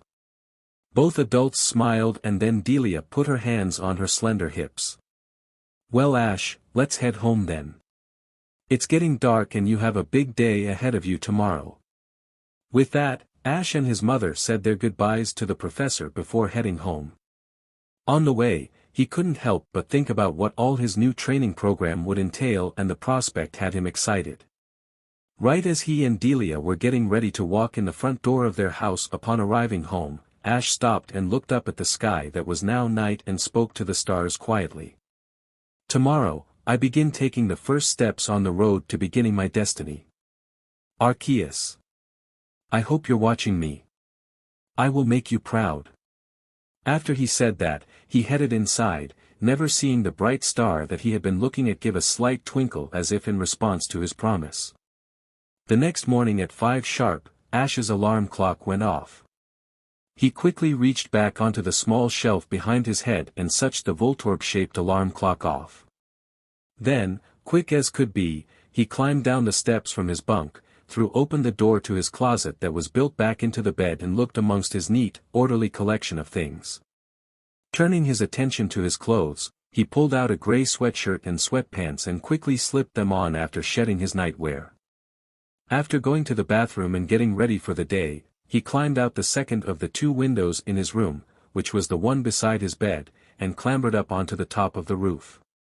There, he began running through many different upper and lower body stretches to warm himself up while he waited for the sun to come up. Once he saw the bright ball of light make its first appearance, he smiled outwardly and stopped stretching for a split second so that he could just admire the appealing sunrise. He couldn't wait until he was on his journey and would then be able to see the sun arise from many different places every morning. After he was done watching the sunrise and finished stretching, Ash climbed back down to the overhang under his window, using his regular drain spout to do so, and then kept heading down using the same one until he was on the ground. Once his feet was on solid ground, he then ran to the front gate of the yard and made his out onto the main road in front of his house. Ash took the path to the right that led away from Professor Oak's lab and wound in a circle around Pallet Town. He began jogging at a light pace down the road to warm his leg muscles up a little bit and then began increasing his pace. The whole point of his exercise program was to work his cardio, endurance, speed, agility, power and strength. He was going to work every muscle group as a whole throughout the course of each exercise, but he was also going to have targeted movements that focused on working each muscle group separately as well. He was going to make sure that with every exercise performed and with each different form of training he engaged in, he worked his cardiovascular system constantly. An increase in cardio would mean an increase in endurance and stamina all in one. Which, in the long run, would mean that Ash could run longer, faster, and be much better off if he suddenly had to take off running for any reason at all on his journey. Especially for long bursts. An increase in strength and power would be a great asset too, because if Ash had ever to lift his own, another person's or a Pokémon's body weight, he could do so much easier if his muscles were stronger. Stronger muscles would make everything much easier. Lifting, pushing, pulling, dragging, anything. Power would allow him to perform all of these feats much more explosively and with far more effectiveness than he could normally. Speed, agility and flexibility were very important as well. If one had proper training, then cardio, speed and agility could go hand in hand. Agility was good for many reasons. The more light on his toes Ash was, the more nimble he would be in getting away from threats quicker and thereby staying more safe. Flexibility was extremely important in case he was in a tight spot and needed to maneuver his way around in situations that could call for an increased range of motion. Speed coincided with cardio and agility. The faster Ash was on his feet would then be further improved by increased cardio, which would allow him to go longer without getting as tired.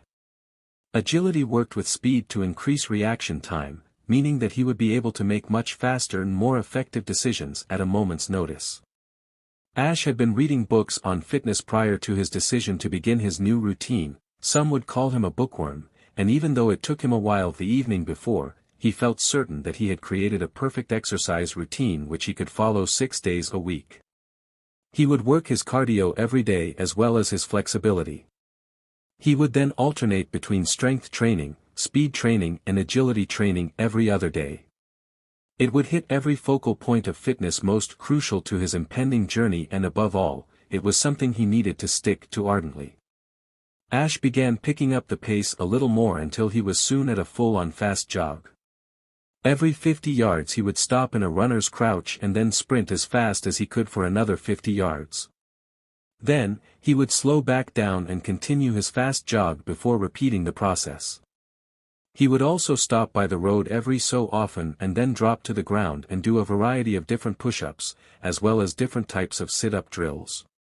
After that, Ash would continue running his circle through Pallet Town while occasionally stopping off by a tree and doing pull-ups and chin-ups on low-hanging branches. Once Ash got back from his run, he entered the yard and then went out onto the lawn and began doing different types of aerobic and calisthenic exercises to work on toning his muscles. After 15 further minutes, he was done with his workout finally and began his cool down, which consisted of different breathing and stretching exercises. Finally, after 2.5 hours of intense exercising, the black-haired boy was done and then went inside to shower so that he could start working with his mother on everything that she had agreed to teach him. When Ash finally came downstairs from his shower about half an hour later, he was dressed in a pair of red cotton shorts and a black t-shirt. Coming into the kitchen, he found his mother already waiting for him. "Hello, student. Are you ready for your lessons?" she asked jokingly. Ash laughed at his mother's jest. "Yeah, Mom, I'm ready. Let's go." Delia nodded, having adjusted to her son's furthered and unusual increase in maturity, even though it had been a little hard on her at first, and began working with him on the day's lessons. They went through how to cook different types of food that Ash could make easily on the road.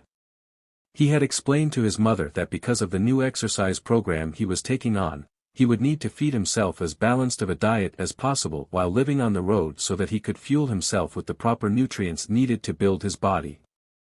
Ash knew from studying his books that he would need to have a diet consisting of even parts protein, to build and keep his muscles strong, carbohydrates, to give his body energy, and minimal amounts of fat. This was so that in a time of desperation or food deprivation, his body could burn the fat stores first as nourishment instead of his muscles.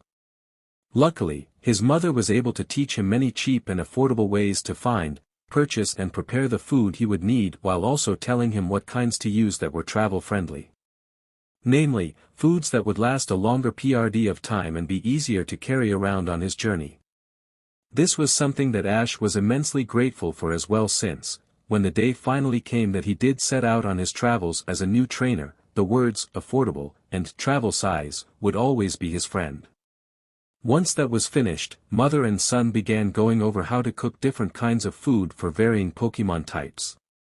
This included specific recipes and meals that each individual Pokémon would need for all kinds of different training regimens.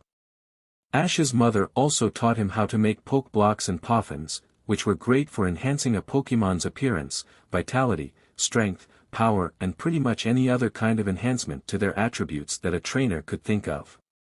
The aforementioned Pokémon enhancers were also very popular in the Hoenn and Sinnoh regions, where Pokémon contests were most famously held. Pokémon coordinators would almost always use these vitamin-like supplements on their Pokémon before contests to make them more appealing in appearance and form to the judges. Ash, however, could think of many other uses that such enhancers could have on his own future Pokémon. Luckily, his mother told him that the ingredients for such things could usually be found at Pokemarts. Berries were the primary ingredients in both Pokeblocks and Poffins, and from what Delia said, the marts sold them too. Although, since different varieties of berries grew in the wilds of Kanto, Delia suggested he find as many as he could that way and thus, save himself money. Aside from that, the inquisitive boy had quite an interest in contests as well from everything he had seen online of them. Plus, whenever he managed to catch the Kanto Grand Festival on TV, it always held his attention firmly. In his mind, there was nothing stopping him from one day perhaps getting into Pokémon contests, and if that did indeed end up being the case, knowing how to make Pokeblocks and Poffins would be a must. After they were done in the kitchen for the day, Delia then took her child to the living room and worked with him on everything from sewing to medical training. The latter of which they practiced on dummies that she had borrowed from the local Pallet Town Health Center while Ash was out doing his morning workout. She also instructed him on survival tips and informed the aspiring trainer about everything he would need to use and carry with him on his journey to stay safe. Needless to say, by the end of the young Ketchum's learning session with his mother, his head was spinning from everything he had been taught. He couldn't have been happier though. Ash had learned a lot in only one day and he still had 5 years of training to learn even more.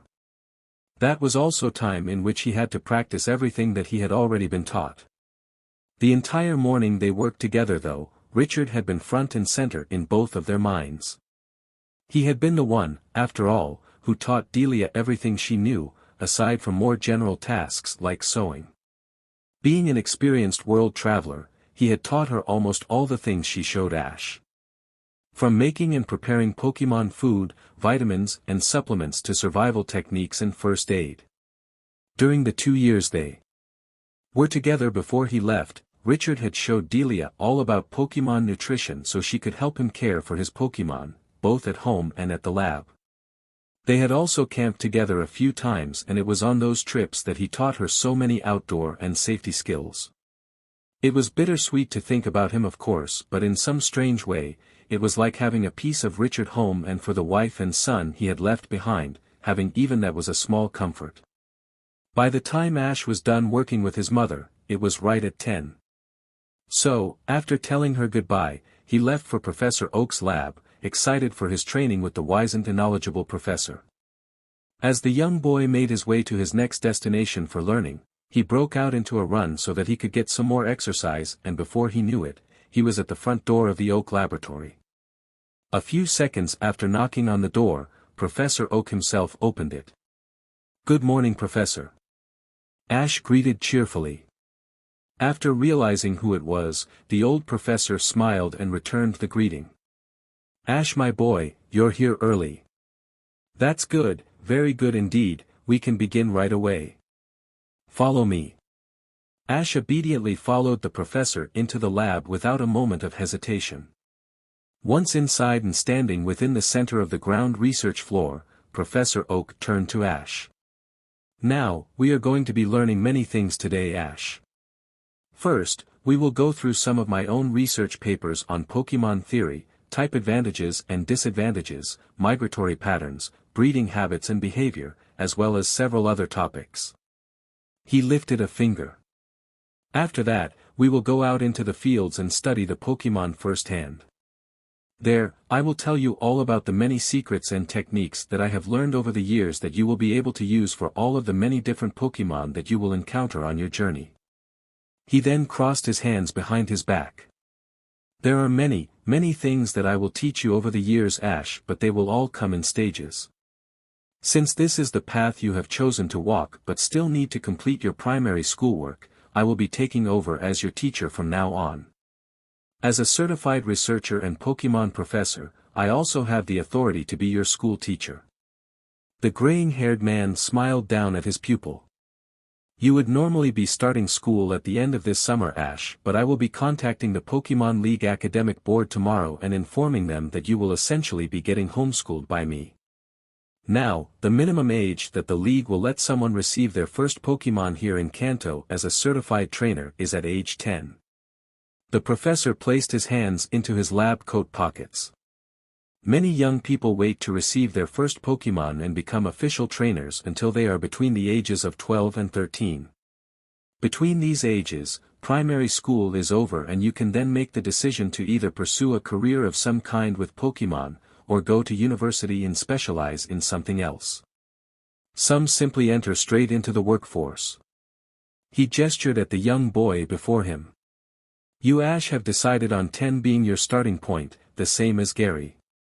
Like you, he will be studying hard to finish his primary schoolwork by the age of 10. Though, unlike you, he will be doing his in school while you do yours here with me. It will not be easy and we have much to cover in that time. We will even study through holiday and summer breaks." The enthusiastic child appeared very anxious and excited at the professor's in-depth lesson plan for him and nodded rapidly, utterly nonplussed by anything that was just said. "All right, Professor. I'm ready to start training and learning everything you can teach me. I'll be the best student ever." Professor Oak grinned and ruffled his messy hair. "I'm sure you will be, my boy. Now let's get to work." Ash spent the rest of the day poring over many of Professor Oak's research papers, as well as books on practically every subject to do with Pokémon. He also looked up many different bits of information on individual Pokémon using the lab's Pokémon Database System, or PDS for short. After that, at around 4 o'clock, he went out into the fields to watch and study the fighting-type Pokémon with Professor Oak. As the two of them made their way to the rocky plains of the ranch where the fighting-type Pokémon Professor Oak cared for loved to gather, he found several of them spread all throughout the rough, rugged training area as they sparred. Ash eventually sat down on a large rock nearby with the professor, a safe distance away, and pulled out his notebook. Soon, he began taking notes on the many different styles and techniques that the battle-loving Pokémon implemented whenever they fought. While he watched them fight and spar, he began to recall how Arceus told him that learning self-defense would greatly benefit him on his journey. The more he thought about it actually, the more he realized that there would be no one better to teach him how to fight than fighting-type Pokémon themselves. Mostly since even world champion human fighters couldn't so much as hope to match up to the might of a well-trained fighting Pokémon. Ash scanned the many fighting pros in the area, looking for the best fighting type of them all that would make the most suitable teacher for him. Eventually, he caught sight of three, a Machamp, a Hitmonchan and a Hitmonlee. All three of them were fighting a group of 4 opponents each and showing the most amazing fighting prowess and techniques that the young boy had ever seen. He knew in that moment that he had found not one but possibly 3 teachers. After the 3 expert fighting types handily defeated their opponents, which was a mix of Primeape, Machop, Metacam, Hariyama and others, they went to start cooling down and Ash walked up to them. Of course, he told Professor Oak what he was doing beforehand.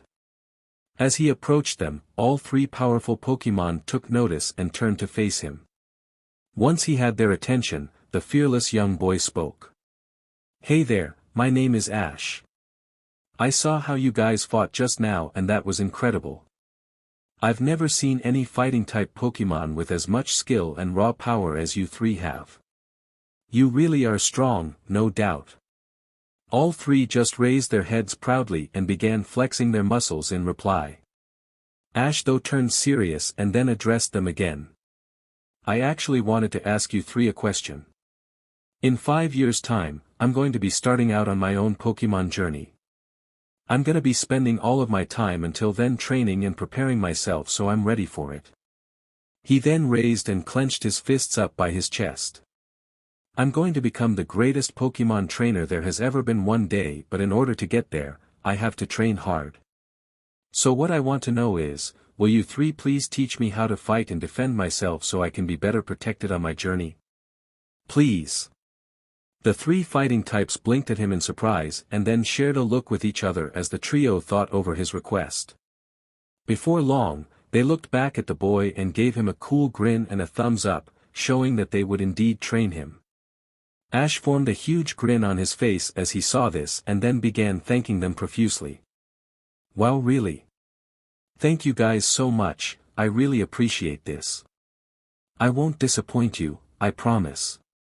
The 3 fighting Pokémon nodded and smiled a little at the young boy's fiery determination. After thanking them, the polite and eager child stepped back and held up a hand. "How will training every day after I'm done with my lessons from Professor Oak work for you 3? The fighting-type professionals all grunted their approval and then Ash gave his own thumbs up. "Awesome guys. Then I'll see you tomorrow, okay?" The fighting experts nodded in understanding and he beamed another bright smile of gratitude at them before picking up his notebook, saying goodbye and then running back to the professor.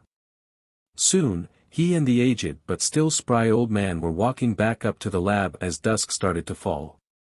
The whole way, Ash spoke a mile a minute and relayed to Professor Oak what had just happened. The amused researcher listened to the boy's story and commended him for searching out yet another skill set that would greatly help him on his eventual journey to come. Later, as Ash headed home that evening for one of his mother's delicious suppers, he could only keep thinking excitedly in his head. Everything is coming together perfectly. I'm gonna be so ready for my Pokémon journey when I'm finally old enough. Those were his thoughts the whole way back home. The only thing he knew for absolute certain was that the next 5 years were going to be exceedingly arduous and grueling, but it would get him one step closer to his dream, and that was all he cared about.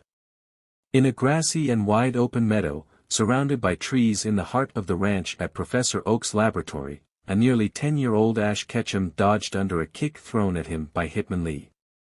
He quickly jumped back and then did a front handspring, kicking Hitmonlee in the chest with surprising force and knocking him back. No sooner did the boy land on his feet though and punch was thrown right at his head. He quickly turned to the left just in time to dodge the fast-moving punch that was only seconds away from making contact with his face. The messy-haired young Ketchum stepped back into a regular fighting stance and then proceeded to block several lightning-fast punches that kept being thrown his way by Hitmonchan. Punch after punch the boxing Pokémon threw his way with grunts of its name each time. Hit. Mon. Chon Chon. Hit. Mon. Hitmonmon. The punchy Pokémon was laser-focused on its target as it threw more punches at Ash's head and body. The agile boy, however, kept dodging, spinning and blocking each punch thrown his way with practiced ease as he continued to evade the fighting type's non-stop barrage of relentless attacks. Finally, he saw an opening and acted on it. Right as Hitmonchan lowered its guard on the right side to prepare for another punch, Ash stopped its left hook with an outside block and then wrapped his arm around the one belonging to the Pokémon he was fighting. Then, drawing Hitmonchan toward him by that same arm he had hold of, he stepped inside of the fighting type's guard. Moving like a striking Ekans from there, he threw an upward elbow that struck Hitmonchan under its chin and knocked it a little off balance. Ash then brought up both palms in a wide arc and slapped the punch-happy Pokémon on the sides of the head. While Hitmonchan was disoriented from the double head chop, he slid his left foot in between its legs and elbowed the fighting type directly in the stomach. While Hitmonchan was doubled over, Ash stepped swiftly behind it and delivered another elbow to its back. Right before his opponent fell to the ground, the skilled young boy brought a knee into its lowered face, knocking the punchy Pokémon into the air and sending it flying back a couple of feet where it soon landed painfully on the ground. Ash didn't relax though because at that same time he heard two thundering footsteps charging toward him. He turned just in time to see Macamp closing in on him as it brought one of its arms down in a fast karate chop. Professor Oak's pupil slid to the side just as his opponent's three other arms began swinging at him, each with a different fighting type move. Those being Mega Punch, Dynamic Punch and another karate chop. Ash swerved and weaved through every blow until Macamp finally stopped and brought two of its massive arms up above its head before just as quickly bringing them back down. The lithe and graceful trainer Hopeful jumped out of the way just in time to avoid the crushing double hammer fist, but Macamp wasn't done.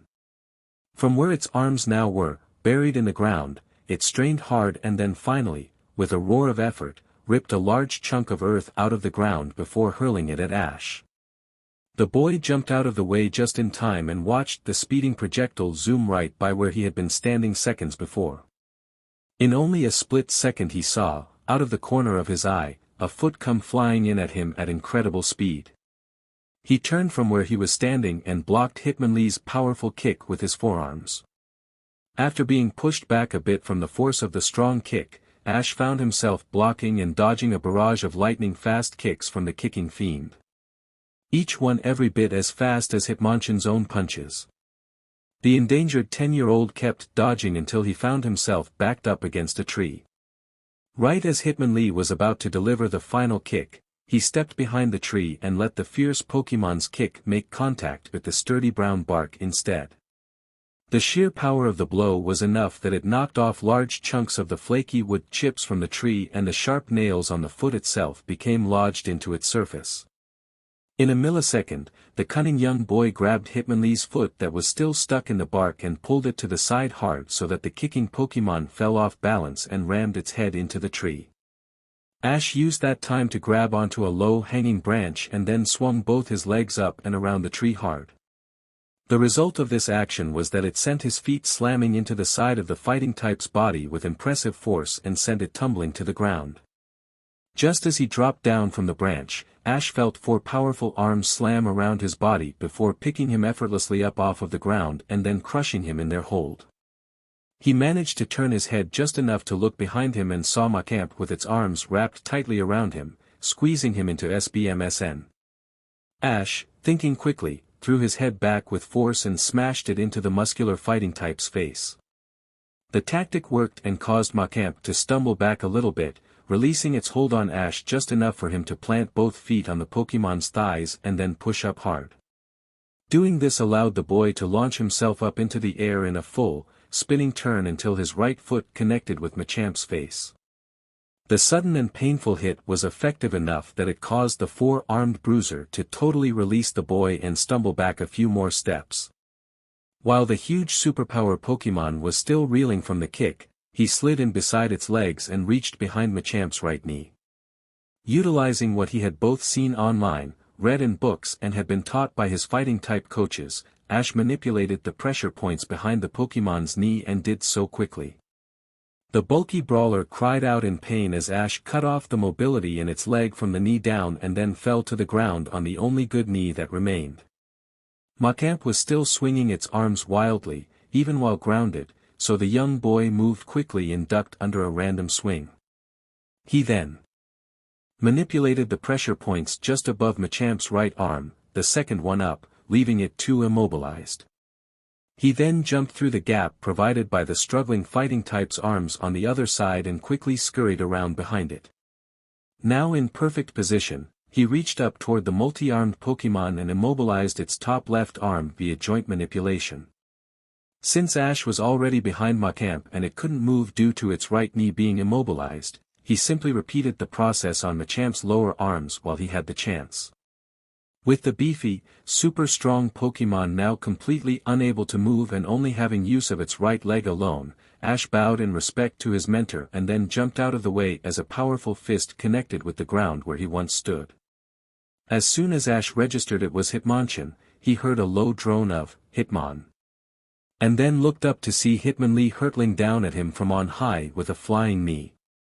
Due to good reflexes, he made his body move quickly and performed a back handspring to leap away just as Hitmonlee impacted the earth with a loud, "Lee."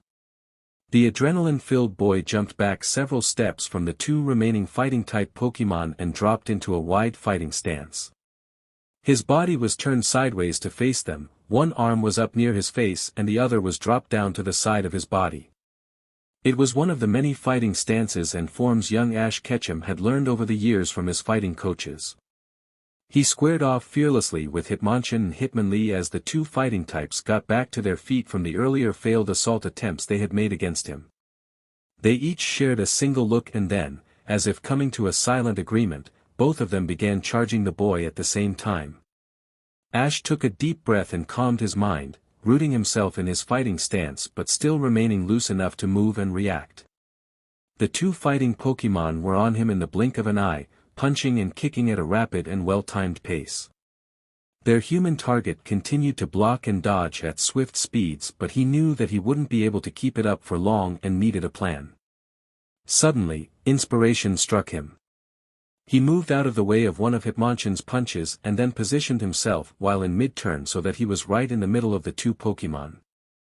At the same time, just when Ash moved to stand in between the two fighting types and Hitmonchan's punch missed its mark, Hitmonlee's leg came around in a spinning roundhouse kick. However, the intelligent young man smirked and simply ducked smoothly under the kick.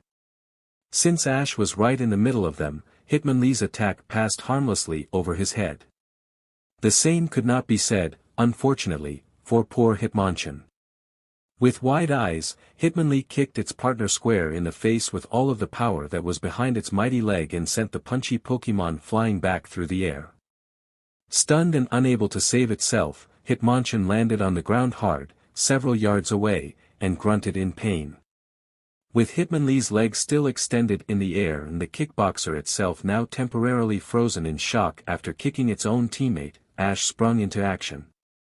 From where he was crouching on the ground, he brought his foot in and then kicked the inner thigh of the leg that Hitmonlee still had on the ground.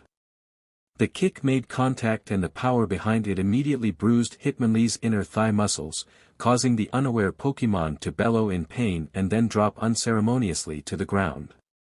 Standing up quickly, Ash placed one foot on Hitmonlee's chest and pushed the Pokémon the rest of the way onto its back.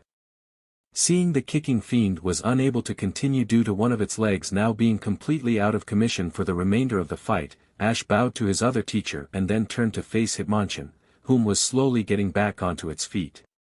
Since this was his last opponent, Ash knew to be extra careful and to not let his head or ego get in the way. He knew well enough now that only a calm and peacefully minded person would come out the victor in anything, so he calmed himself again with a few deep breaths and then focused back on Hitmonchan with determination burning in his amber eyes.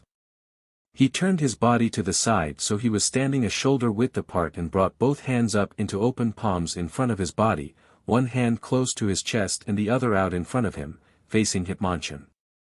This was yet another fighting technique he had perfected over the last 5 years. Hitmonchan wasted no time and took off running at its human student at incredible speeds. Ash was ready for the dynamic Pokémon though and stood his ground. Hitmonchan closed the gap with a sliding right hook and Ash ducked under it. The fluid fighting type then followed up with a left uppercut that he jumped to the side to avoid. The powerfully punching Pokémon soon began rapidly punching at the boy with extremely fast blows. The accurate and strong fighting type may have been a little tired and bruised up, but it wasn't going to let that stop it from winning and avenging Hitmonlee and Machamp. Ash had already cooked up a plan to end the fight though and began leading Hitmonchan to a rock outcropping some ways off in the meadow, all while continuing to dodge the many punches being thrown at him. This was yet another time that he could be extremely thankful for his great conditioning, because otherwise, Ash knew he would have been winded and done in a long time ago. He and Hitmonlee finally reached the outcropping and then Ash let himself get backed up against 2 very large boulders that had a smaller one resting atop the crack that the 2 bigger rocks made. Ash got himself lined up perfectly with the crack and pushed back until he was totally flush against the split in the 2 boulders. Hitmonchan finally backed away from him and then began charging up a glowing fist. Ash knew that what he was seeing was one of his slug-loving coach's favorite moves, Mega Punch. As soon as it was ready, the fully focused fighting Pokémon reared back and then, with a loud and triumphant yell of "Chan!"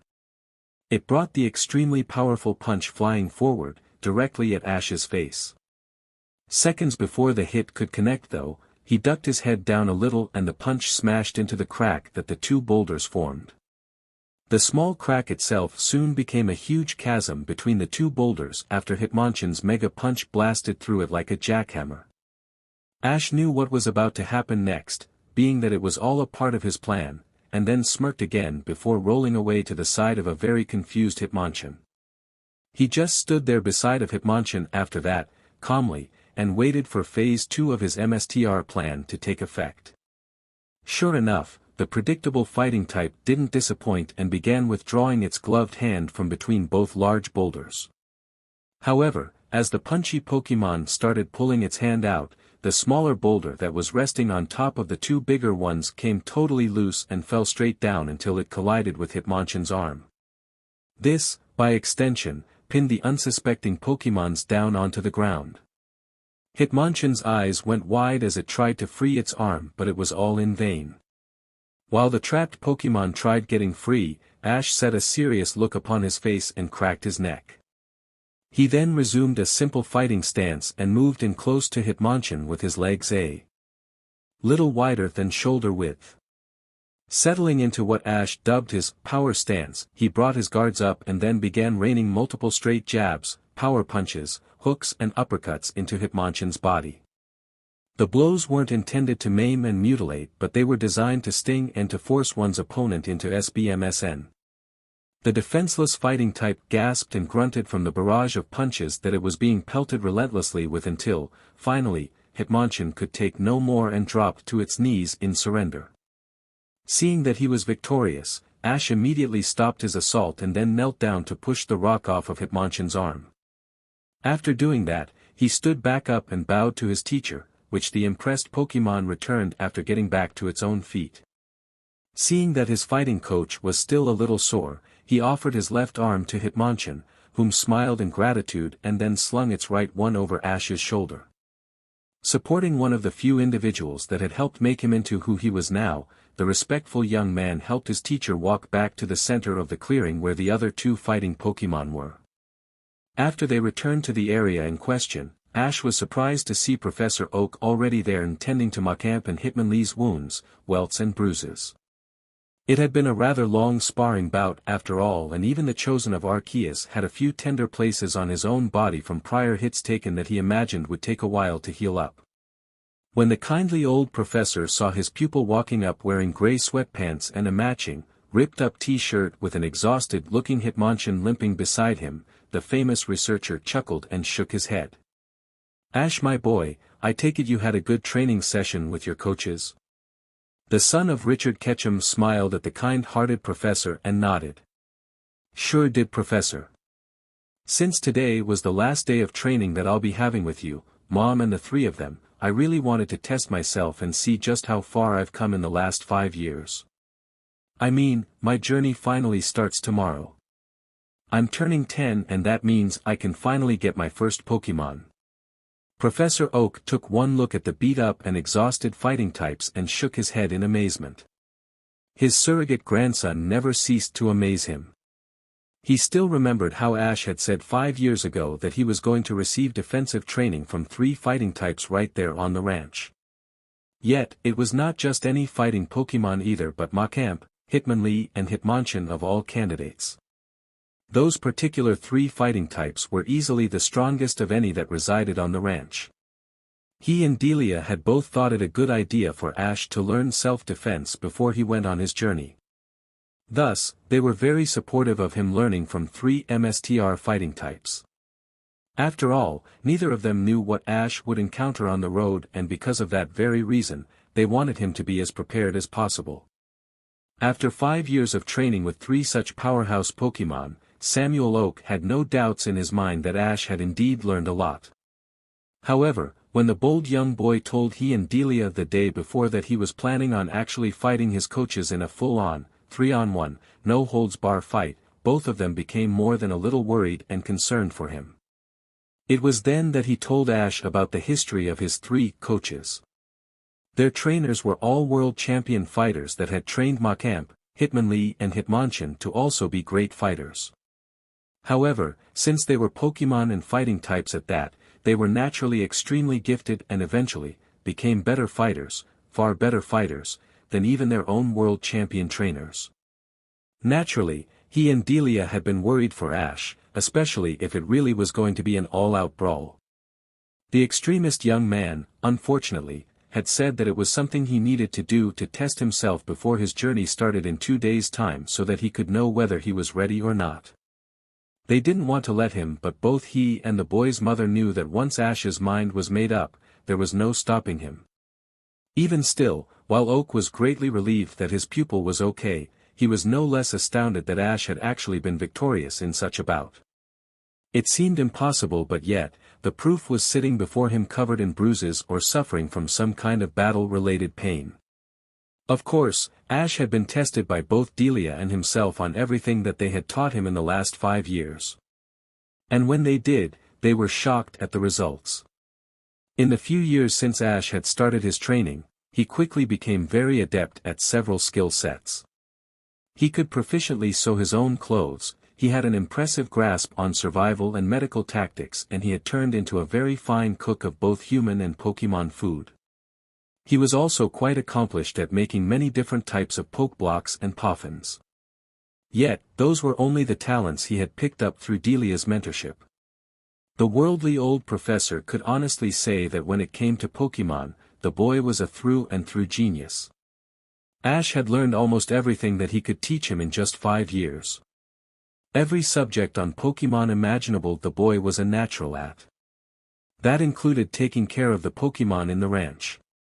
As impossible as it sounded, the professor would have even ventured to say that many of the ranch Pokémon loved Ash almost as much as their own trainers. Not as much, obviously, but close.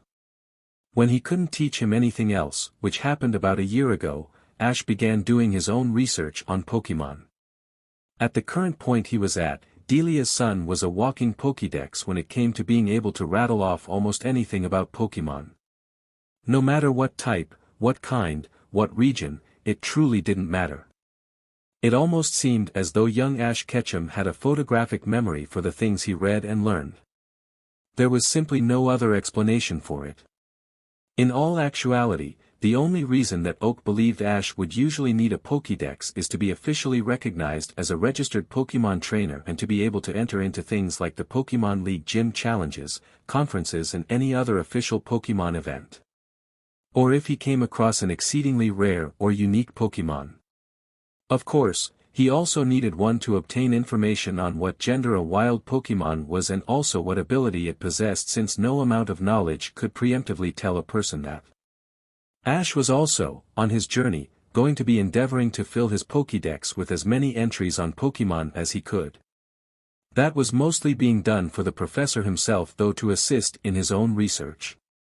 Truth be told, if he was honest with himself, Samuel Oak was just a little bit jealous of the boy. To know such an incredibly large amount about Pokémon and to be such a prodigy at such a young age, well, it would be hard not to be jealous. Still though, he was very proud of his student and wished on more than one occasion that his own grandson would be so dedicated. Not to say that his biological grandchild wasn't going to be successful or that he was stupid, not at all. Gary was intelligent and he was going to make a very capable Pokémon trainer in his own right. But even still, if Ash was anything on his actual journey with his own Pokémon like he was at the lab, the sky would be the limit. For him in a way that Gary could well never achieve.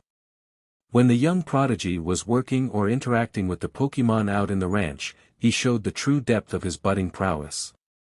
Even though none of them belonged to Ash and he was not their trainer, few would believe it. They obeyed him so well that they would even engage in mock battles with one another just to help get Ash a little hands-on experience with actual battling. If that in of itself was any indicator of the boy's potential, then he was going places. Big places. To top it all off, Ash not only had made a point to show how well-rounded he was in his skill sets and just how adept he quickly became at anything he was shown, he had also proven far more. He had shown that he was not just very intelligent and very committed to anything he attempted, he also excelled at physical tasks as well. Needless to say, after seeing how the young man had not only fought but defeated 3 world-class fighting-type powerhouses, the astute and observant Pokémon professor knew that he had no reason to fret over Ash's safety when he finally started his journey. Especially not once he got a good, strong, loyal team of Pokémon on his side.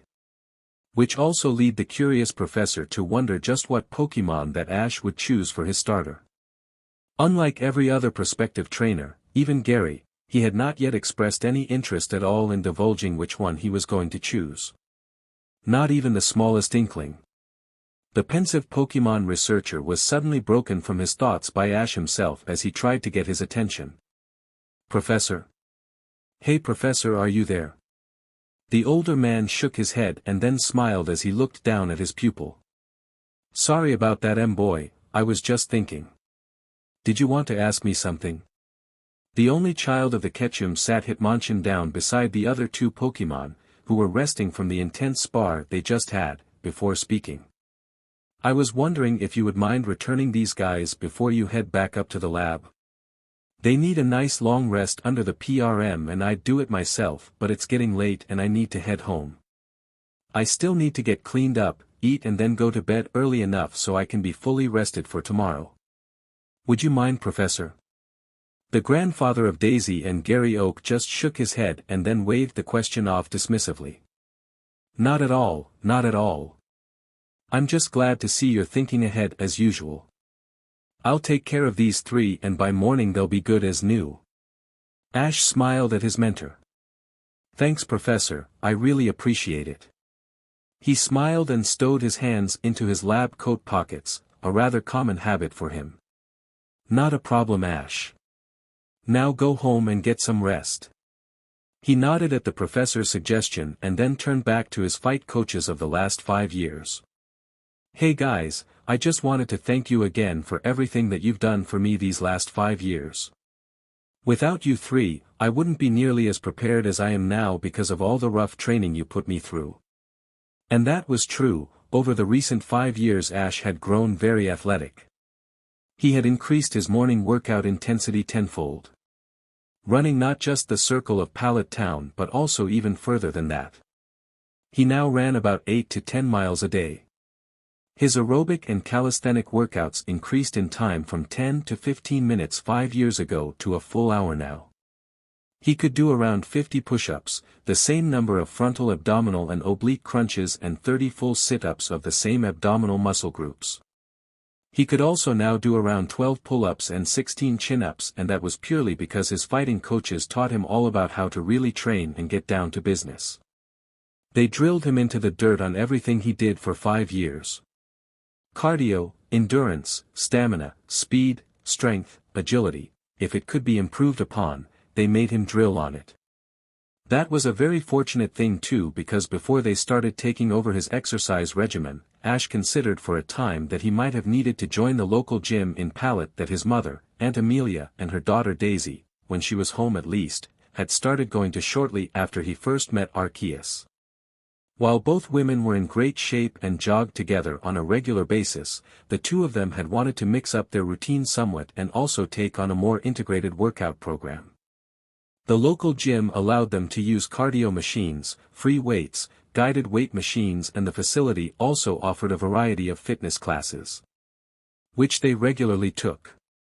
Ash himself thought that he would have to ask his mother to sign him on to her membership as a guest so he could get in as well, being too young for his own, but once his fighting coaches came along, any thoughts he had about adding something extra went right out the window.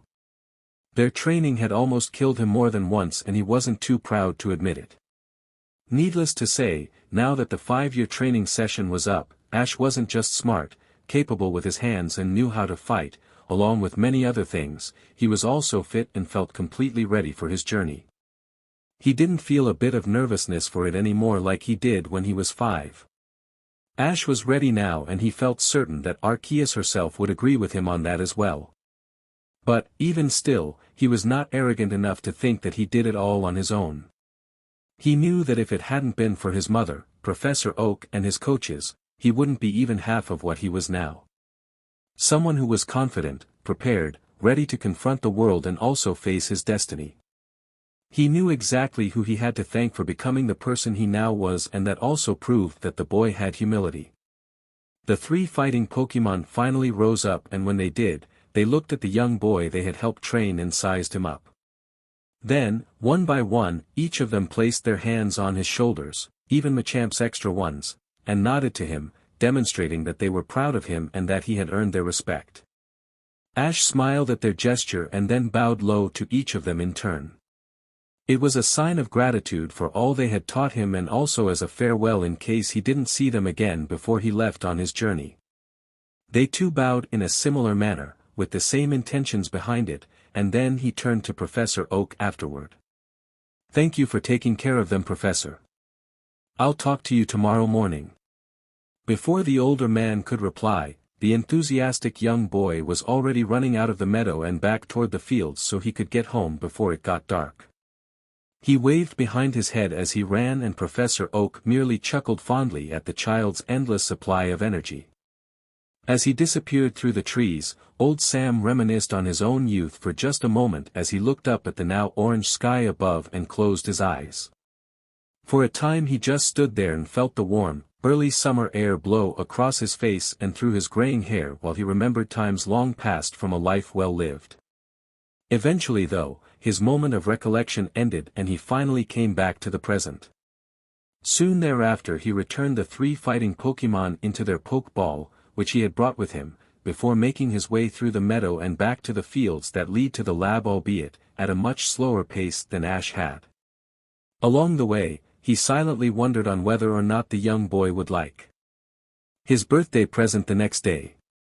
As the excited young boy ran at a slow jog back home, the encroaching darkness of night was gradually descending over the valley that Pallet Town resided within. Once he had made it to the gateway at the bottom of the steps that descended down the hill, the boy passed through it, and then, after shutting the gate back, he ran over the small bridge.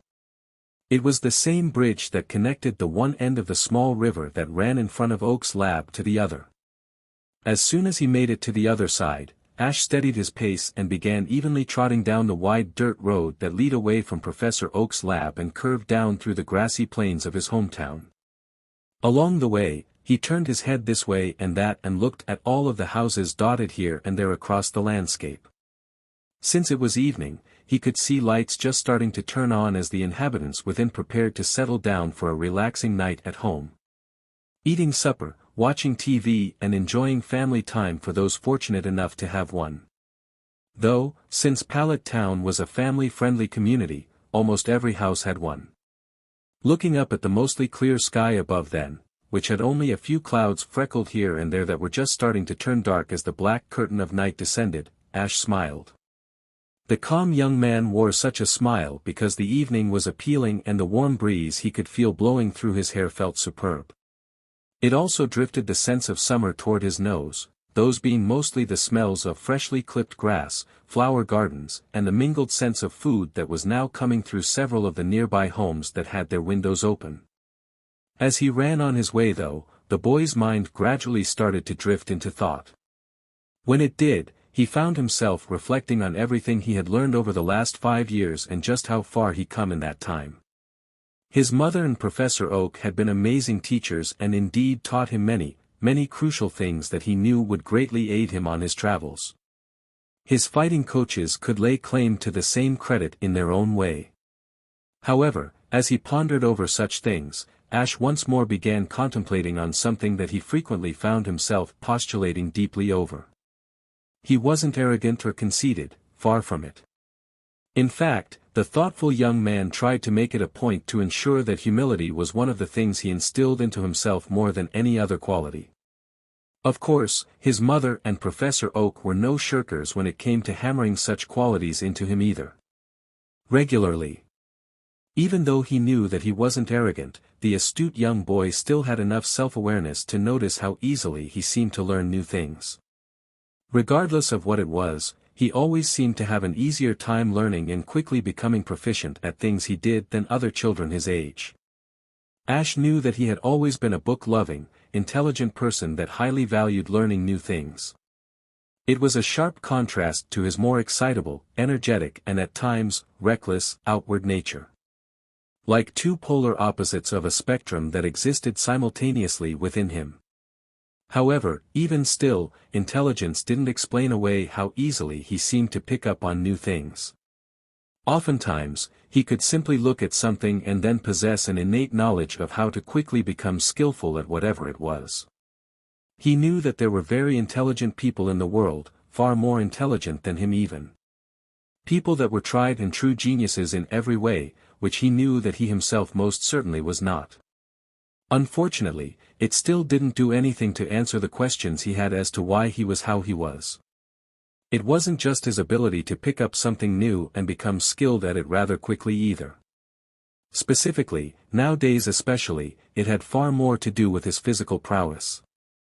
Even though he knew that his last 5 years of training had gone a long way in increasing his overall fitness and physical capability, Ash lived under no deluded fantasies of reality.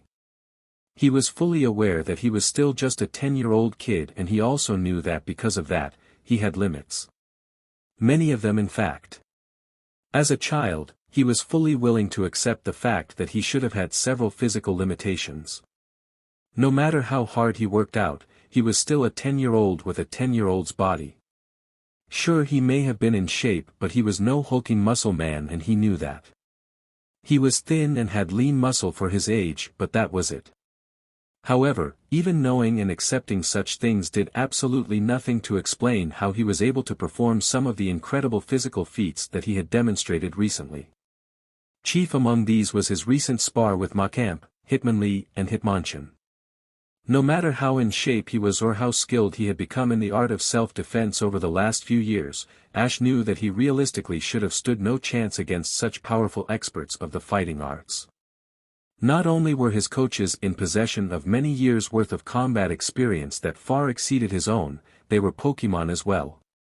And not just that, but fully evolved, well-trained, world champion level fighting types who had power at their disposal equal to a fully loaded dump truck speeding down an empty highway. Even though he had challenged them to a spar the day before, Ash never had any expectations of actually beating them or even lasting all that long. He mostly wanted to do it as a test of how far his fighting skills had come. To be honest, he had been a little nervous before the match itself. He knew that his coaches wouldn't do anything to kill him or seriously injure him, but going up against 3 fighting-type champs like them had still left him feeling trepidatious. It was upon taking all of this in together that caused him to be so stunned, and the fight began and he actually held his own.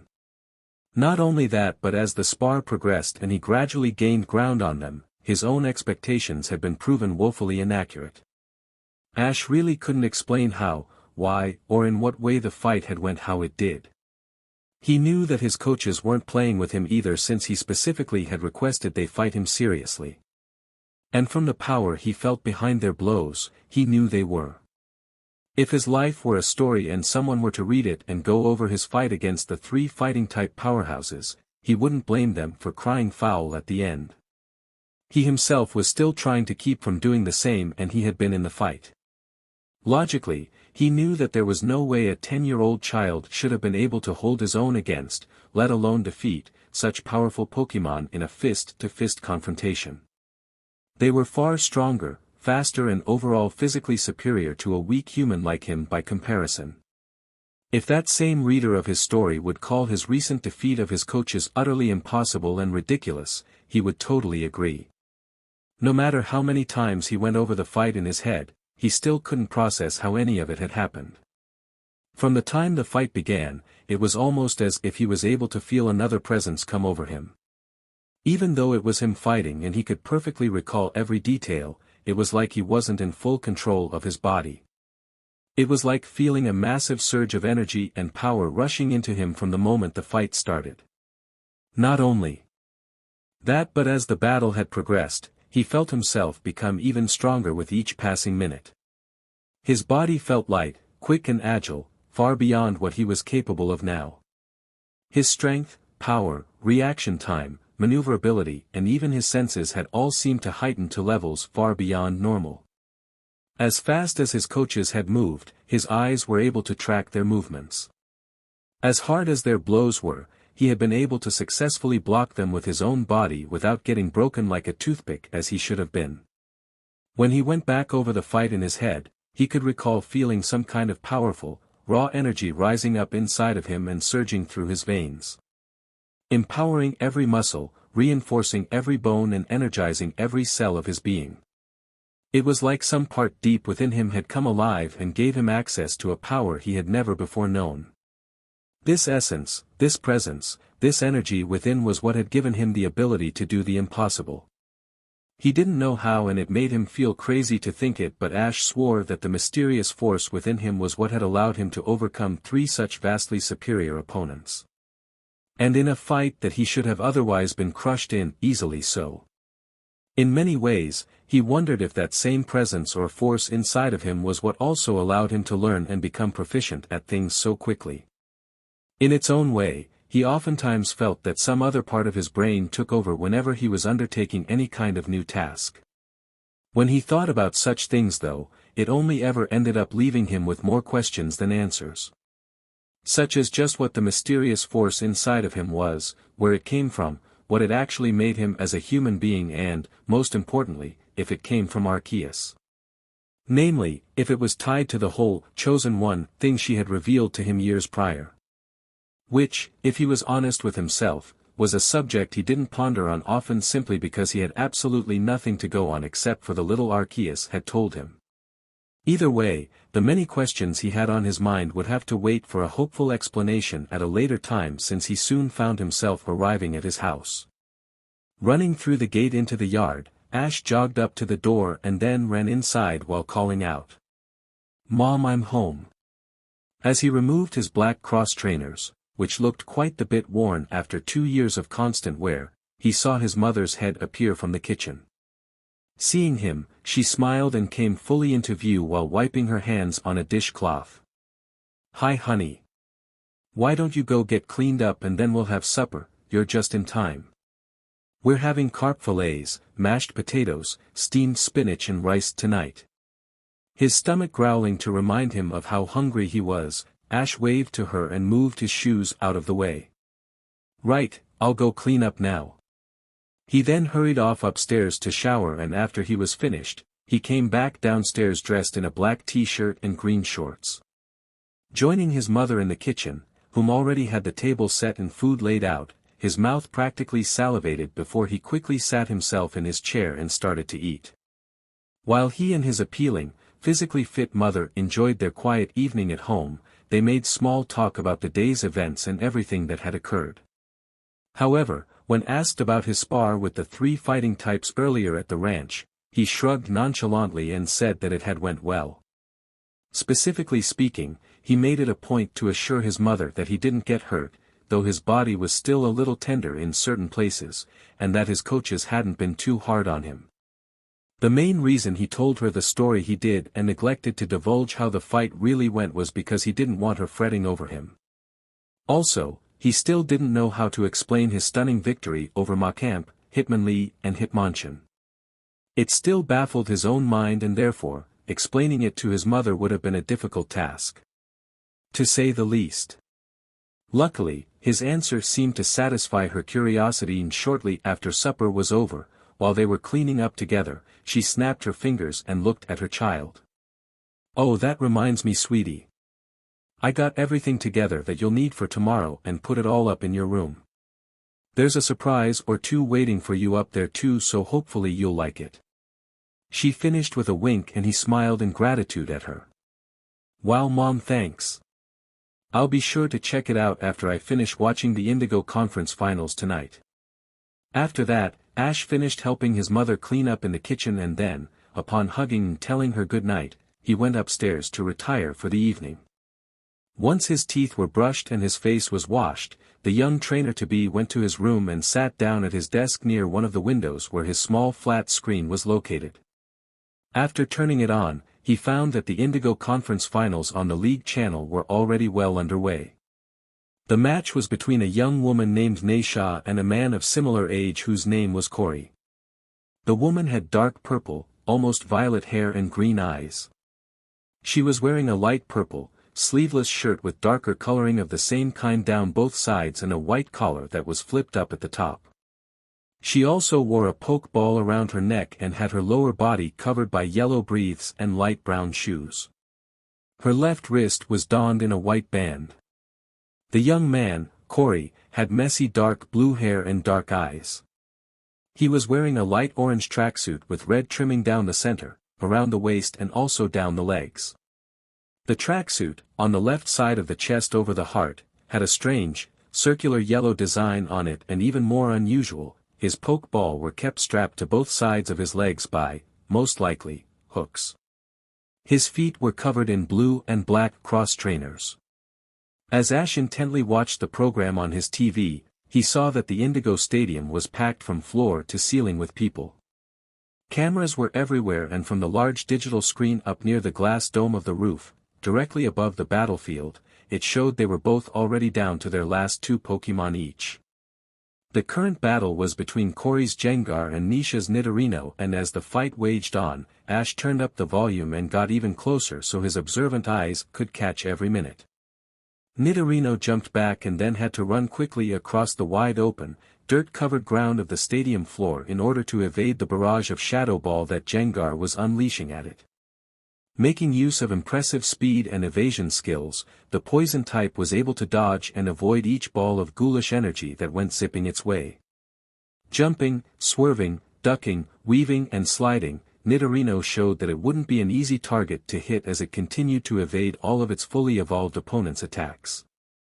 Finally, after making a straight charge for Gengar while feinting from side to side to avoid the Shadow Ball barrage, Nidorino suddenly jumped up into the air and, from its horn, came a burst of glowing needles. Utilizing Poison Sting, which wouldn't have been overly effective anyway, Nisha's Pokemon tried to stall for time, and it worked too, since Gengar, whom was floating above the field, had to move quickly to the side to avoid the rain of sharp needles. Nidorino showed that it was only a diversion though, since, after landing, it started charging toward Gengar again while Naisha yelled, "Use focus energy and then drill run." Making a powerful leap up into the air while its body began glowing red, Nidorino flipped itself in midair and then went hurtling down at Gengar with a growl. At the same time, the pink-skinned Pokemon rotated itself in the air and began spinning like an automatic drill with its horn pointed straight at Gengar. Corey, however, quickly called out, "Gengar, use Nightshade." The grinning dual-type Pokemon showed no fear as it simply floated back and then, from its eyes, fired twin beams of powerful, ghastly red-looking ghost-type energy at Nidorino. The counterattack caught the spinning Pokémon off guard, and as soon as the beams hit, they caused it to become suspended in the air while inflicting painful-looking damage on the trapped Nidorino. Then, on the heels of that, he yelled again. Now use Shadow Ball. While it used its former attack, Gengar formed yet another ball of wickedly dark energy in its hands which it quickly launched at its opponent. Nidorino was in no fit state to dodge and thereby took the attack head-on. From the cloud of smoke that shot up after the impact, Nidorino dropped out of the air and landed on the ground. It didn't get back up, showing that it had been defeated. Oh, and Nisha's Nidorino is down after a long fight, folks. The announcer narrating the match called out through the intercom system. Who will she choose next? Nisha, too experienced and in the moment to let the loss get to her, quickly thanked her Pokémon and returned the unconscious Nidorino while the crowd went wild. On the heels of returning the now shrunken ball back to the stylish yellow belt she kept around her waist, the violet-haired woman quickly picked her last Pokémon and brought it out with no time to spare. From the red and white ball erupted a bright flash of white and blue energy that materialized into the hulking form of a Blastoise. The large, bulky water Pokémon raised itself into the air and announced its appearance with a loud, blast. It looks like she has chosen her Blastoise as her final Pokémon. Let's see if they can turn the tide. Came the announcer's exuberant observation again. The battle resumed as soon as Nisha's Pokémon took the field with Corey yelling for Gengar to use Confuse Ray. This his Pokémon did and sent pulsating, glowing rings of yellow energy floating rapidly toward Blastoise. However, nonplussed, Nisha ordered her heavily defended water-type to use Flash Cannon. The two cannons on its back pointed forward and started to charge up the Steel-type attack before, in only seconds, double beams of bright silver energy erupted from them and soared through the air. They easily tore through the rings of confusion-inducing energy and continued on toward Gengar. The Ghost/Poison type was lucky enough to float away out of range of the attack and then, on Corey's command, used Dark Pulse as a retaliation. The creepily grinning Pokémon's eyes sent dozens of dark, pulsing energy bursts at the starter Pokémon of Kanto, but Nisha had her last Pokémon use Withdraw to defend. Blastoise luckily pulled itself into its shell in just enough time to avoid taking the brunt of the Dark-type attack, and instead, the energy blasts impacted the thick shell of the sturdy turtle, which thereby inflicted damage, though not as much as it would have been otherwise. Blastoise quickly came back out of its shell seconds later since Nisha shouted for it to use Ice Beam as a rapid counter to Gengar's last attack. Before Corey or his own Pokémon could react, a chillingly cold beam of Ice-type energy was launched from Blastoise's mouth and zoomed through the air. Then, with no time to defend, Gengar was struck by the beam of freezing energy and quickly became encased in a block of thick ice. As the now frozen Ghost-type dropped to the ground, Corey frowned when he saw his incapacitated Pokémon land on the battlefield with a loud thud. Knowing Gengar was defeated since he was trapped in the block of ice, he returned the encapsulated ghoul and then, like Nisha, was resorted to his last Pokémon.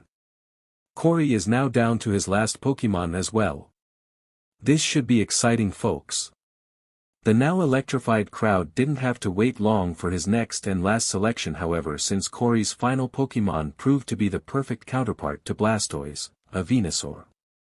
Oh! Would you look at that?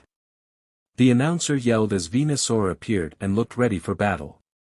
The end of this match looks like it will come down to an all-out brawl between Blastoise and Venusaur. What a match indeed! The two fully evolved juggernauts stared each other down for a short time until Corey ordered Venusaur to use Leaf Storm. Even as the four-legged grass-type brought forth the veritable storm of leaves that surged across the battlefield toward Blastoise, Nisha ordering it to use Rapid Spin made all the difference. Namely, when the shellfish Pokémon tucked itself into its shell and went spinning through the air, rapidly, across the field, it was also able to tear straight through the vortex of leaves like they were made of paper. Blastoise ended its lightning-fast spin by slamming itself straight into Venusaur and knocking the other Pokémon back several feet. Then, coming out of its shell, the female trainer's last Pokémon used Hydro Pump. The close-up distance between the two ensured that the double jets of highly condensed water slammed into Venusaur point blank. The resultant effect of said attack pushed the grass-type back even further, leaving deep ruts in the ground in the process. However, Corey was quick on the spin and waved his hand. Brute Root use Petal Blizzard. From where the dual grass/poison type was now standing firmly rooted, hundreds of glowing pink petals emerged from out of the flower on its back and started to surround Venusaur in a furiously spinning vortex of appealing but deadly floral shurikens. Shellshocker use Iron Defense. Naisha urgently yelled out the nickname she had given her first Pokémon just before Venusaur could launch its attack. Her Pokémon dropped to the ground and raised its shell up as it took on a bright, gleaming sheen of silver. This occurred just as the pink hurricane of petals was unleashed at Blastoise and slammed into it with force great enough to push it back for several feet. Grimacing against the extremely effective attack while doing its best to defend, the final evolved form of Squirtle weathered out the leafy storm as the hundreds of petals rained down upon its hard shell. Taking advantage of the distraction, Corey yelled. Now use Double Edge. Venusaur growled its name gruffly and then took off at its opponent while glowing with a yellow light. Then, taking advantage of Blastoise's distraction, Venusaur charged through its own storm of petals and slammed its glowing body into the front of the water-typed shelled torso.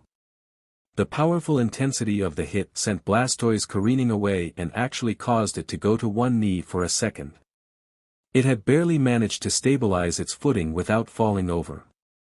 The powerful and numerous onslaught of sharp pink petals had still inflicted quite the bit of damage, even though Blastoise had used Iron Defense. Double Edge only compounded onto that. Seeing Venusaur now charging up energy into the top of the flower that was on its back, Blastoise and Naisha both knew what was coming. Therefore, she told her own Pokémon to use Hydro Cannon. A few seconds later, with both rivals now standing almost the entire distance of the field apart from one another, Venusaur raised up for just a moment and then slammed itself back to the ground while roaring, Venusaur.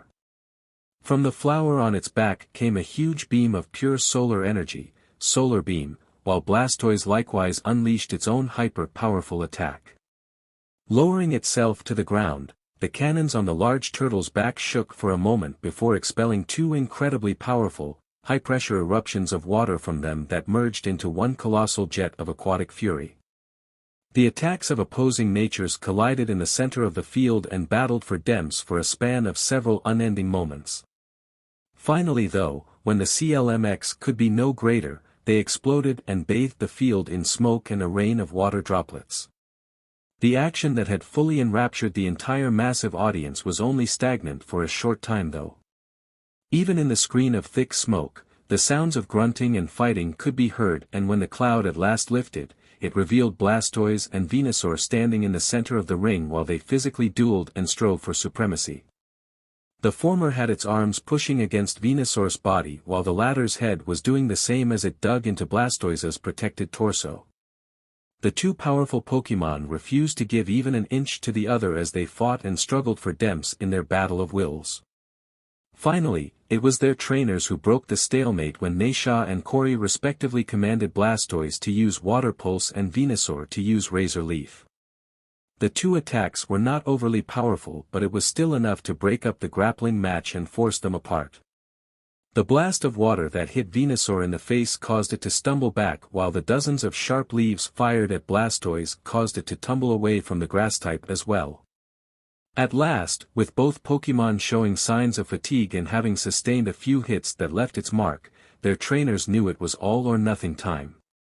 Thus, Naisha and Corey both reached into their pockets at the same time. Soon, the two battling finalists pulled out what looked like bracelets, Corey's being black and Naisha's purple. Though what really caught the attention of the audience were the small, uniquely colored stones set into both bracelets. Each one with its own individual design emblazoned upon the stones. Then, simultaneously, the two of them raised their wrists up, crossed them, and touched the stones on the bracelets with their hands. Shortly afterwards, the small stones erupted in an explosion of multicolored light, and the energy released from those stones traveled in an arcing motion towards each trainer's Pokémon. As soon as the energy reached Blastoise and Venusaur that was coming from the stones both of their trainers were now wearing, that same light started to shroud their own bodies. It was only then that close attention was finally drawn, via the TV cameras in the stadium, to the two larger but identical stones that both Pokémon were wearing as pendants around their necks. Blastoise's stone was a larger version of Nisha's, and likewise, the same proved true for Venusaur and Corey. Then, as the light around the two Pokémon turned into a glow and they started to change and morph, at the same time, their trainers yelled in tandem. Mega Evolve! When the bright light show surrounding trainer and Pokémon finally came to an end a few seconds later, Blastoise and Venusaur stood changed before the whole stadium. Blastoise now had just one giant cannon jutting out of its back with two smaller ones coming out of what looked like small Squirtle shells that had suddenly grown atop its arms. Blastoise's face now appeared more sharp and angular, specifically the top of its brow and below the chin, which now came into a point. Venusaur, likewise, had changed. It too was slightly bigger now, like Blastoise, and had 3 green markings on the bridge of its nose. Aside from that, Venusaur had grown a whole other section of leaves on its back, and a flower was also now fully bloomed atop its head. The big one on its back had also grown bigger, and vines now draped down from it into the leaves below, as if connected to and nourishing them. The announcer gave voice to the amazement that everyone in the audience was feeling as he yelled. Wow, this is amazing! Blastoise and Venusaur have now Mega evolved into Mega Blastoise and Mega Venusaur. Astounding! Knowing there was only enough left in their Pokémon for one last explosive, all-out attack, Corey and Naisha yelled at the same time. Brutrut! Shellshocker! Use Frenzy Plant/Hydro Cannon! Mega Venusaur rose up on both hind legs and bellowed aloud, "Saur!" before slamming its now glowing body down onto the ground as a small earthquake shook the field. Then, like the very earth itself had come alive, massive roots started erupting from out of the ground and swarmed toward the water type. Raising the 2 cannons on its arms while the one on its back pointed straight ahead, Mega Blastoise gave its own guttural roar as the 3 cannons exploded with high-powered, heavily condensed, dark blue jets of water. Blast-was! Both game-ending attacks seemed to hit at the same time. Mega Blastoise was caught up by multiple giant roots and was sent hurtling high up into the air. Meanwhile, Mega Venusaur was struck dead on by the mighty blasts of water.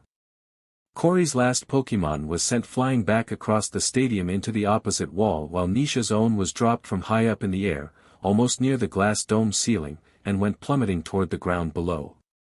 When Mega Blastoise finally hit, it struck the field so hard that it actually cratered the earth itself. When the vine-like roots of Frenzy Plant disappeared and the action finally settled down, all the stadium looked on with bated breath to see the results of the final bout between the 2 Mega-evolved Pokémon. Laying in their own respective corners of the stadium, for Venusaur was not even in the arena anymore, neither of them were in their former Mega-evolved states any longer. They had each reverted back to normal, and both were now covered in scuff marks, bruises and battle damage. To everyone's amazement, Blastoise and Venusaur slowly managed to stand up while grimacing in pain and breathing from the effort it took to do so. They both just as slowly walked back into the center of the arena, and before long, the 2 of them were staring each other down again. Neither one wanted to give in to the other, and both refused to lose. However, just when they were about to try and move again, Blastoise's body finally gave out from exhaustion and pain, and it fell with a heavy thud, face down, onto the ground. Frenzy Plant had been far more effective on it as a water type than Hydro Cannon had been on Venusaur, being a grass type, and thus, the match had at least been decided. Seeing how Venusaur was the last one standing, the black shorts and green shirt wearing referee, who had been standing safely outside of the field, raised his hand and called the match in favor of Corey and Venusaur. As soon as he did this, the screen up above the arena changed to show a picture of the young man and his Pokémon with the words, "Winner. Congratulations." underneath of it. The crowd soon erupted into wild applause, and the announcer began excitedly narrating on the end of the match. Neisha, for her part, smiled softly in disappointment but nonetheless accepted her loss gracefully as she ran up to comfort her defeated Pokémon. Corey, meanwhile, went out to greet his victorious Venusaur and hugged it in gratitude for a battle well fought. Afterward, he looked toward the crowd and held his hands up, smiling and waving to the cheering fans while Venusaur looked around and held its head up proudly. As confetti began falling from the ceiling and the announcer continued to proclaim Corey's victory, he and Neisha looked at each other and shared a handshake and a smile in a sign of good sportsmanship. Then, turning to the crowd of thousands, they both began waving together while Blastoise and Venusaur stood beside of their trainers and basked in the glory. Thus, the Indigo Conference was closed out for another year to the roaring applause of a stadium filled with cheering spectators. By the end of the match, Ash sat back and smiled while nodding to himself and crossing his arms. He turned down the volume a little and watched the celebrations now taking place to close out the year's big conference competition. As he took in all he had just seen, the young boy whom was about to become a Pokémon trainer himself looked toward the wall on the right side of the TV. He stared at the poster hanging there of Squirtle, Charmander, Bulbasaur and each of their evolutions and then considered all the battling techniques and skills he had just seen in the recent match. Silently contemplating over how he could incorporate some of what those two trainers had demonstrated into his own battling style, Ash stood up and walked over to his other desk that was connected to his bunk bed. There, he looked on the neat pile of things his mother had left for him on the smooth wooden surface beside his open, black laptop. Smiling as he did so, the first thing he did was check out the new outfit his mom had gotten for him. It was an all-black tracksuit with splashes of red here and there. The sleeves of the jacket and the legs of the briefs were both interchangeable, meaning that they could be turned into a more comfortable and cooler version of the outfit for hotter, summer weather and any other conditions that called for a shorts and t-shirt occasion. The briefs were also lined on the inside, which meant they could double as swim trunks. There were red lines running down the sleeves of the track coat, up around the cuffs, on the collar, at the waist and also at the front of the jacket where the zipper pulled down. There were red streaks going down the sides and along the waistband of the briefs as well. To complete the outfit was a pair of cross trainers that were also all black except for red coloring on the sides of the shoes. All in all, Ash was very impressed with the traveling clothes his mother had chosen for him and knew it would suit him perfectly for his soon-to-be life on the road. The apparent versatility of it was important too since he would always be doing something physical. He then looked to the next items of interest and noticed his survival and camping gear, complete with black sleeping bag, a small compact portable tent, portable cookware and food that his mom had packed for him, as well as his future Pokémon, all rolled up neatly next to a sizable but still manageable-looking new traveling pack. The pack was, indeed, quite large, enough to carry all he had, with many different pouches and pockets everywhere. It was even black and red, just like his tracksuit. There were other essential items and random things his well-meaning mother had packed for him as well, and as he went about putting it all away and finding proper places for everything, he soon found himself hoping it would all fit. Which, thankfully, it did. Amazingly, with room to spare. Needless to say, he was very impressed, and exceedingly grateful, with the supplies that his loving mother had gotten ready for him and made a mental note to thank her for everything in the morning. After he finished packing up all of his things neatly, finalized the last of his travel plans, even down to what he would do and exactly where he would go after receiving his first Pokémon, Ash laid his new clothes out for the next day. Then, the well-prepared pupil of Professor Oak pulled his desk chair over and sat on it, sighing comfortably as he did. Taking a glance at the Voltorb alarm clock up on the shelf above his bed, Ash saw that it was now 9 o'clock and decided to change the channel on TV to his mentor's own educational one called The Pokémon Hour with Professor Oak.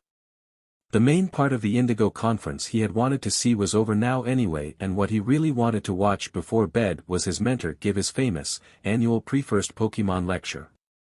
It had been taped a few days before but was only now being played on the evening before the professor gave out 3 starter Pokémon and officially certified the same number of kids as official Pokémon trainers.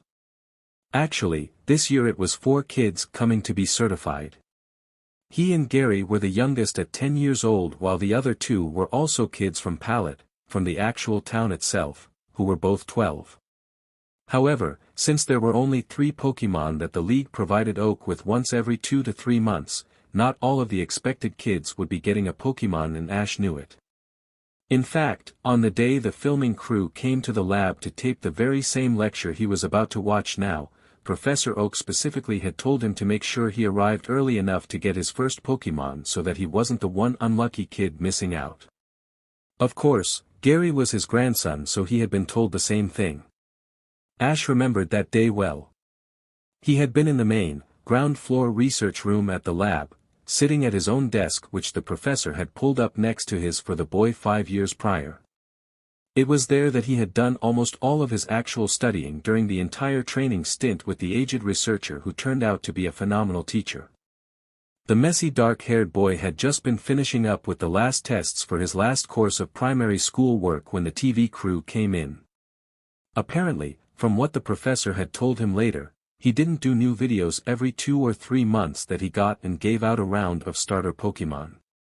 According to the older man that had tutored him in all things Pokémon, the TV station, whom was based out of Viridian City, usually played the same recording over and over for a whole year. It just so happened to be that the one time a year the professor did a new one fell on the same CYCL that Ash would be getting his first Pokémon. Turning his attention fully to the screen, Ash saw his teacher standing against a white digital backdrop, which he knew from being there had been created by Professor Oak standing in front of a wall in the main research area of the lab. The camera crew had then simply projected the necessary backdrop behind him. The gray-haired professor had a metal pointer wand in his hand, which he would use to gesture at the 3 images of Bulbasaur, Squirtle and Charmander projected behind him. Good evening Pallet Town and all prospective young trainers who are watching this. As you well know, tomorrow is the day in which I give out 3 starter Pokémon to 3 very lucky young people and certify them as official Pokémon trainers. He then pointed at each image of the 3 starters in turn. You will have the choice of selecting either Bulbasaur the grass type, Squirtle the water type or Charmander the fire type. Each of these Pokémon have very unique characteristics and personalities which will benefit a trainer depending upon what kind of person he or she is, as well as what goals they wish to aspire to on their respective journeys. He then closed his metal wand and looked at the camera seriously. I am sure that I do not need to explain the seriousness of how important this process is. So, with that said, for the young individuals that are coming to receive one of these Pokémon, I stress once more for you to take this as a highly serious matter. He then held up a finger. Most importantly, the selection begins tomorrow morning at 8 a.m. sharp, so be sure to arrive on time. Failure to do so will not ensure that you receive any Pokémon at all. Now dash.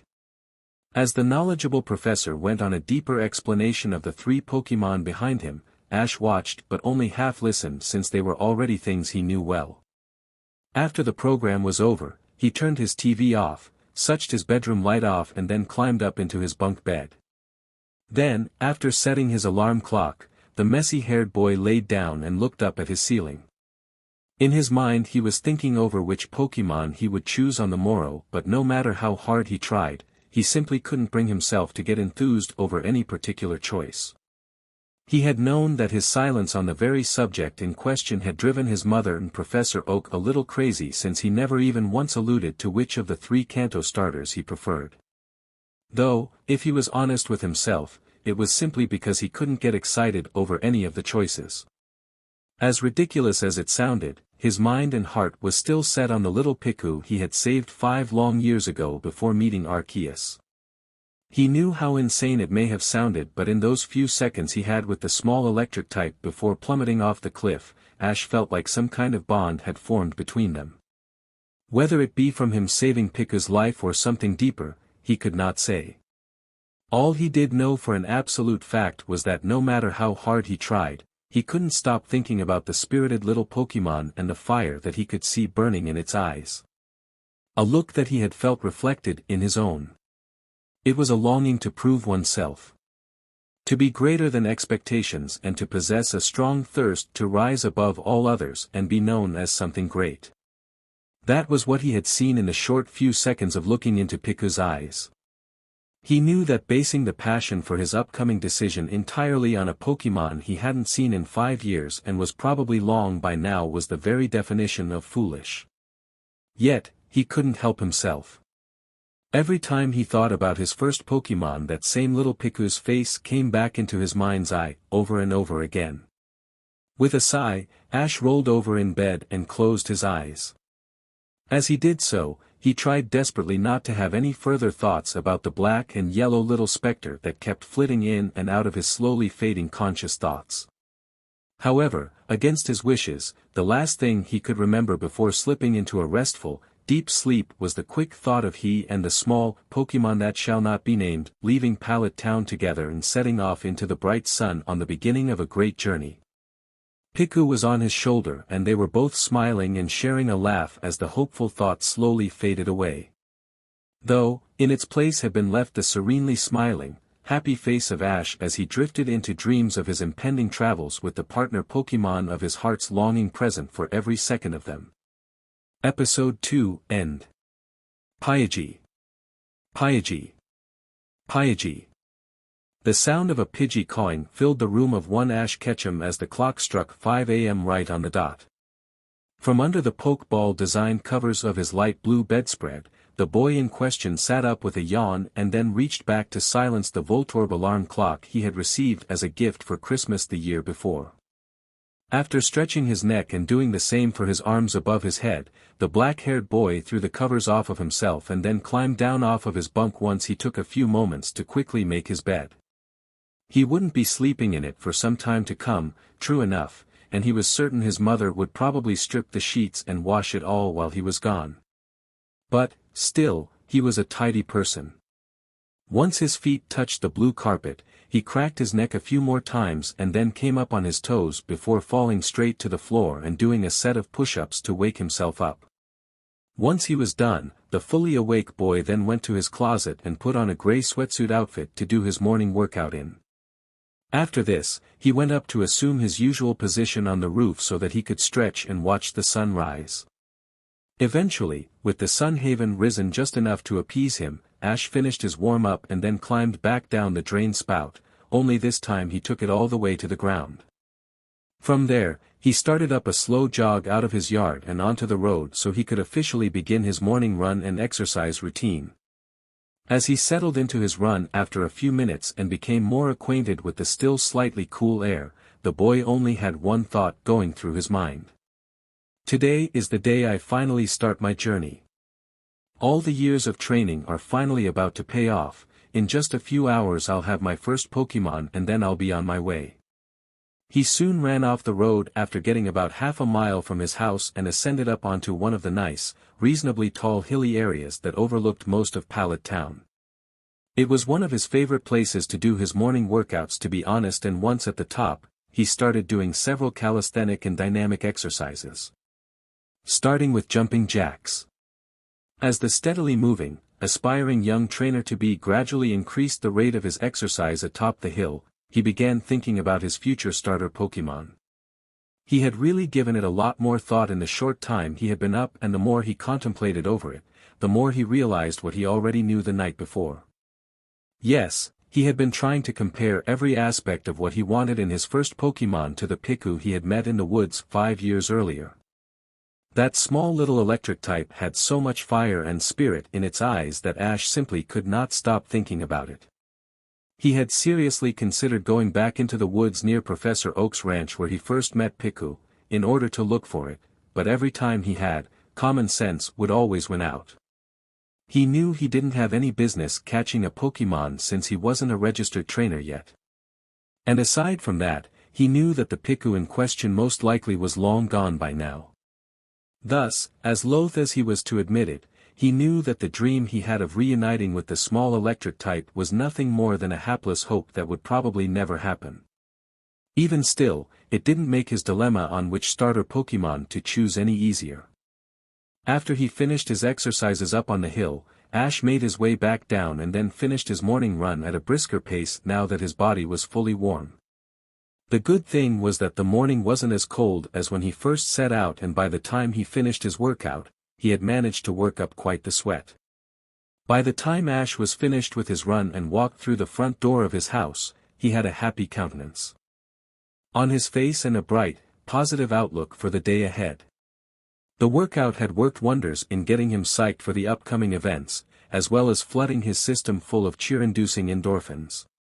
However, when he kicked off his old black cross-trainers, he had decided not to wear his new ones until he left for Professor Oak's. The newly arrived young Ketchum jumped in surprise when he heard from the kitchen. "Happy birthday, Ash." Spinning around, the now wide-eyed boy was shocked to see his mother already awake, fully dressed and holding her hands up in a gesture of surprise. What further shocked him was that his mother's best friend and his own surrogate aunt figure, Amelia Oak, was standing beside of Delia with a bright smile on her face as well. Amelia was an appealing woman, much like Ash's own mother. She had long, dark brown hair that fell past her shoulders and a pretty, femininely defined face that accentuated her more delicate and soft features. Her eyes were the same dark color as her father, Professor Oak. She wore a black blouse with a light blue overcoat, and on her lower body was a long, elegant silk skirt that was all white in color. The skirt itself was frilly at the bottom. Her feet, though covered in long white socks currently, had been adorned in knee-high, black, low-heeled boots. Ash only just noticed them near the door. She also wore a silver bracelet on her right wrist that had a small, silver heart charm hanging off of it. To complete her stylish look was a small golden pendant shaped like a dragon's head hanging off of a thin golden chain. Upon seeing his mother and aunt standing in the wide doorway of the kitchen, Ash blinked a time or two before smiling brightly and hurrying over to them. "Wow, hey Mom, Aunt Amelia, good morning. I can't believe you're already up." Delia smiled sweetly at her child and tilted her head. "Well, of course I am. Today's your birthday and the day you start your Pokémon journey. I wasn't going to sleep through 1 minute of any of it." Amelia looked at her nephew, for all intents and purposes, and smiled as well. "And I don't suppose I would be much of an aunt if I didn't come by to tell my nephew happy birthday and to wish him good luck on his journey." The black-haired boy, feeling warm and happy inside at the show of love from his family, quickly stepped forward to hug his mother and then did the same to his aunt. Though, since he had grown quite tall for a 10-year-old and now stood at a steady 5'2", the height difference between he and the two women wasn't all that great anymore. "Thanks for being here to wish me a happy birthday and stuff, Aunt Amelia," he said with sincere gratitude as he smiled at the brunette after hugging her. His mentor's daughter smiled back and tilted her head. "Well, you're so very welcome, kiddo." At that, Delia gestured for her son to come into the kitchen and smiled at him while doing so. "Come on into the kitchen, sweetie, I've already got your birthday breakfast all made up and waiting for you." Following her into the next room over with Amelia beside him, Ash looked toward the kitchen table and saw a delicious-looking small spread waiting him. His mother had indeed made his favorite. The meal consisted of banana protein pancakes, a small bowl of blueberry yogurt, cinnamon oat cereal, another small bowl of diced, mixed fruit and a glass of extra pulp orange juice. His mouth watering at the sight, Ash looked back at his mother with his eyes practically shining. "Oh wow Mom, that looks so good." "Thank you." Giving a soft giggle of amusement, she fondly rubbed her hand through her son's messy hair and replied sweetly. "You're so very welcome, honey. Now go eat and enjoy." She didn't need to tell him twice. In the blink of an eye, Ash was sitting at the table with fork and knife already in hand as prepared to cut into the double-layer pancakes. While he ate, Delia went over to the counter and poured herself and Amelia a cup of coffee before the two older women walked back to the table and sat down. However, even as hungry as he was, the polite young boy still made sure to eat with the table manners his mother had been so ardent in teaching him. Amelia smiled in amusement and then looked over at her old friend. "I still can't believe Ash is so much neater when he eats than Richard was. I swear that man looked like a big, happy baby whenever he ate. Delia gave a small chortle of humor at her friend's comment and then sipped her coffee before replying. Well, you never know if and when my Ash is going to be dining around a lady on his travels, and I didn't want him acting like a messy snub bowl at the dinner table. Arceus knows I love his father, but I swear I could never take him any place nice to eat. Both women shared an amused laugh at the memory of Ash's messy eater of a father, but then Delia looked back at her child. Make sure you eat up good too, honey, because I made that breakfast specially with today in mind. You're going to need a lot of energy to start out on your journey, and that meal you're eating now should get you by until you can stop for lunch later in the day. The dark-haired child nodded and then wiped his mouth before responding. Definitely, you don't gotta worry about that, Mom. I'm starving from my workout earlier and this food really hits the spot. Amelia seemed a little surprised at that and asked. You worked out already this morning, Ash? He looked at his aunt and nodded again. Sure did. At that, she blinked before asking once more. Whatever time did you get up at, dear? Taking a drink of his orange juice, Ash looked up in thought for a moment before shrugging. 5 a.m. I think. I wanted to have enough time to work out before I went to Professor Oak's. The brunette in question blinked twice more before she replied in kind. Well, I must say, that is very commendable, Ash. Dad told me how committed you were to your training, but I would have never thought you'd do something like that on the morning you received your first Pokémon. That's very different from what Gary decided to do. The slightly tan-skinned boy tilted his head at what she said and asked curiously, what did he do? I was surprised to see you here and not at home with Gary since he's leaving today too. Amelia sighed and shook her head slightly as she considered her youngest child. Oh, he's out in town right now celebrating that he's about to start his journey. He's with some of those older friends of his I don't approve of. I helped him pack everything together he would need last night, but he acted like he didn't need my help. She frowned sadly at the last part she said, but Delia took that time to look at her best friend from childhood with a curious expression adorning her pretty features. Is he still planning on traveling around in that dangerous red sports car? Amelia nodded in reply, frowning even more so, but Ash knitted his eyebrows together in a perplexed fashion. What are you two talking about? How is Gary traveling? The mother of the boy in question looked at her nephew. Gary decided a few months ago that he was going to be making his journey with an older group of friends he was introduced to during his last year at Pallet Primary. The obviously worried mother looked down at her coffee cup. I don't know how he got introduced to them, but it's mostly a bunch of older teenaged girls that live in town. They know who Gary's grandfather is, and they also knew that he would be starting his Pokémon journey this year. She sighed once more and held the hand up, not holding onto her coffee mug. These girls come from fairly well-to-do families and apparently, one of them has a fancy red convertible.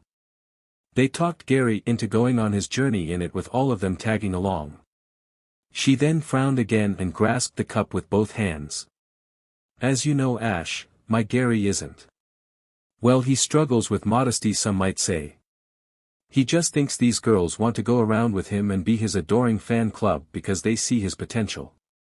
But, I personally am afraid that they are just using him to travel around and take advantage of the fame he's going to have being the grandson of Professor Oak. She shook her head slowly again, disappointment evident on her features. I tried to talk him out of it, but you know Gary, so strong-willed and convinced that he's always right. I just hope he's smart enough not to use all the money Dad and I gave him to start his journey on these girls. To make matters worse, I told Daisy about this and she says they're trouble. She grew up with them apparently. Delia reached out and sympathetically patted her friend's arm while Ash frowned and finished up his yogurt bowl, feeling bad for both his aunt and Gary himself. Though, not wanting to dampen the mood, Amelia quickly shook herself from her gloom and focused on her nephew, smiling as she did. So, Ash. Do you have any plans for what you're going to do immediately after leaving Dad's lab? I know Gary is heading to Viridian City and I imagine the other two getting their first Pokémon today will be doing the same. Will that be your own first destination as well? The intelligent young boy in question merely shook his head in the negative however and finished up the fruit he was chewing before replying. No, actually, it's not. After I get my first Pokémon, I'm gonna spend a week or two camping out somewhere before I head to Viridian City. He took a drink of juice before continuing. I want to get to know my Pokémon, develop a good relationship and do some serious training with them before we actually start out. I want us to be prepared for whatever wild Pokémon and other trainers we meet instead of heading out half-ped. I want us to have a leg up. Delia smiled proudly at her son's forethought, but Amelia appeared both surprised and also impressed. Really? Well, I have to say that it sounds like you really have a good plan ready, Ash. He shrugged modestly at his aunt and then picked up his spoon so that he could finish his cereal. Professor Oak told me to be prepared at all times and that's what I'm gonna do. Be prepared. Amelia looked on her surrogate nephew fondly and respected the young man he was growing into. Inside, she couldn't help but wish that her own son could be a little more like the child that Delia had done such a remarkable job mostly raising by herself. After he was finally finished eating, Ash prepared to take his dishes to the sink and clean them, but he was stopped by his mother as Delia stood up. Oh no, young man, don't you dare. For one, it's your birthday, and for two, you need to go and get cleaned up and ready to go. It's only 6:30 and you don't need to be there until 8, but you don't want to waste any time. He quickly nodded in agreement and then thanked his mother before rushing upstairs to get ready. After he left the kitchen, Amelia looked at her friend and smiled. Ash is such a good boy, he really is. Delia nodded as she took her child's dishes to the sink in order to clean them. He is. I'm going to miss him when he leaves, more than I can say. Amelia sighed and sipped her coffee. I know, Delia, trust me, I know. Daisy and I were so close when she was home, and when she left back in May to go spend the summer in the Orange Islands with some of her friends, I felt her absence greatly. With Dad living at the lab almost 24/7 to care for all the Pokémon, I was mostly alone when Daisy left. The slightly younger brunette nodded and then asked as she came back to sit at the table and finish her coffee. After she returns, is Daisy still planning on going to Johto to attend that Pokémon nurse school? Amelia took another drink of her warm beverage. She is. Her dream is still to become a full-fledged, certified Pokémon nurse and then come back home eventually to set up and run Pallet Town's first Pokémon Center. Delia sipped her own coffee. Pallet is such a small town though, there might never really be a need for one. We never keep Pokémon trainers here after all, and Ash, Gary and those other two are the first to come out of Pallet itself in quite some time. We certainly have never had a reason to lay claim to any fame that would bring Pokémon trainers and other tourists here.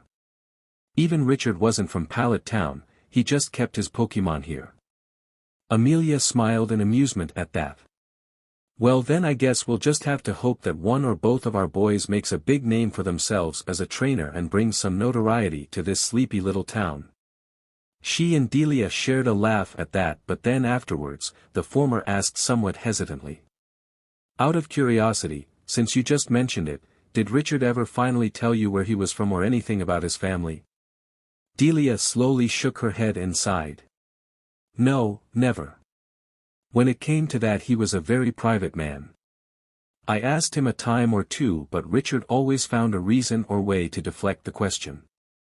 I don't know why, and he never did open up about it, but I chose to respect his privacy and not pry too deeply. He was always an open and honest man when it came to everything else, so I'm sure his reasons for keeping that part of his life so secret was important. Amelia nodded to her explanation and didn't press any further. After they were done with their coffee, the two ladies cleaned up the kitchen together and then went out into the living room just as Ash himself came hurrying down from upstairs. He was now fully ready to head out and looked the part through and through. The son of Delia and Richard was now dressed in the red and black tracksuit his mother had purchased for him, and the young, fit Ketchum filled it out well. Though he definitely wasn't muscle-bound by any stretch of the word since he was only 10 years old, the form-fitting material looked good on the fit frame he possessed for his age. He also had on the matching cross trainers to go with the outfit, and since they were new, they hugged his feet nicely in the way that all newly purchased footwear did. On his back was the large travel pack that also matched his outfit. It was now thoroughly weighted down, not just with all of his supplies but also the black sleeping bag strapped to the top. The single-person tent itself was neatly tucked away inside of the pack. While having such a weighted-down pack would have normally been a burdensome task to contend with, Ash's 5 years of training ensured that completing such a feat was an easy matter for him. Specifically speaking, his 3 fighting-type coaches had made it a daily occurrence during training for the boy to carry around a large, heavy rock strapped to his back.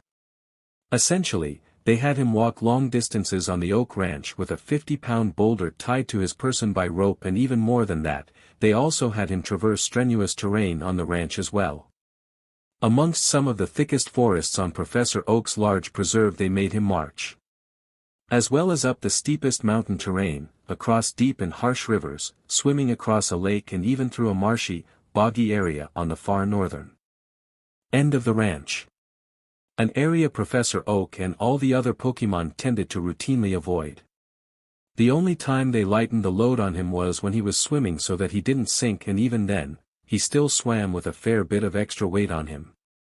Usually in the way of his coaches convincing some small Pokémon to ride on his back in order to provide the added weight. On land though, they steadily increased his load until he was eventually able to lug around an almost 80-pound rock without collapsing and falling under the weight. Thus, because of all that, his heavy travel pack was a far easier task to bear than giant rocks. As soon as she saw him, Delia clapped her hands and did a small leap in place. "Oh, look at you, honey. You look so handsome in your new outfit." Amelia smiled and nodded in agreement. "I agree with her, kiddo, you look pretty sharp." Reaching the bottom of the stairs, Ash rubbed the back of his neck and smiled modestly. "Thanks, it feels really comfortable and loose. I really like the shoes and the pack too, I think they're gonna work great." At that, Delia raised her finger and winked at her child. "Well, don't go running off just yet, I still need to give you your birthday present." She then went over to the cupboard under the stairs and opened it up before reaching in, searching around and finally pulling out a small square box that was wrapped in blue paper with Pokeball designs on the surface. Walking back over to her son, she held it out and smiled brightly. "Happy birthday, sweetheart." Ash took the box from his mother after slipping the pack from his shoulders and then set about to quickly removing the wrapping. Then, once that was done, he opened the box to see what was laying within. What he saw resting on thin white wrapping paper made a soft smile cross his lips. It was a small, framed picture of his father, Richard, standing outside of their house holding Delia in his arms. Both were smiling brightly at the camera and they looked quite young, which meant that the picture had to have been taken some time after they got married and bought the house. The amber-eyed boy continued to smile gently and then ran his hand over the image of his father in the picture. Soon, he looked back up at his mother and nodded. "Thanks, Mom, I love it. Really, I do, thank you." Delia placed a hand on her boy's shoulder and smiled tenderly. "I thought this would be a good way to have both me and your dad with you on your journey." The grateful young man blinked back the tears he felt come up to his eyes and also swallowed down the lump forming in his throat before kneeling and carefully placing the small, black-framed picture in one of the deeper, main pouches of his pack. Before he could zip up the second pouch in the center though, where he had placed the picture, Amelia stopped him with a raised hand. "Wait a minute, birthday boy, I've got a present for you as well." He looked up at his aunt and stood as she reached into an inner pocket inside of her coat and pulled out a small, rectangular, gift-wrapped object. The paper itself was red with a green bow in the center. "Here's sweetie dash," she held it out to him and smiled warmly. "Happy birthday from all of us. And even though he wouldn't say it, I will, it's from Gary too."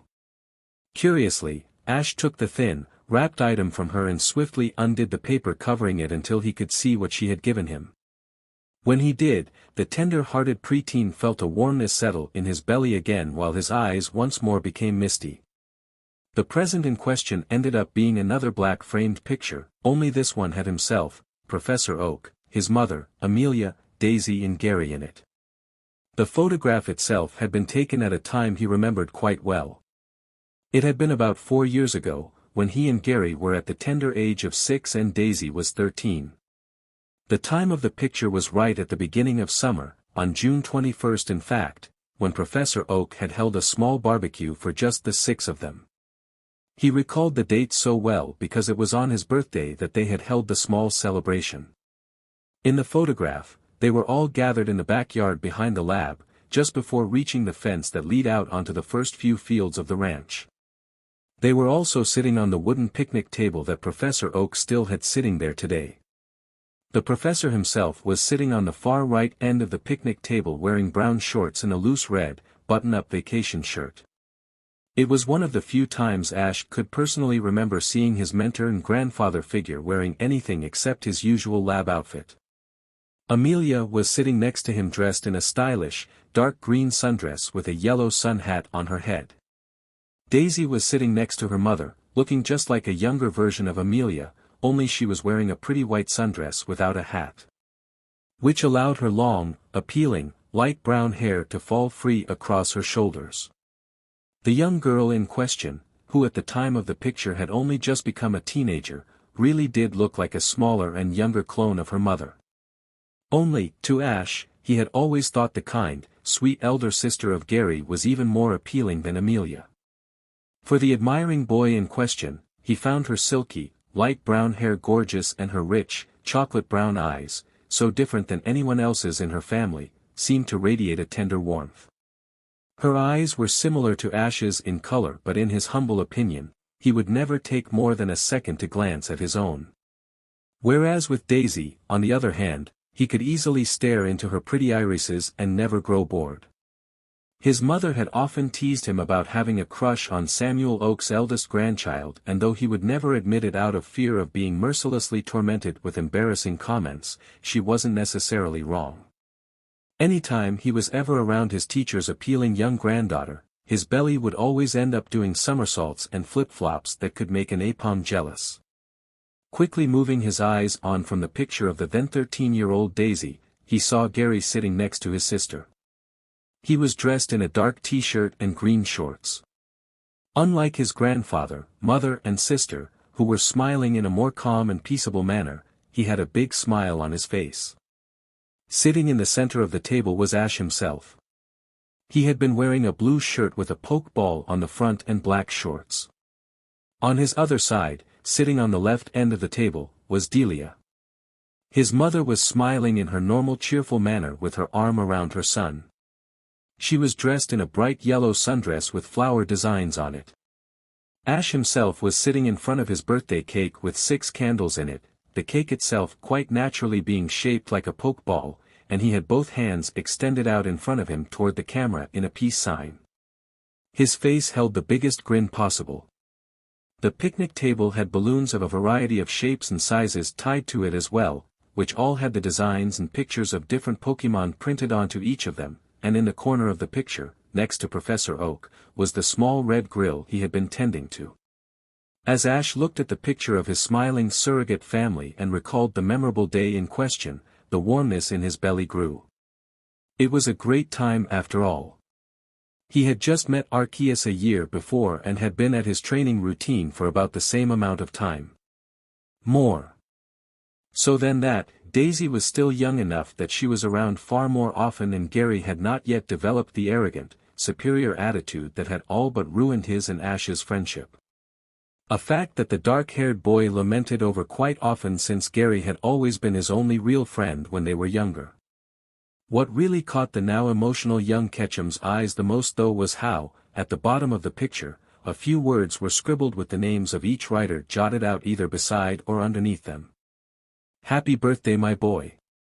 Oak. Happy birthday kiddo. Aunt Amelia.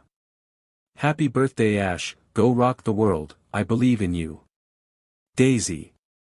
Amelia's little note had the drawing of a heart beside her name, and Daisy's had a neatly drawn smiley face next to her own.